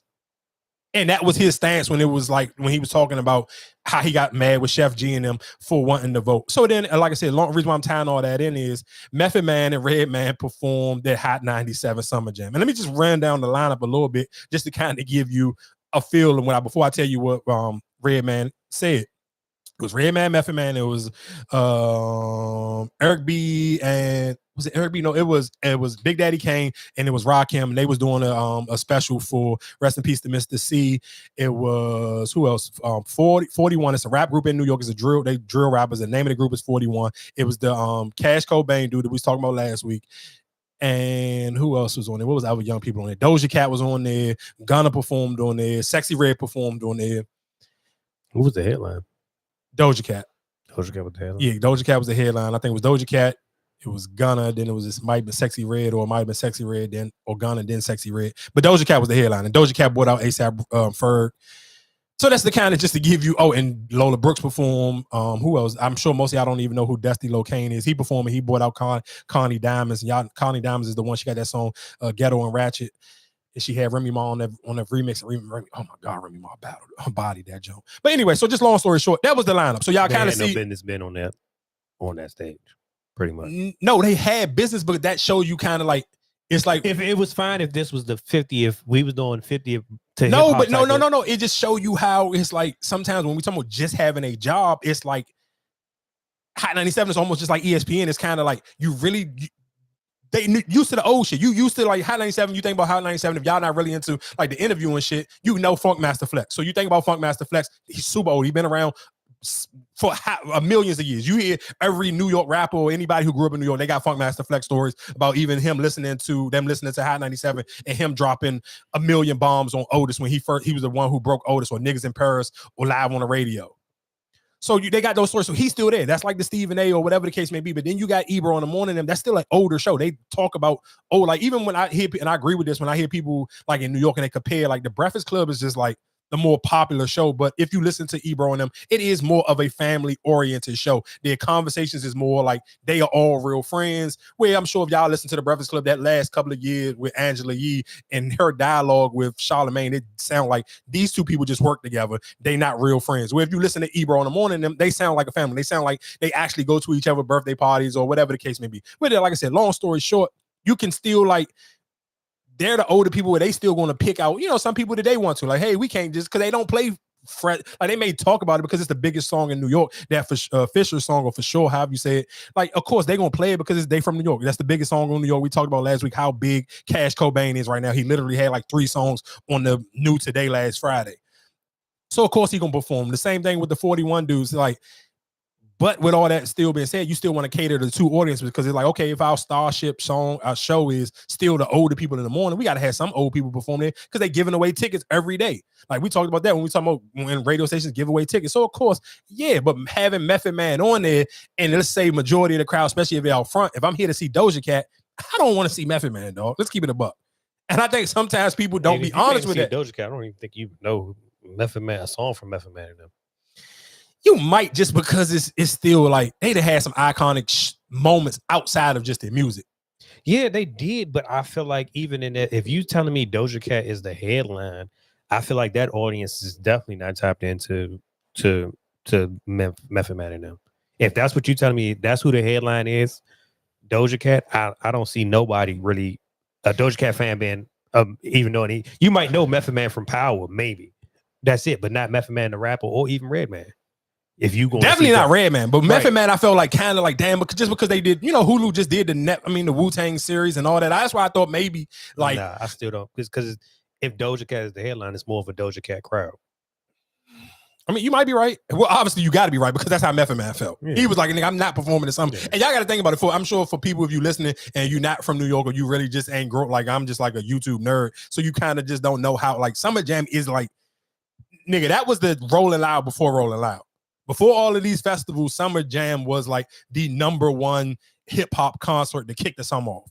So I ain't trying to make it like this is some poop thing, but even of course, when festivals start to get big, the last 2 years they went from doing it. They used to do it at Yankee. I mean, was it MetLife Stadium? Is that? I believe that's where that's not where the Yankees play. That's where the Mets and the Jets play. I mean, the Jets and the Giants, whatever case. So they were doing it at MetLife Stadium. So you're talking about from 60,000 people to now they're doing it in a smaller venue. Well, I believe that the venue hold maybe like 16,000 now. So that's a huge drop from 60,000 to 16,000. But that's because they were competing with the festivals like the Governor's Ball or they beating like they do Rolling Loud New York. So it's like people like, you know, when it comes to spending bread, and that's why I always sit here and tell y'all, like, yeah, so people on social media like to play rich until it's actually time to make life decisions where it's like, hey, do I want to spend money going here? Do I want to spend money going there? So it's like they took a hit. And even for some of the artists, like you couldn't double dip, like you and that's just something like I done shows before. It's like, hey, if you come and perform at Morgan State homecoming, you can't do no shows 30 days before the homecoming or 30 days after. I'll pay you whatever your price is, and we'll take care of your travel, but you can't do this, that, and the third. And that's how most concerts, like especially promoters doing big festivals, they do that. They make sure you can't do that. And even if you do an after party, you can't do no performance. You can host it, but you can't do no after party. And some of them, you get paid too much, they might not even want you to host the party after. So, like I said, with that being said, Method Man was like, bro, I'm not performing here no more. This ain't my crowd. I don't fit in. We don't fit in with that audience. And I can only imagine, because I do agree with you. We saying Doja Cat. I feel like Doja Cat is a little bit more rapper. So I feel like if you like Doja Cat's raps, you may appreciate Method Man and Redman. But if you like that for sure song, for sure, or Grippy, like, yeah, I don't want to hear no guy. And they from New York. I don't want to hear no Method Man and Redman if I'm here to sing Grippy. That's why people killed J. Cole last week, because it's like, nigga, J. Cole is supposed to be. Method Man, they always perform at the joint that come here, the 421, the cannabis one. Yeah, listen, what I'm saying. So I just feel it's certain venue, but again, when we talked about the Roots Picnic a few minutes ago, it's some joints that's for old heads. It's something like the Essence Fest, like that's for old heads. You know what's gonna be there. I'm not looking for. They would have been better off at the Roots Picnic than being at the Summer Jam. But of course, I'm sure, like for most New York people, they still take it as a privilege. Like, oh, I get to come out to Summer Jam, because they looking at it like it's still New York City. Like we still New York icons. So you don't never feel like, and me as an icon in New York, I'm ever gonna get the weird response from the audience. I get it. Like, I'm sure that was a life-changing moment for them. Like, damn, we are like a fish out of water. Like, they just asked us to come and perform in Tennessee or something. So, I mean, like I said, that was just something over the weekend. We can get into Jason Kelce. Of course, I mean, people who don't know who Jason Kelce is, he is the brother of Travis Kelce. He is the one with the bigger personality on their podcast. He is absolutely a white man's white man. Whatever you feel, close your eyes and picture a big country. I don't even know if they're from the country, but close your eyes and just picture a big country white man. That's Jason Kelce. And when I tell you this comment that he had in the conversation he started up about taking showers and parts and spots of your body that don't need to be washed, you're going to understand whatever your stereotypes is for white people, how they think the word thug means something to us. This is how we think white people take showers. Jason Kelce said, one, you don't need to wash your feet. It's unnecessary and it's overrated. And he said, you only need to wash your hot spots. And the hot spots is your armpits and your private parts. Everything else, you can just let the water rinse on it.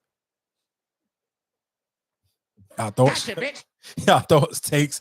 Is it important? Is it something that's like a dying and need emergency to wash your other body parts, or do you disagree? The feet, I'm not going. That's wild for him to say his feet and him being an athlete, nigga. What? I'm pretty sure your feet was sweaty and it stink. And you saying you don't need to wash them? You tripping? Yeah, that's crazy. That's crazy.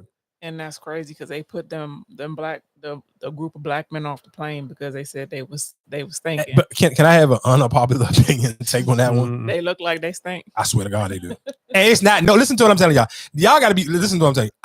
For the rest of the year, we got to keep it a buck when we see certain shit though. We cannot lie to each other. We can lie to everybody else, and I get it under the comments. Everybody want to be fake woke and want to be upset about it though. You seen that? You seen them niggas who got killed on that plane, and you looked at it and was like, oh, these niggas do look like they stink. Chill, Mikey, chill, bro. But it was more. It was like maybe 10 or 11. You didn't see all of them. I ain't see all of them, but the niggas we seen, can we keep it a buck? They look like they stink, dog. Y'all, and we all know what black people look like they stink. We don't gotta give, because I'm sure that's what I'm telling y'all. I know some white people that's probably listening right now. I don't know if they made it this far in the episode, but they made it, so I don't want to give them the extra shit to use for stereotypes. But us as black people, we know what type of black people. When we looked at that video and you seen them, you cannot tell me that you saw them and then be like, I can believe them niggas stink too. Like, come on, dog.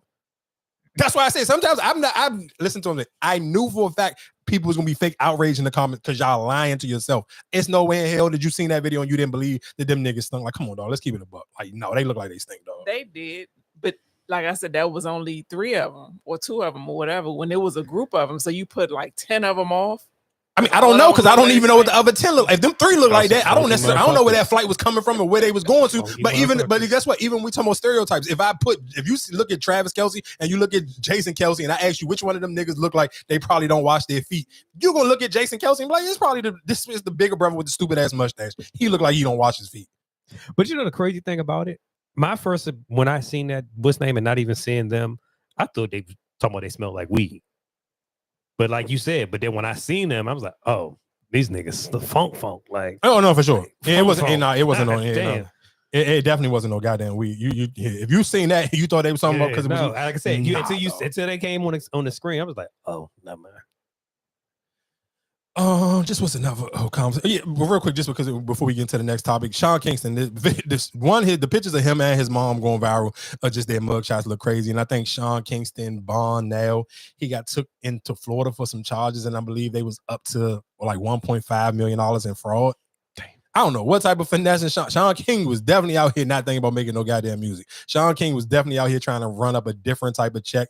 I don't have no sympathy. I realize I'm not gonna hold y'all to some things with certain things like trying to like get it how you live. I don't respect scammers. I don't respect because like it was so crazy. Just a random real life conversation. Top hit me was like, man, I know this dude with the gas, the gas card. And it's something. One thing I'm talking about, even in my diehard into the streets, everything was illegal. I never fuck with the gas card people because I know for a fact you fucking somebody else's credit up. You messing up somebody else's bank card. You messing up something. I can't get down with it. I can't support. I don't care how. And gas prices is high as hell. I'm not messing with the gas card. No, I can't. Just that's like my principles and morals be with certain things. I just can't rock with. I'm cool. Like I don't care how high gas is. And I'm sure most of y'all hearing my voice, you probably like shit. I could use a goddamn gas man real quick because the highest price. I'm not doing it, dog. So it just be certain things like when I see these stories with Sean Kingston, bro, I don't got no remorse and I don't feel sorry for scammers. But if when he said the fraud thing, it's just like I beat the system. I found a way to finesse my numbers. Or you saying fraud like? Oh no, I don't know what his fraud credit. is like. It seemed like just say like is it one of like those Donald Trump like, well, you took money from this situation and didn't pay it back.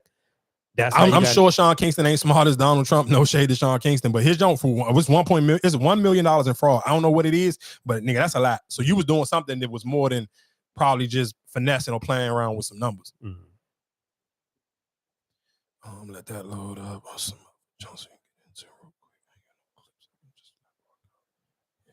We'll talk about Ticketmaster.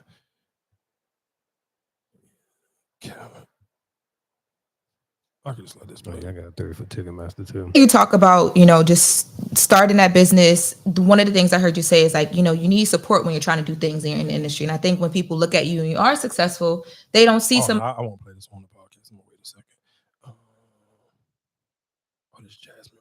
Oh, I cannot believe. Damn, I almost forgot about this. I forgot I sent you this. I gotta come in with damn how I forget about this. Oh my God. I was just trying to something go while we. Damn. I'm gonna just let this play while we.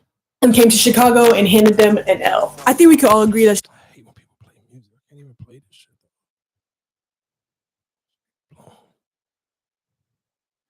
Just gotta let it load. If you're watching the joint on YouTube right now, just give me 2 seconds. Let this joint load up and we come right back in with these new talk. I can't believe I almost forgot about this little girl if I ain't scroll up. Oh my God. Oh, I can't wait to cut this shit off.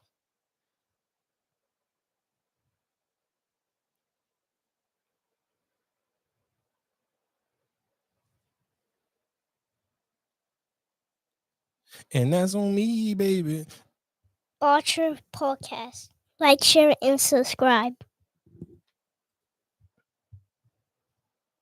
Okay. No! Mother! Oh! No! Before! It! Be! Oh, mother! Sunglasses, a gray top, and she had a dogger bag.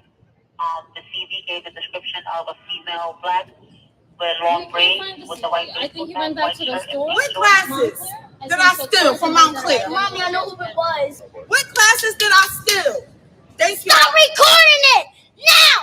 You should not be recording it without our permission. For my safety. Thank you. My aunt stole glasses. It was her. Do she have a fucking white t-shirt on? No! My soul! Leave my mother alone! I don't have nothing though. This is crazy. Oh my grandfather! She don't have nothing! I'm gonna kill something! Please! No! Y'all the parents in here, so y'all know how I left. I'm about to take this, so I'll let y'all go first. I want you to go first.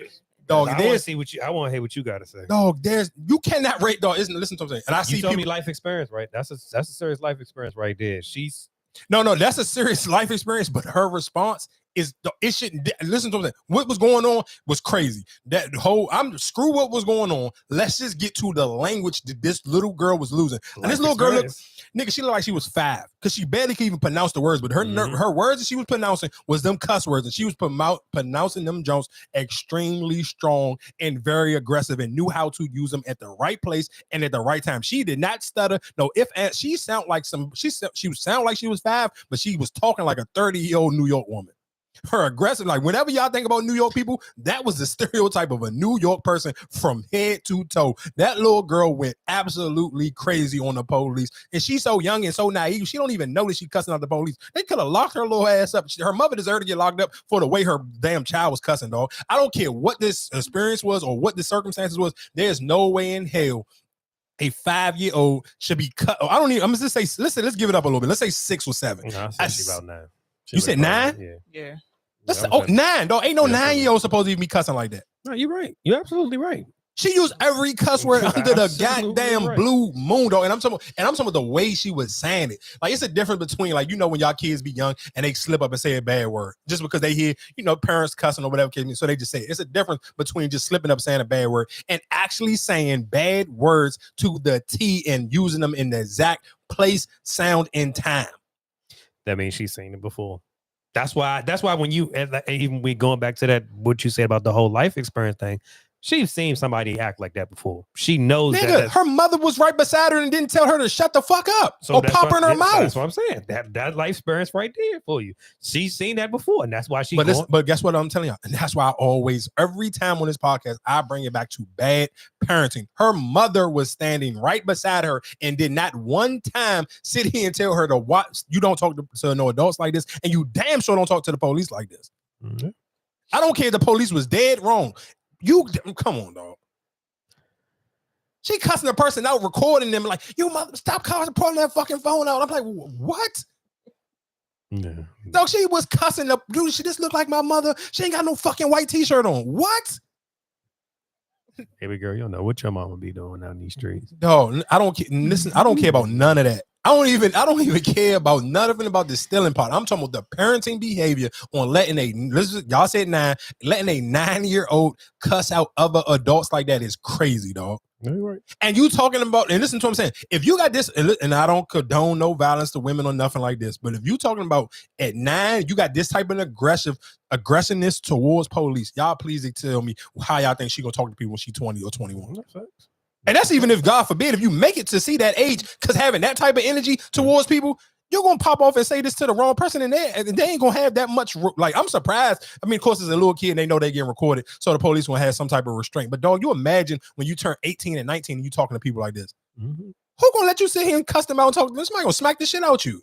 Mm-hmm. And that learned behavior from learned experiences, when do you, I can't see you that young at 9 popping off like this. I can't see you at 19, 20, 21 and you sit here toning it down unless something crazy happened to you before you even make it to 21. And which 9 times out of 10 may happen with that type of mouth. That sucks. Her mother literally right and didn't say not one thing. I get it. I understand the circumstances. So you kind of maybe just not trying to go to jail. So you kind of know. And then the little girl snitched on her aunt. I know who stole it. It was my aunt. Like, you a fucking rat and you goddamn cussing everybody out. Like, dog, you can't, come on. Boy, them kids, boy, I tell you. What you do around them kids? Nigga, that's crazy. No, that's bad. That is the high definition of bad parenting. And then sometimes when we talk about how much I can only imagine what her teachers got to deal with. Because she did this in front of her mother on camera in front of police. Can you imagine how she talk in school? Mm. A teacher pissing her off or another kid talking to her? Come on, dog. What the fuck? And this is what I'm telling you. This is going on. Time out. This is what's going on in America, and y'all want me to cry about what's going on overseas. There's no way in hell, because that's terrifying, dog. To watch a little kid literally black out on goddamn dog. We are grown. We know for a fact that we can never in our life. It's no dog. Listen to what I'm saying. I'm sure everyone, last one person to listen to me, you done got pulled over for something that you know for a fact you ain't doing. You got that attitude. Why you pulling me over, officer? That's loud as your voice getting. You ain't doing what she just did. I couldn't believe that. I didn't even want to go to the comment section and even see what people's thoughts was on this, because I knew this shit was gonna piss me off if I even looked at it. Then I seen them put out a GoFundMe and sit here and say they trying to raise 50,000 because this little girl gonna be tormented for the rest of her life. She gonna be traumatized from a traumatized. Man, suck my dick. Did they put hands on the mother? Did they? No, they did. The mother. The video. It was a video of her putting her in handcuffs and putting her in the car. Okay.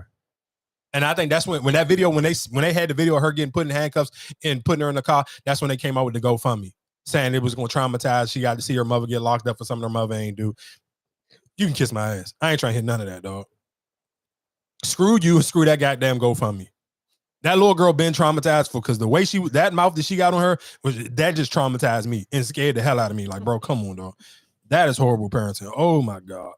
Just because we was talking about branding and marketing earlier into the episode, I do want to play this because the Jasmine brand did lose their Instagram page. And she, of course, y'all know the Jasmine brand, the owner, the lady do be on Angela Yee's show a lot. So she talked about it. And I do want to play a clip of this just for people who may be just thinking about, I mean, you starting a business in 2024, you're going to have to figure out how to use social media in some form of capacity.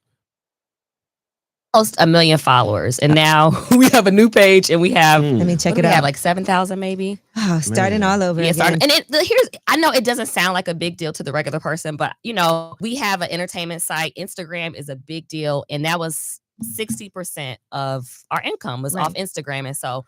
At a later date, I'll kind of explain what happened, and hopefully we'll get it back. But right now, we have a new page. It's the Jasmine Brand 365, and I was having a conversation, and I've had this conversation with Angela too. Like, it's so much money that we made off Instagram. Like, we really could have had to fire people. Thankfully, my business partner, the co-owner, Meyer Fatto was like the business guy. He's the money guy. And he had the foresight to always be like, hey, we always have to have this set aside. We also have different streams of income. We always have to be able to have money set aside because we're responsible. I have a staff of like 12 people. Right. So, people don't know that. Right. And you also can't tell people, well, we can't pay you because No. Instagram is gone. Yeah, for they're like, now. they don't care. So is there a chance that you get the page back? So it's looking, I don't know. Like it's highly likely that we won't. We've built it from the ground up. We had the site for a while. We had the page for a while. No, we were not hacked. Okay. There was a strike situation. There was some. What's a strike? A strike is when you kind of get you do something wrong or you're notified for something wrong that you did. Okay. So you have like a certain amount of strikes and so that's kind of what we're dealing with now. And I'll get into details about that later because it's a little chaotic. But it's like calling people out. Yeah, I don't really, I don't really want to call people out. But yeah, listen, we're a small Black-owned business. Mm-hmm. We have a staff of 12 people, and that could have really taken us out. But thankfully, we do well, and thanks to Meyer. We do have the website also. We have the site, we have Instagram, and we're just trying to, Well, I'm really hoping that you get your page back. So if anybody could help out, we would appreciate that. Hopefully we'll get to almost almost to 1 million followers on our new page, the Jasmine Brand 365. But we'll see. All It's right. just a little bump in the road. Brand 365. The Jasmine Brand. Real quick, just because I want to. What the hell could she done? Probably talking about somebody who got time to sit here and flag the page. I don't know. I mean, that's the only thing I can think of. I've never seen her.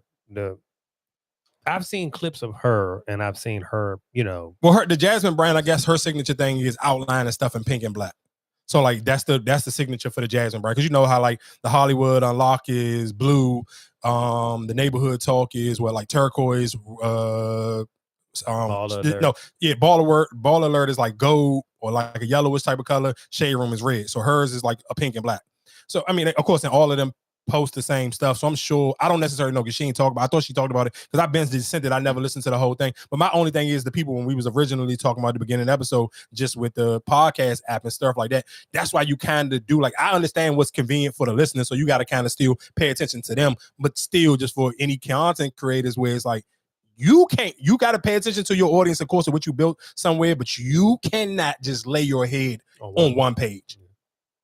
I know for people, I done listen to people like, man, coming up with hashtags for TikTok and this, that, and that. You got to do it because realistically, some junk's going to hit on certain pages. Like, dog, I tell y'all, only reason why I can use the WNBA, keep using that for an example, because I'm watching myself build a community on Threads or on Twitter. And Threads is even more easier because everybody is still brand new. And y'all told you, like Twitter, I ain't got no real followers on this or something. That's just the time we live in. So you ain't got no real followers. I do it to people all the time on Instagram. They may not even respond to you.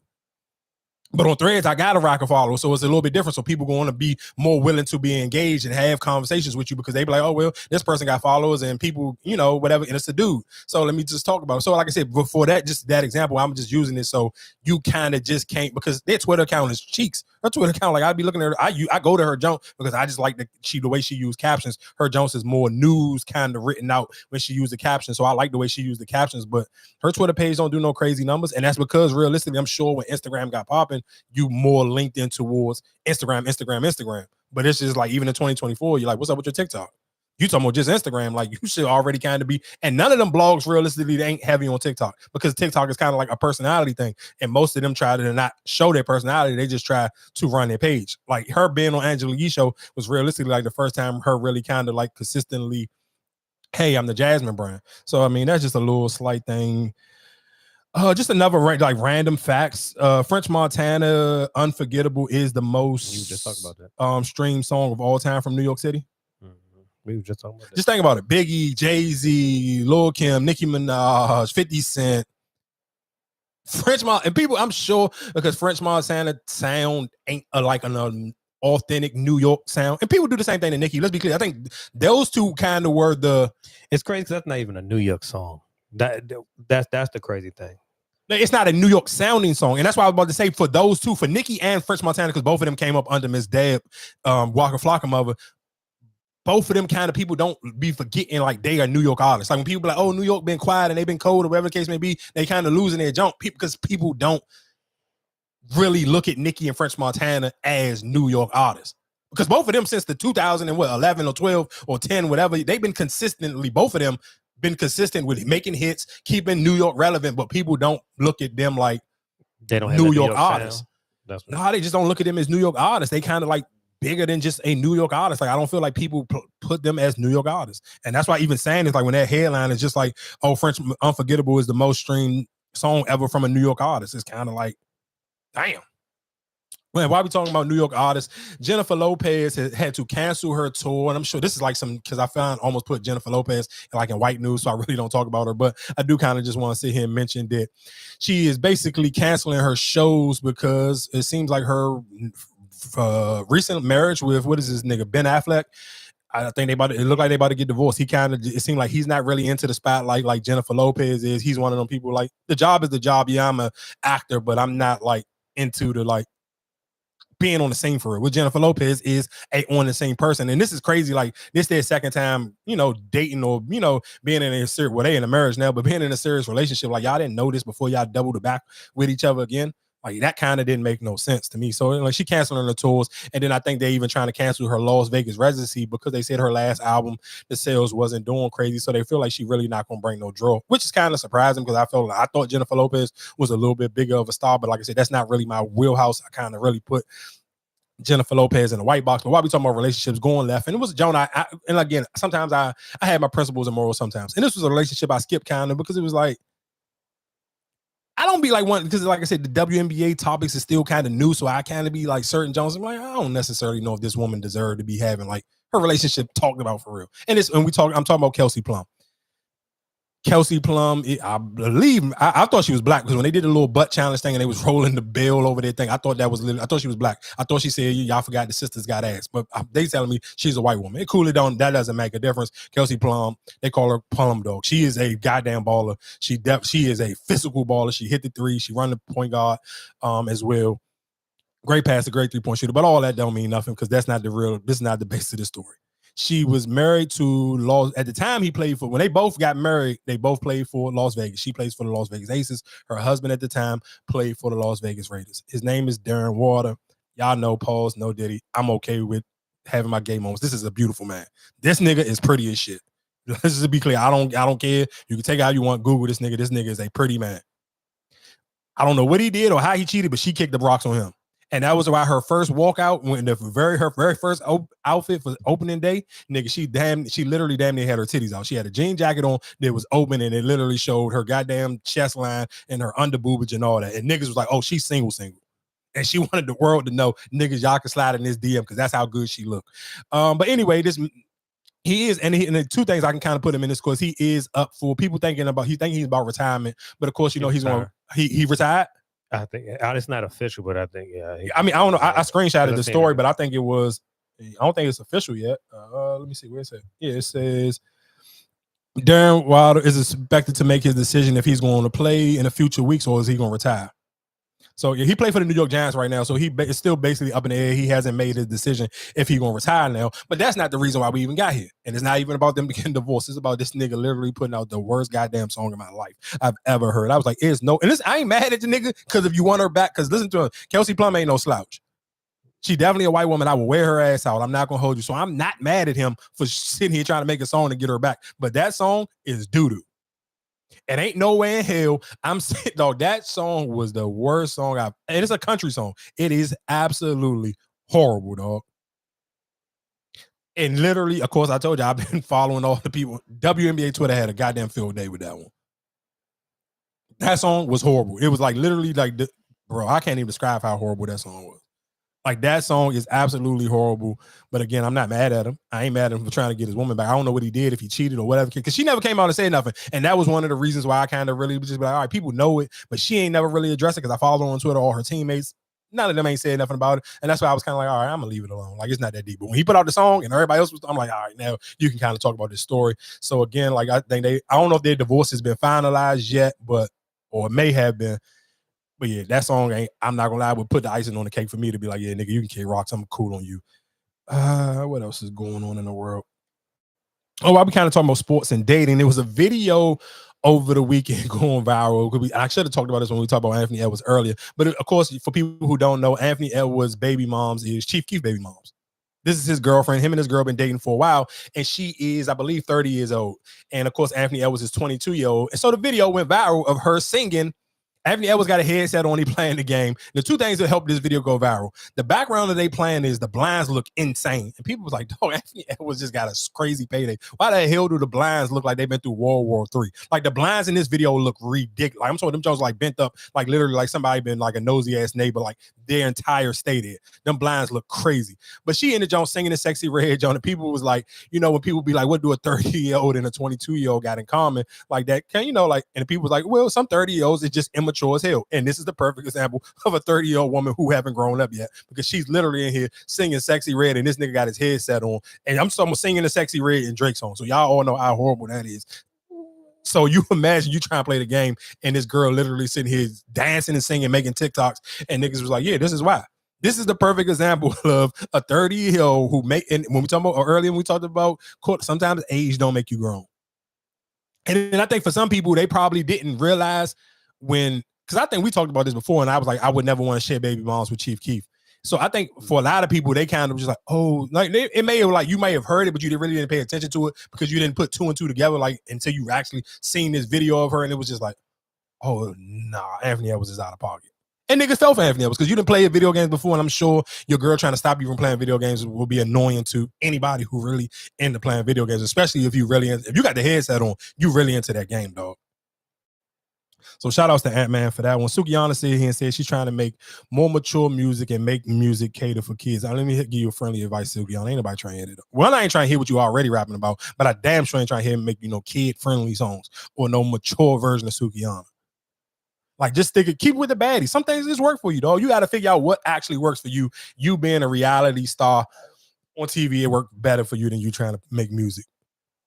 I don't care how you try to make the music clean up or how you try to make the music sound. Yeah, I'm cool on that one, dog.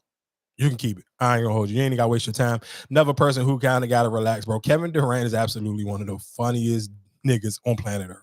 Kevin Durant was in a club. I don't even know where he was at, but he was in a club and there was a bunch of women dancing around him. And this nigga was shooting like not air balls, but like literally air, like there was no basketball in sight, but he was literally like going in motions like he was doing a goddamn 3-point stance, taking a pump fake and shooting it. Like this nigga literally in the middle of the club, music playing, girls around him dancing, and he is practicing on his goddamn his goddamn triple threat position. Like, shout out to Kevin Durant, bro. You need to just stay in the house if that's where your brain at when you inside the middle of the club. He got in trouble. What concert he was at, and he was they when he was smoking. But yeah, I mean that's smoking. But nigga, you ain't in the club doing a goddamn triple threat. Like I don't want to be attached to these women. Then why even go? I'm going to get them, but I don't want to be seen. I don't want no pictures of. We've never seen Kevin Durant dating life or who he was dealing with. Shout outs to that nigga for that. Damn. You never seen that. And he was dealing with what's name when she was in her prime, winning championships, Maya Moore. You never seen no, public, stuff like that. Damn, Kevin Durant, you might be a GOAT for that one. Nigga, this is Kevin Durant. Like, this ain't like no like poo putt type of nigga. For you to be able to keep stuff under wraps like that for you, talking about what Kevin Durant like and going on what he gotta be like year 17 at this point. You'd be in the NBA for 17 years and you would be, I'm talking about an elite superstar for at least 15 or 14 of them years, dog. You might be able to argue all 17 of them years and nobody don't know your dating life. Nigga, that is incredible work. Because niggas know about James Harden shit. We done talked about James Harden shit on here a couple times. Gotta keep your image clean. Yeah, shout outs to Kevin Durant for that one. Shout outs to him. Shoot all the goddamn balls you want in the fucking why we talking about, because we talked about sports and we kind of talked about bad parenting. And you matter of fact, and this would happen on the same day when I talked about my homegirl with the stuff going on in the world. Isaiah Thomas tweeted out and made a post about, and for people who don't know, I'm sure this happened in Seattle because Isaiah Thomas is from Seattle. And I'm talking about Isaiah Thomas, the Boston Celtics Isaiah Thomas. I'm not talking about Isaiah Thomas from Detroit Pistons. But I want to say he grew up, and I don't necessarily know if he was in Seattle when this happened, maybe or maybe not. But I just, because from listening to them always talk about their little Seattle summer leagues, I'm just assuming that he may have been in Seattle. But anyway, he was like, it was him and his colleague. It was him and I guess a couple of his homeboys. I don't know from the story he read. And basically, he's like, man, a kid put out an AK-47 on me. Me and my homies, I don't necessarily know what happened. He didn't get no real details, but he was just like, no, if that kid didn't recognize who I was, I could literally be dead right now. A kid literally pulled out an AK-47 on me. And that was like when my homegirl, that was literally the same day. And I'm like, bro, answer this question to me. Do you think, and you asking me you want me to get upset about this lady writing this thing on this bomb? But I said, just in realistically, and where we live at, in the times we in, what do you think are the chances of happening to us more? Whatever this lady, whatever they got going on in this other country, or one of these wild random kids pulling a gun on you. I'm gonna answer the question for you. One of these wild kids pulling a gun on you. The chances of that happening, the sad thing, and not trying to jinx nobody, let's knock on wood, that's the sad thing, and that's what's closer to happening. And that's, especially for black men, not even black men, I don't care who you are, if you work certain times, you work in certain areas, or you even live in certain areas, I'm sure when you hear these stories, that's a fear of yours. Mm-hmm. The more we see them stories, and I'm sure most of us, we do try to avoid watching the news, but them stories get so crazy, and the more they happen, they damn near unavoidable. So you're going to hear them. So no matter where you go. No, and Isaiah Thomas' story is so just crazy from just like how short of a player he was, like how he even missed a payday and played on a bad hip, and he was cooking for the Celtics, and his sister died in a Cardi border. Like, bro, he got a crazy story, and it's just made it just like, because you know all these things about him, it made it almost 100 times sad. It was like, damn, what if this kid didn't recognize him? Mm-hmm. And that's how his story would have ended. And you know how, and the sad thing would it be was how many people would just reminisce over like, damn, the Celtics got over on him and this, that, and the third. Like, man, that should be crazy, dog. And it just, to me, is when I hear that as another black man and you hear about how quick and how fast your life can be taken away from you because one of these reckless kids out here, bro, that is scary. And that's one of my things where it's just like, man, you got to kind of always just kind of remember those stories and just know just what's going on in the world. We didn't really talk about it at all. And I ain't about to make a long story. I'm just talking about it real quick before we get into another big topic. Donald Trump raised 52. I don't know if this is real, but they say he said since he's been found guilty, he's raised $52 million on his campaign after the guilty verdict. That nigga fan base is different, dog. I don't know it's true because, I mean, of course, it's just like sometimes when ESPN tell you, well, this is the most viewed thing. We don't know because you don't see the real number. So you kind of only can go off of what he's telling you. And that's just the headline they're giving you. Yeah, his audience, his fan base, they just different, dog. They move by a different type of drum. You can't even wrap your brain around it or trying to explain it to nobody. But if that story is true and he really came up with 52 M's off of after that verdict, yeah, he different and his audience is different, dog. I ain't gonna hold you. Let that junk load up.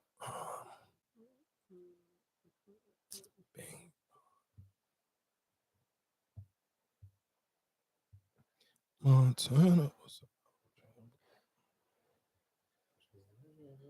Power.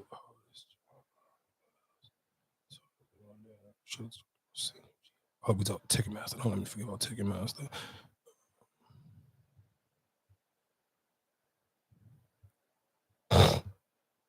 Right. Oh, Bobby Shmurda.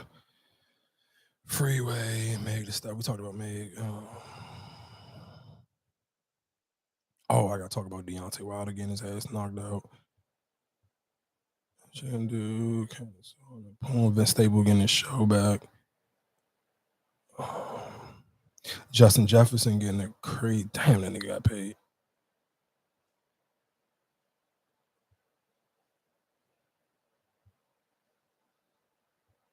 Oh yeah, I meant to. Oh, I gotta come back in with that topic that I stopped because I said I want to talk about. Cut the mics when I forgot.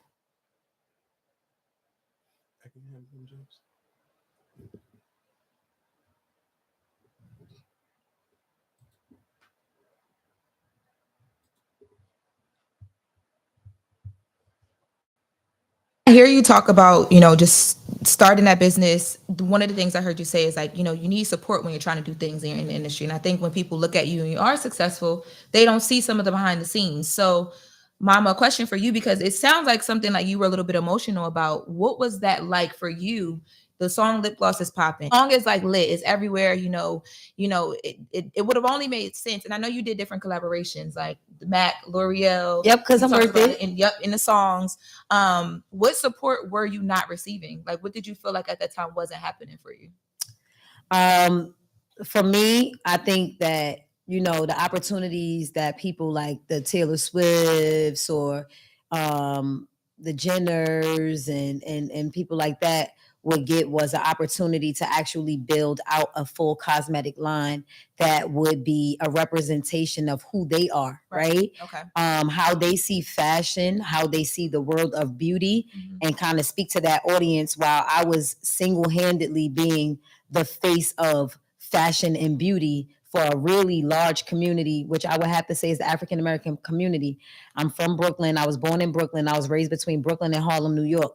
So everything that's urban and our take on what it means to be beautiful at the time for me, it was a good brow, some like mascara and a lip gloss. Not even really mascara, because when I was in high school, I was a late bloomer.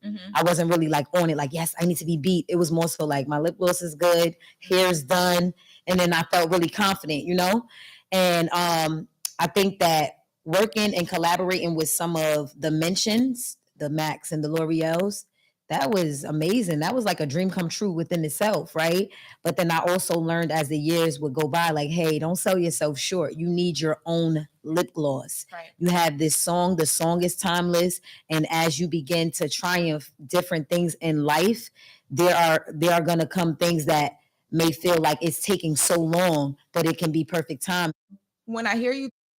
So I just wanted to play that clip just because two things. I do think sometimes a lot of people, and you probably look at it hindsight, so I ain't mad at her, hindsight 2020, and you kind of look at it after you feel like the ship done probably already sailed, but sitting here, instead of you geeking to get in bed with somebody else and get a check from somebody else, you could have been building up your own brand and promoting your own brand instead of sitting here saying, oh, I need a check, I need to go run and get a check from somebody else. And we can kind of tie that into Ticketmaster and Live Nation, basically, Joe Biden trying to kind of break him up a little bit because they basically feel like they got a chokehold on just the music business in general. And you hear people complain about it where it was basically sitting here saying,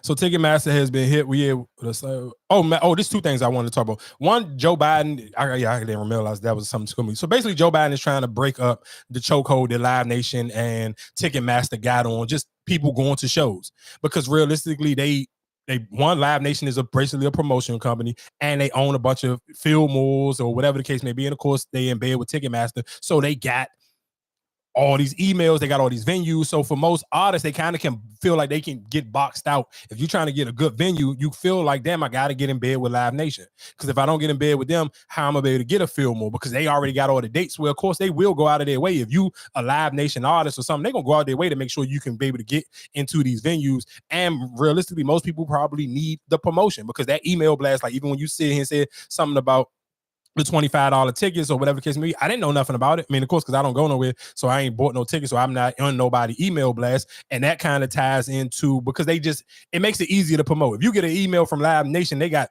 millions of people, or Ticketmaster, millions of people like, oh, such and such, even if you forgot about a jump, and they're like, oh, such and such going on tour, don't forget these tickets on sale today, blah, blah, blah, and they can offer that. But again, when I think, who was that I was listening to, and they was talking about how they make it hard to recoup your, like if they give you an advance up front, who was it? It was Joe and them. Oh yeah, okay. And they was talking about Vince Staples. No, it wasn't Vince Staples. It was the artist. But yeah, but they were saying basically, okay, yeah, so all right, that's what it was. But they was basically saying it's hard to recoup your money because if your ticket prices is $100, it's easier to recoup $1 million up front. If let's say I sell $10,000 10,000 tickets at $100, it will be is way easier to pay back $1 million from if they sit here and give you $1 million up front, and now they making all the tickets $20. So you still got to sell 100 times more the tickets because they lower the ticket prices. So when they do these little specials or whatever the case may be, it's still eating up on the money that you owe. So again, like I said, while we talking about how important the emails is and information like that, Ticketmaster got hit with a cyber attack where allegedly compromises their data for 560 million customers, which includes names, phone numbers, emails, and your credit card details.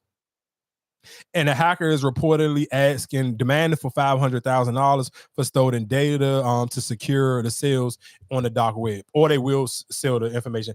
Of course, if you're talking about if they got that many Jones, if Ticketmaster or them got any type of compassion for the people's information that they got, bro, $500,000 ain't nothing to them.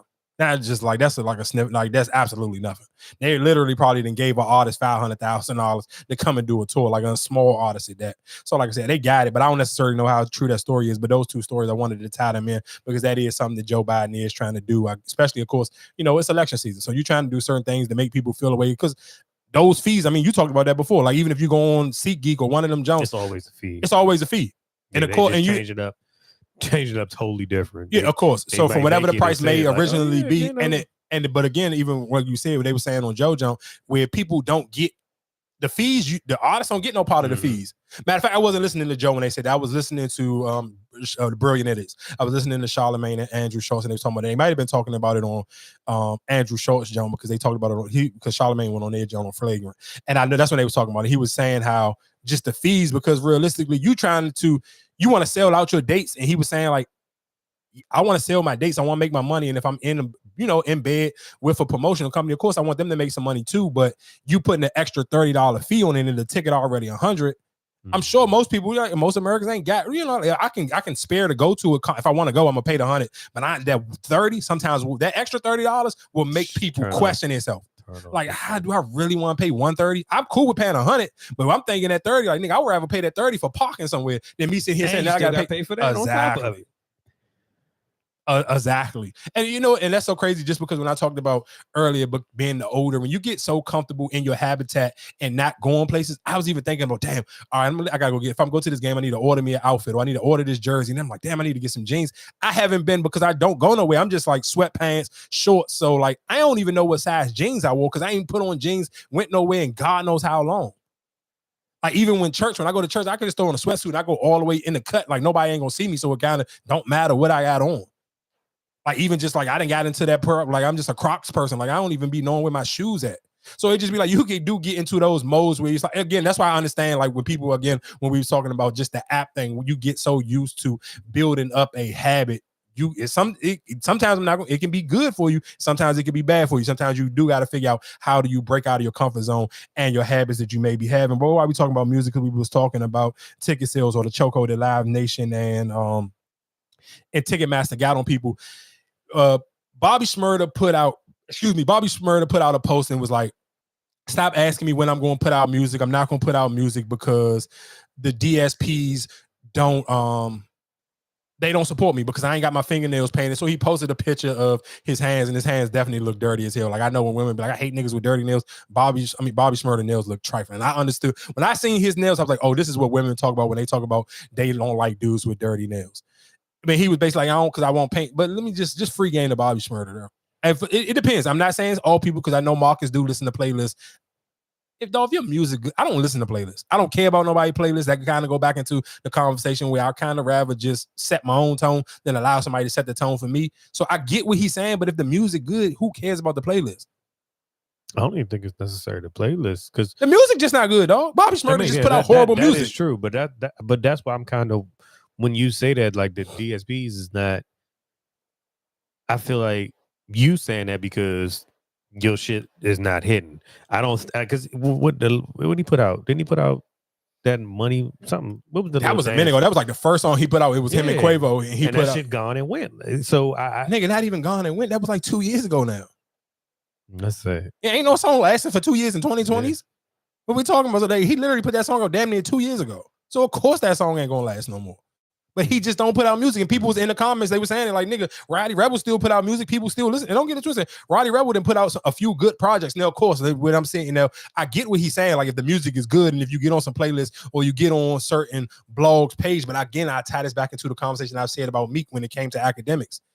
Dog, when rappers get hot, and I can even tie that into again with the conversation with and I think for women it's a little bit different. So I'm not mad at every WNBA player reposting everybody who may be talking good about them because you don't want to sit here and open the door and think niggas is flirting with you. So I get it for women, but even for rappers, dog, build those relationships up with the podcasters and the blog pages. But you get hot and then you sit here and be like, oh, I ain't doing nothing but the Breakfast Club. All right, so when the Breakfast Club ain't checking for your music no more, who else gonna talk about it? Because when you were scorching hot, guess what you didn't do? You didn't help out the little person get up. So why, when I sit here now, did your music ain't nobody thinking about you? Why the hell am I gonna talk about it? Nigga, you ain't trying to throw me no bone. Why the hell am I gonna sit here and post a Bobby Shmurda song now and in 2024 nobody care about a Bobby Shmurda joint? So it's like two and two things go together. If you would have been looking out for other people when you had the momentum, giving interviews and posting and getting people paid, then somebody would still want to post your stuff. The music is trash and you don't got no relationships. People can see it. I seen Boosie, amen that situation. Nah, Boosie, your music be trash too. You had that one song that everybody was like, oh, we was cool after after Takeoff Pass, and you put out that Rocket Man song, nigga, that song was fire. You didn't need that to be on no placements. You don't need it to be on nothing. Niggas we talked about even that long ass remix when it was you, Jeezy, and Kodak Black. That was a good song. You don't put out good music, it don't matter if it get put on a playlist or not. Niggas is not gonna listen to it, dog. I know how to skip a song on a playlist. The same way every Friday, though. You know what a bad song would do to me on a Friday? It'll make me stop even listening to new music. I'll just go back and listen to all the old music I already got on my gym playlist, or I will sit and just cut a podcast on to go find an interview to listen to, because it only take, that's the sad, and that's why I sometimes, when I look at the new songs that come out on Friday, I always pay attention to how they got all the big people up front, which realistically they probably should do, because when you kind of get into the people you don't know their name, it only take one. And I may go two, like if I hear two bad songs back to back, bro, I'm cool. I'll holler at y'all. Give me like an hour or two. I just gotta listen to somebody talk. I don't want to listen to no music. And shout out to what's this little white dude name? He got DJ Holiday hosting his project, and he dropped the joint on Friday. I believe his name is Ian. Is it a last name to his joint? It might just be Ian. What's his name of his project? Yeah, it's just Ian. Is Ian. It's called Valedictorian, and DJ Holiday do. And the crazy thing is, I wish he would have put Gucci on this song, because it literally sounds just like he redid a bunch of old Gucci songs. The beats, that's what they sound like. The beats and the flow just sound like a bunch of old Gucci joints. So that's probably why I like it. He cuss, but he ain't like, it ain't even on no crazy gangster joint. His picture on his joint, he literally looked like Carlton from The Fresh Prince, but he white. So it was cool though. He had a couple songs on it I did add to my gym playlist. But like I said, if you're looking for something new to listen to on Friday, Davies also did put out a new project as well. Rest in peace to Mo 3. Mo 3 put out a new project. I didn't get a chance to listen to that one. I should listen to that one, because Mo 3 do put out good music. What else was going on in the world? Especially with some of the music that I seen that I wanted. I talked about Big 30. Oh, ESTG. ESTG went on Funkmaster Flex and did a freestyle. And he kind of alluded, and people, of course, ran and took it, because he was just like, I don't know if y'all remember when ESTG first got signed to CMG. Of course, Yo Gotti did one of them videos, and he was like, oh yeah, I just signed ESTG, just gave him 500 bands. Or it was 750, because he said it in the freestyle. And he was like, I remember when I let the blogs run around with a post making it look like Gotti gave me 750.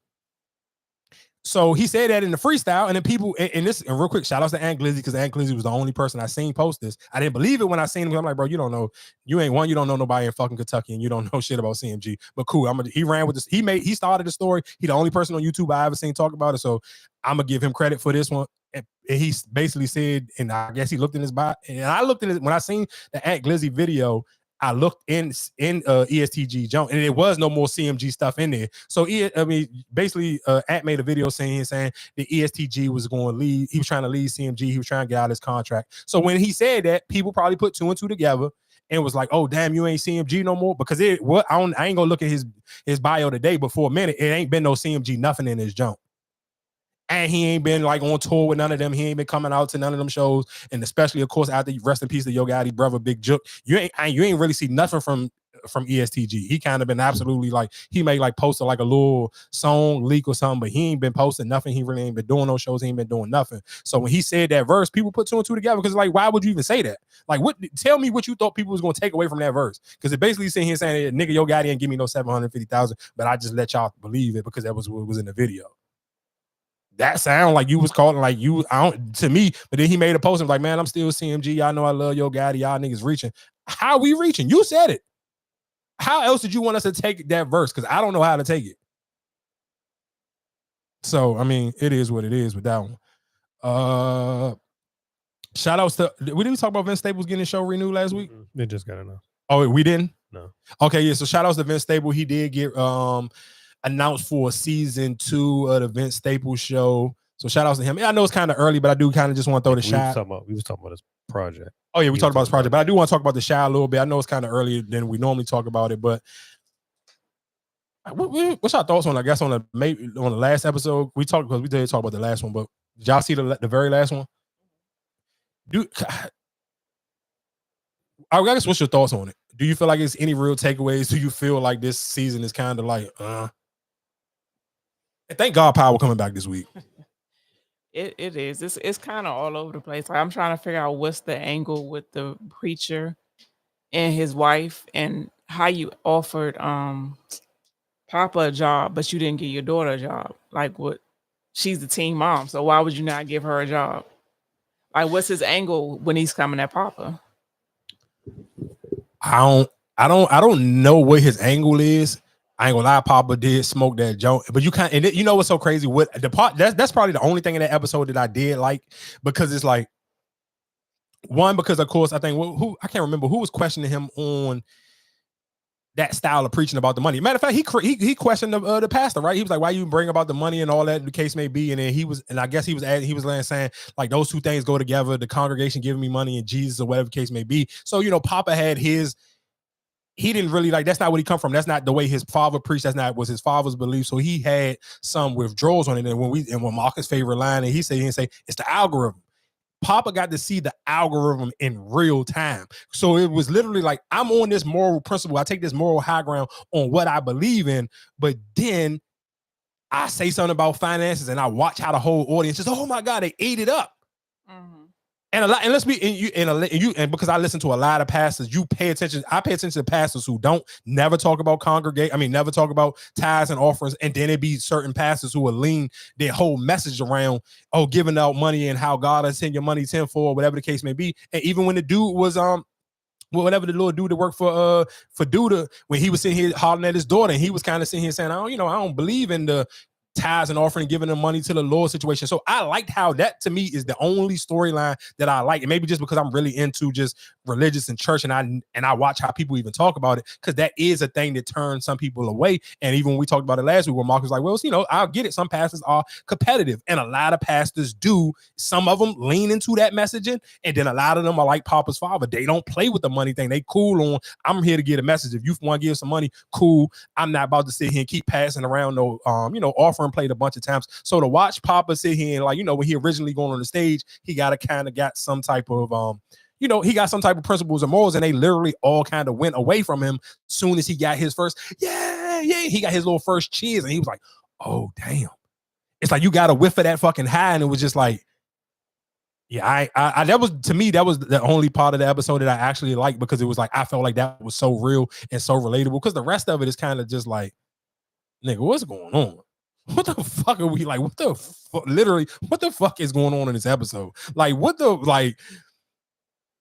the girl see here call herself snitching on fucking Bacardi because he want to write a book. This nigga dude about to lose his mind.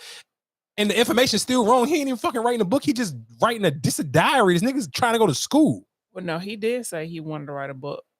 And then she was like, well, no, why don't you do like a journal? She told him, don't publish the book.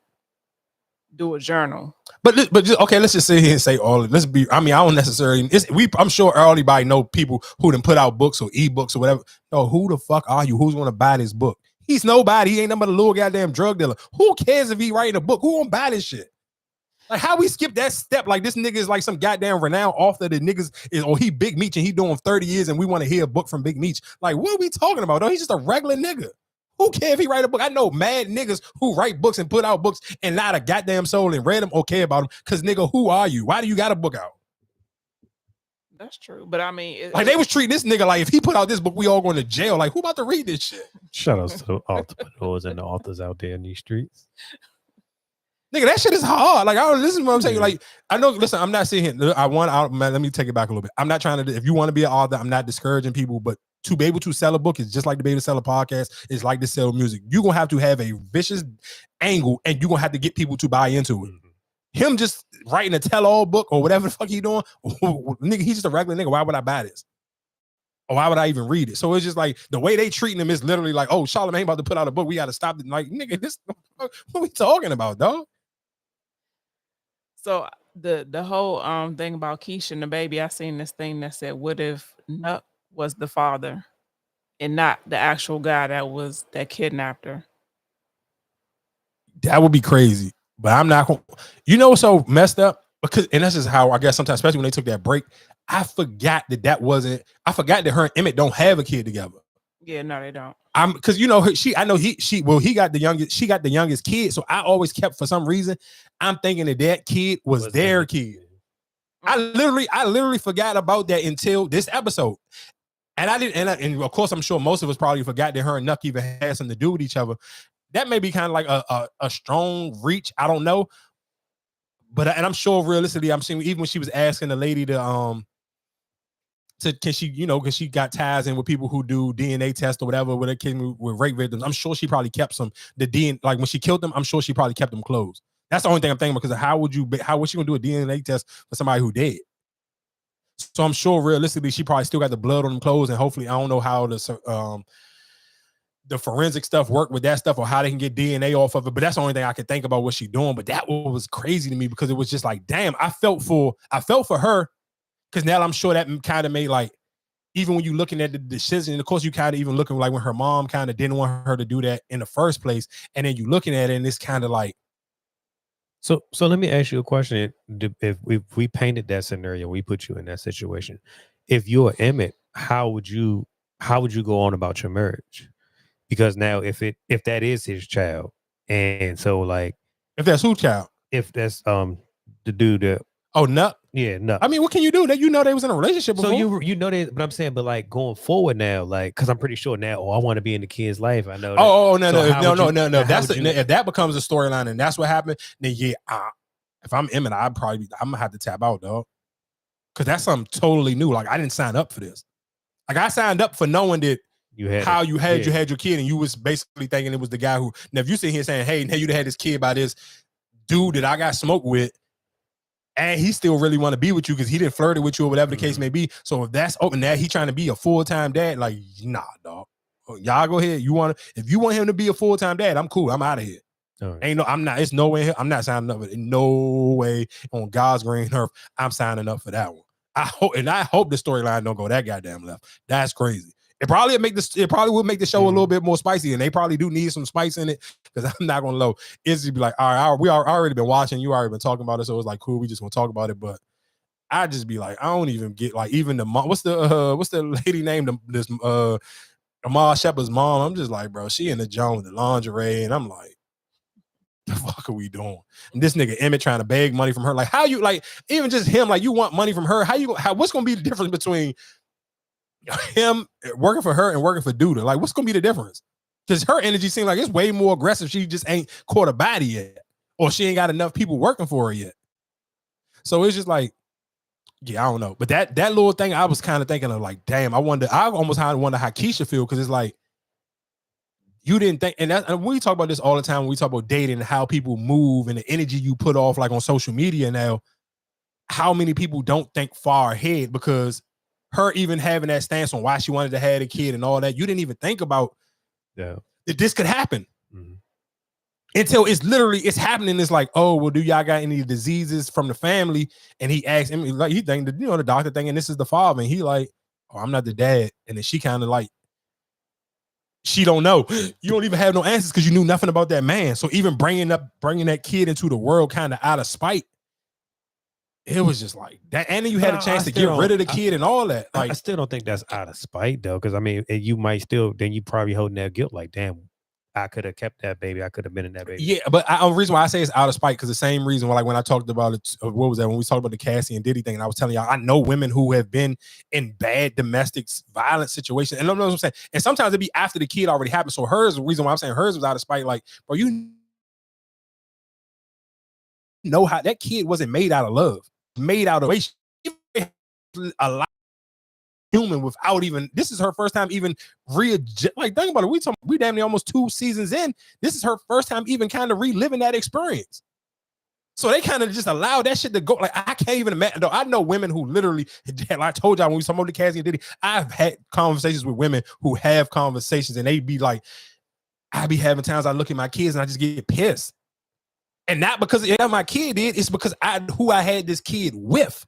But remember, originally she was supposed to get a baby for adoption. And didn't. And changed her mind. So it wasn't out of spite. Maybe it's just like, I think it just became surreal once she found out she was pregnant. Like, why kill an innocent baby? Why not just give it to somebody that can't have kids? Yeah, I mean, that probably would have been the better thing to do. And I mean, that was kind of the time that was what her mom was trying to get her to do. But it was just like, I don't know, dog. And then, damn, what happened to Dre? Her mother's wife. Oh, they broke up. I think it might have been.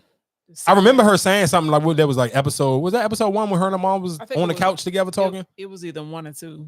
They broke up because of the whole ex-girlfriend situation. But it was like, damn, they just. I mean, the character ain't even popped back up or nothing. It was the mother hasn't been on that since. Yeah, and I don't understand so what's going both? on.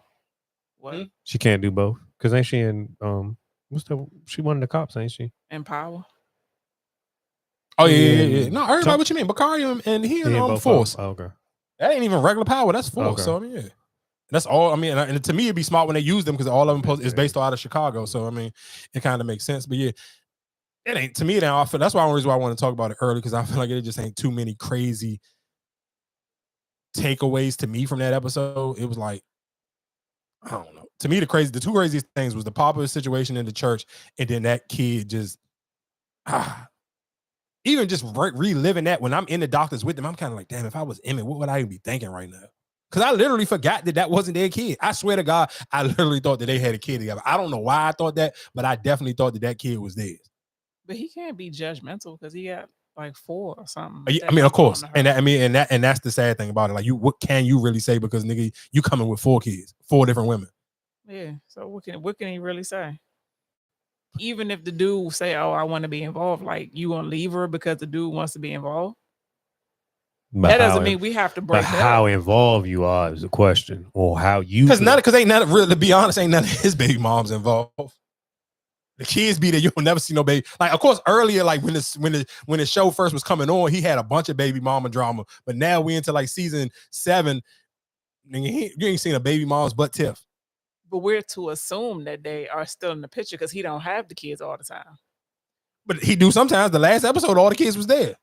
That was his time to have them, though. Yeah. That. So, what's name still on there too? The brother. What is he doing? Is he what brother? The one that was running for the mayor. What is? And he just got locked up at the end of the episode. Oh. The feds came and got him. Oh. I ain't heard no much about it. That's why I was wondering if he was still. Oh yeah, no. It's gonna be I don't know how that I do want to see how that storyline gonna play. I do want to see how they gonna tie in Leon. I do kind of that to me, but that one wasn't like a big jump this episode. But yeah, they came and locked him up at the end of the episode, and then of course all the people was in front of his office protesting because he took. And that's kind of crazy how that worked because now you done lost the people and you done got locked up. Well, I'm trying to figure out what the lady thought she was gonna, what type of favor she was gonna give to him. I didn't get it, and then when the way she was kind of rubbing his hands, I'm like, you kind of you ain't got no you ain't got no dick. He not fucking with you. So what the hell is you doing? But I mean, yeah, I ain't get that one either. I was kind of lost. Like, is she knows something that we don't know? Because I'm like, you rubbing this nigga hand like you can kind of woo him out of this situation with offering him some boxing. I don't know. Maybe she ain't. You still be watching All American? Hell no, I ain't watched All American in a minute. Like I feel All American because All American episodes is an hour long. So to kind of get invested into that show, like It's hard. Like it's easy. Like I told you, I watched Act Your Age. That's easy. Like watching 20-minute Jones, like I can get invested into a 16 episode Jones. It's only 20-minute Jones. That's not that long. But getting invested back in the All American and you talking about them shits be like 20 episodes, an hour each. Nigga, that's a long time. Especially still realistically trying to keep up with like sports. Now, yeah, that's why it was easy during the pandemic. It was easy to watch it because one, it wasn't no sports on, and you ain't had too much of it to do. So like that show was perfectly made for that time. But now I ain't watch All American in a brick. I ain't watch Homecoming or none of them Jones. Like, yeah, that hour and them 20 episodes, Jones, I ain't got it in me, dog. I'm sorry. I don't. And I literally forgot all about it until you literally just said something about it. Let that Jones load up. Let's finish this last segment. I got these Balenciaga shoes, Russell Wilson, Kylie Jenner, and Jordan Woods. X allowing people to watch porn, or actually people allowing people to publish it. He's about to run that bag up. Yeah. I must ain't no dummy. Nah, he ain't. Shit is on there for free. He like, nigga, fuck that. Capitalize off of this. Do you think it's gonna hurt? That's gonna hurt OnlyFans? Huh? You think it's gonna hurt OnlyFans content people? Hell yeah, because they already know people on Twitter for it. So why the hell? Why wouldn't I not? And I can actually post it on my junk because at one time, like, I could show it to you on Twitter, like because the it's clips, but you can't. No. It's some people got their whole joint on there. I watched the joint the other night and it was like 30-something minutes or something. But it's a junk where it's like you can't. I gotta find one of the girls' pages because it'd be like. Not her joint. I want to see somebody put one in her comments. It depends. Like some of the girls, like if they got OnlyFans shit in their bio, the page like it'll come up like settings, so I can't see it because you can't change you got to change like your settings on your phone. I don't know how my account set up, so you can't see them. I'm trying to see if one of them joints just pop up.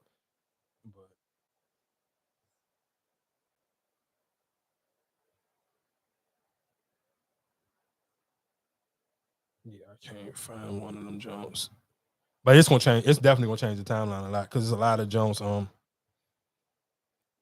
people be posting. All right, let's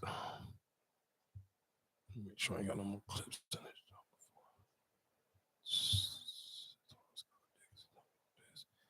this. Don't let me forget to talk about power before we get out of here. Oh, I want to talk about this freeway situation. Real quick, just in new. Oh, and I got to talk. Don't let me forget about talking about Little Caesars after this. Just real quick in news, which is not news, but a lot of people were surprised. I don't know if y'all remember the song by Freeway, "What We Do," featuring Jay-Z and Beanie Siegel. It literally only just went gold, and it's all been out since. And I think the reason why I wanted to make it a topic is because that to me is a classic song. That's a classic Freeway song. That's a classic Jay-Z verse on that song, and it was like that's why I hate that even. And you kind of got to blame some of that on 50 and Academics because 50 introduced the Billboard conversation and the charts and all that, and Academics kind of built his brand off of talking about numbers. But it's like, I hate that we even judge it off of that because if I sit here and ask you what's a classic Freeway song, everybody gonna say that. If I wasn't on YouTube, I don't even know because now I got an email from I don't even know if you can play music on some of these joints at all now. But everybody know that song. What We Do, if you hear the little snippet of it, you gonna know for a fact what that song is. And it's just like, bro, that's a classic. That's it's a classic verse from all three of them, and it's just like, damn, this song barely just went gold.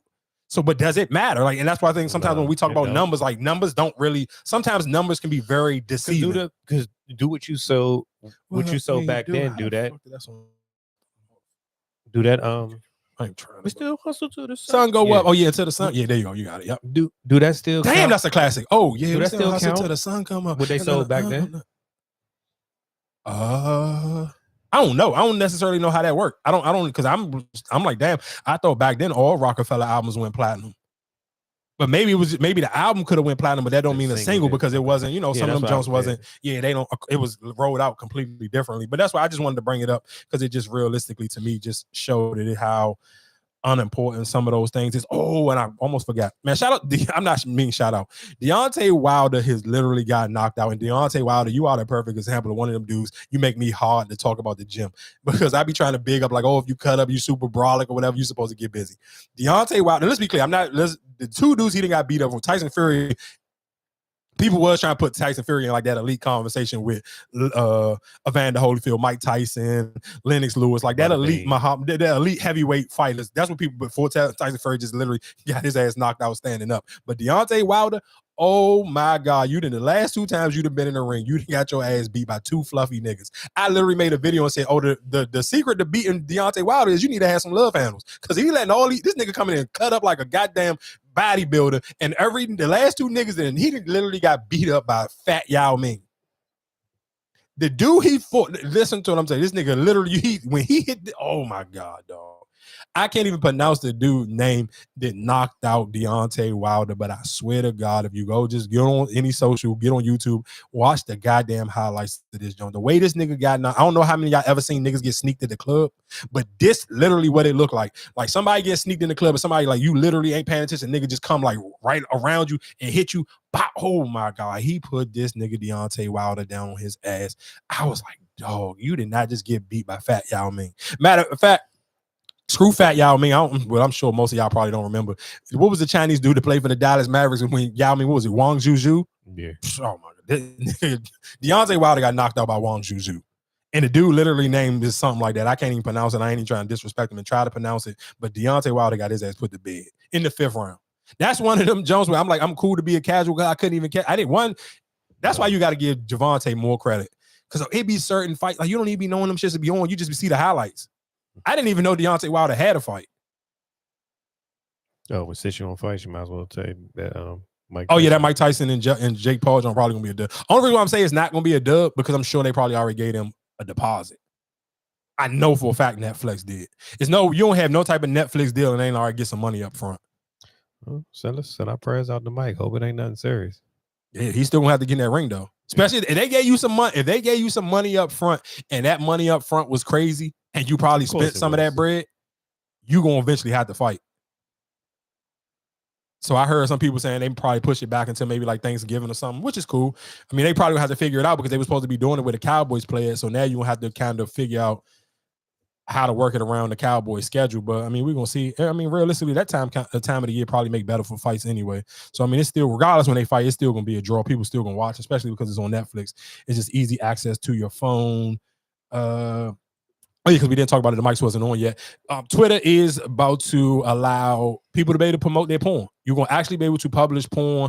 I didn't read the stipulations because they basically said it has to be consentful. So I don't necessarily know. I'm sure it probably just gotta, if it looked like, I guess if it looked like some effort or something that somebody actually took time and actually like you made a clear camera, you actually made a real video and it don't look like you sneaking and doing it. Because I don't know how you, it can't be no like revenge porn. Yeah. But I don't know how you show it. So that's why the only thing I can assume that it has to be like shot like in a decent lighting in the camera view or something. That's the only way I can see somebody. I don't know how you prove what's consentful porn. I don't necessarily know. Like I said, I didn't read it, but I'm just giving you heads up, which is smart because you hear people all the time joking about, oh man, every time you get on Twitter, ain't nothing but porn on there. So I'm sure he probably like, shit, I could probably make money off of this. People gonna promote it. They already here for it. Now if people know that they can promote it to the world and they can just go up and down the timeline and it's not like, because a lot of times, like especially because I be on Twitter at nighttime, you'll see people say, oh, such and such make the best type of porn. Don't go look at my comment section. And then you go in their comments and it be just,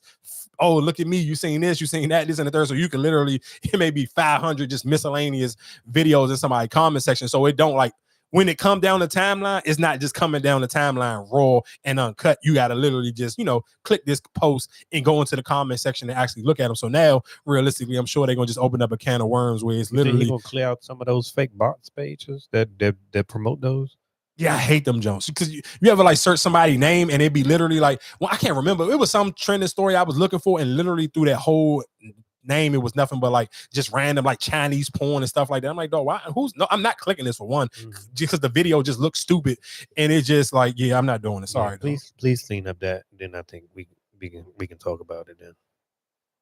Oh yeah, because we did talk about parenting. I should have said this when we was talking about the parenting part. Starting next month in the Louisiana law that for children under the age of 16 have to have adult approval to be able to get on social media, and if you don't, it could be fines up to $2,500. I don't know how you regulate that. I don't necessarily know how you even prove that a parent gave you permission, but I damn sure know if I was a parent, I don't want to get hit with no goddamn $2,500 fine. Because a lot of these things they starting to the count you setting it up on, and they starting to try to verify a lot of this information and who information you're using. Because even the other day I got something for the little headset thing, the little Metal World thing, and they was telling me because Kaden uses it, and so I put his his birthday and all. I didn't put it's my email, but I put his whatever. His And they was birthday. like, oh well, no, you gotta verify your account that this is you. So I had to sit here and use my credit card to verify that I'm that age or whatever. So I think that's probably what a lot of them going to start doing, make you verify that you that age to even. Yeah, I mean, which is probably realistically is probably smart, and then it kind of help you leave somebody responsible, especially for when they're talking about like online bullying and just certain things is being said or what they showing you. Because to me, I get why you probably just put their age because all right, I put his age on there, then it kind of restrict stuff that they allow them to see or what go on. So that to me kind of do make sense. But then I kind of get them too, like all right, well I don't need to like who advised this kid to get on it. So I see it kind of both ways. Just other random stories that kind of just like I don't care, and I'm sure I don't really talk about white news, but this is kind of like a half and half situation. It seems like Kylie Jenner and Jordan Woods is kind of patching up their relationship. For people who don't remember, it was a video that was floating around a few years ago of Jordan Woods sitting on Tristan Thompson's lap, and at that time, I mean, well, of course, Tristan Thompson and what was one of them? What's the other sister? Khloe Kardashian. They got 2 kids together. So, of course, she was pissed and she didn't want Kylie and Jordan to be friends no more. And to be honest, I feel like the only reason why Kylie Jenner is even cool with being Jordan Woods' friend because they kind of left her out the dead. And then shout outs to Jada Pinkett and Will Smith and them because they did have open arms for Jordan Woods on the Red Table Talk. She was probably like, to be honest, she was like probably one of the original guests that kind of ushered in the Red Table Talk, which made the Red Table Talk the Red Table Talk. But I think realistically, Kylie Jenner probably look at it like y'all try to send Jordan Woods off to die, and she kind of survived, and she kind of flourished, and she kind of realistically been in a stable relationship, and she's made. She ain't pregnant. Yeah, 4 years. I think I want to say the anniversary was 5. I want to say they just came up with a 5-year cat. That cat, I'm not gonna lie to you, you'll probably never beat the allegations on why niggas be feeling like you're a fruity man. Because how didn't you get her pregnant already? I really don't get that. There's no way in hell I'd have been hitting her for 5 years and they would have nutted in her like 5 different times already. That's crazy. Maybe it's birth control. Maybe maybe, but no, both of them young. It doesn't matter. You can still be on birth But control. no, but I'm saying, but I don't. I feel like might you not more. want to have no kids, so she's on birth control. Who else was she? I ain't gonna lie to you. The type of trips and gifts that they be doing, you ain't gonna be on no goddamn birth control. I'm sorry. If I'm tripping you and tricking bags at hundreds of thousands of dollars, bro, we ain't doing no damn birth control. Why? Because I'm gonna need some type of reinsurance on how this relationship, like they still together. That's the reassurance. Why do we have to have a kid for me to reassure you? Because we could break up, right? Just because we have a kid. Yeah, no, of course, for sure. Of course you can, but and this just could be my male ignorance. I personally, and if I'm I'm spending that bag on my bags, like, okay, if we bring a kid into this, it might be a little different. Things might change. I mean, he got it. He got it. He's a very successful NBA player. He gonna have it for a couple more years too, at least another 10. He'll be all right. If I'm Cat, I'm Ben would have put a baby in her. We at least will be 2 kids deep by now. It's crazy. I'm just being, especially after he lost his mom too during COVID. I definitely would have put a baby in her. I need to start my own family now. And speaking shout outs to mom, I do want to give a shout out to JaVale McGee, mother. Now she's the first person to have a son in the NBA and the WNBA. Oh yeah, a son in the NBA and his daughter in the WNBA. And again, sometimes I guess when we even talk about, played in the WNBA. Yeah, she did. I don't think she played in the WNBA. I want to say she played on the Olympic team. I thought she played a game. Mate, you might be right. I don't. Yeah, because I want to say I thought she played. Because I want to say I thought she was old like Cheryl Miller old, so I don't know. Yeah, but I think she was original, like one of the original ones. I want to say she played for the Sparks.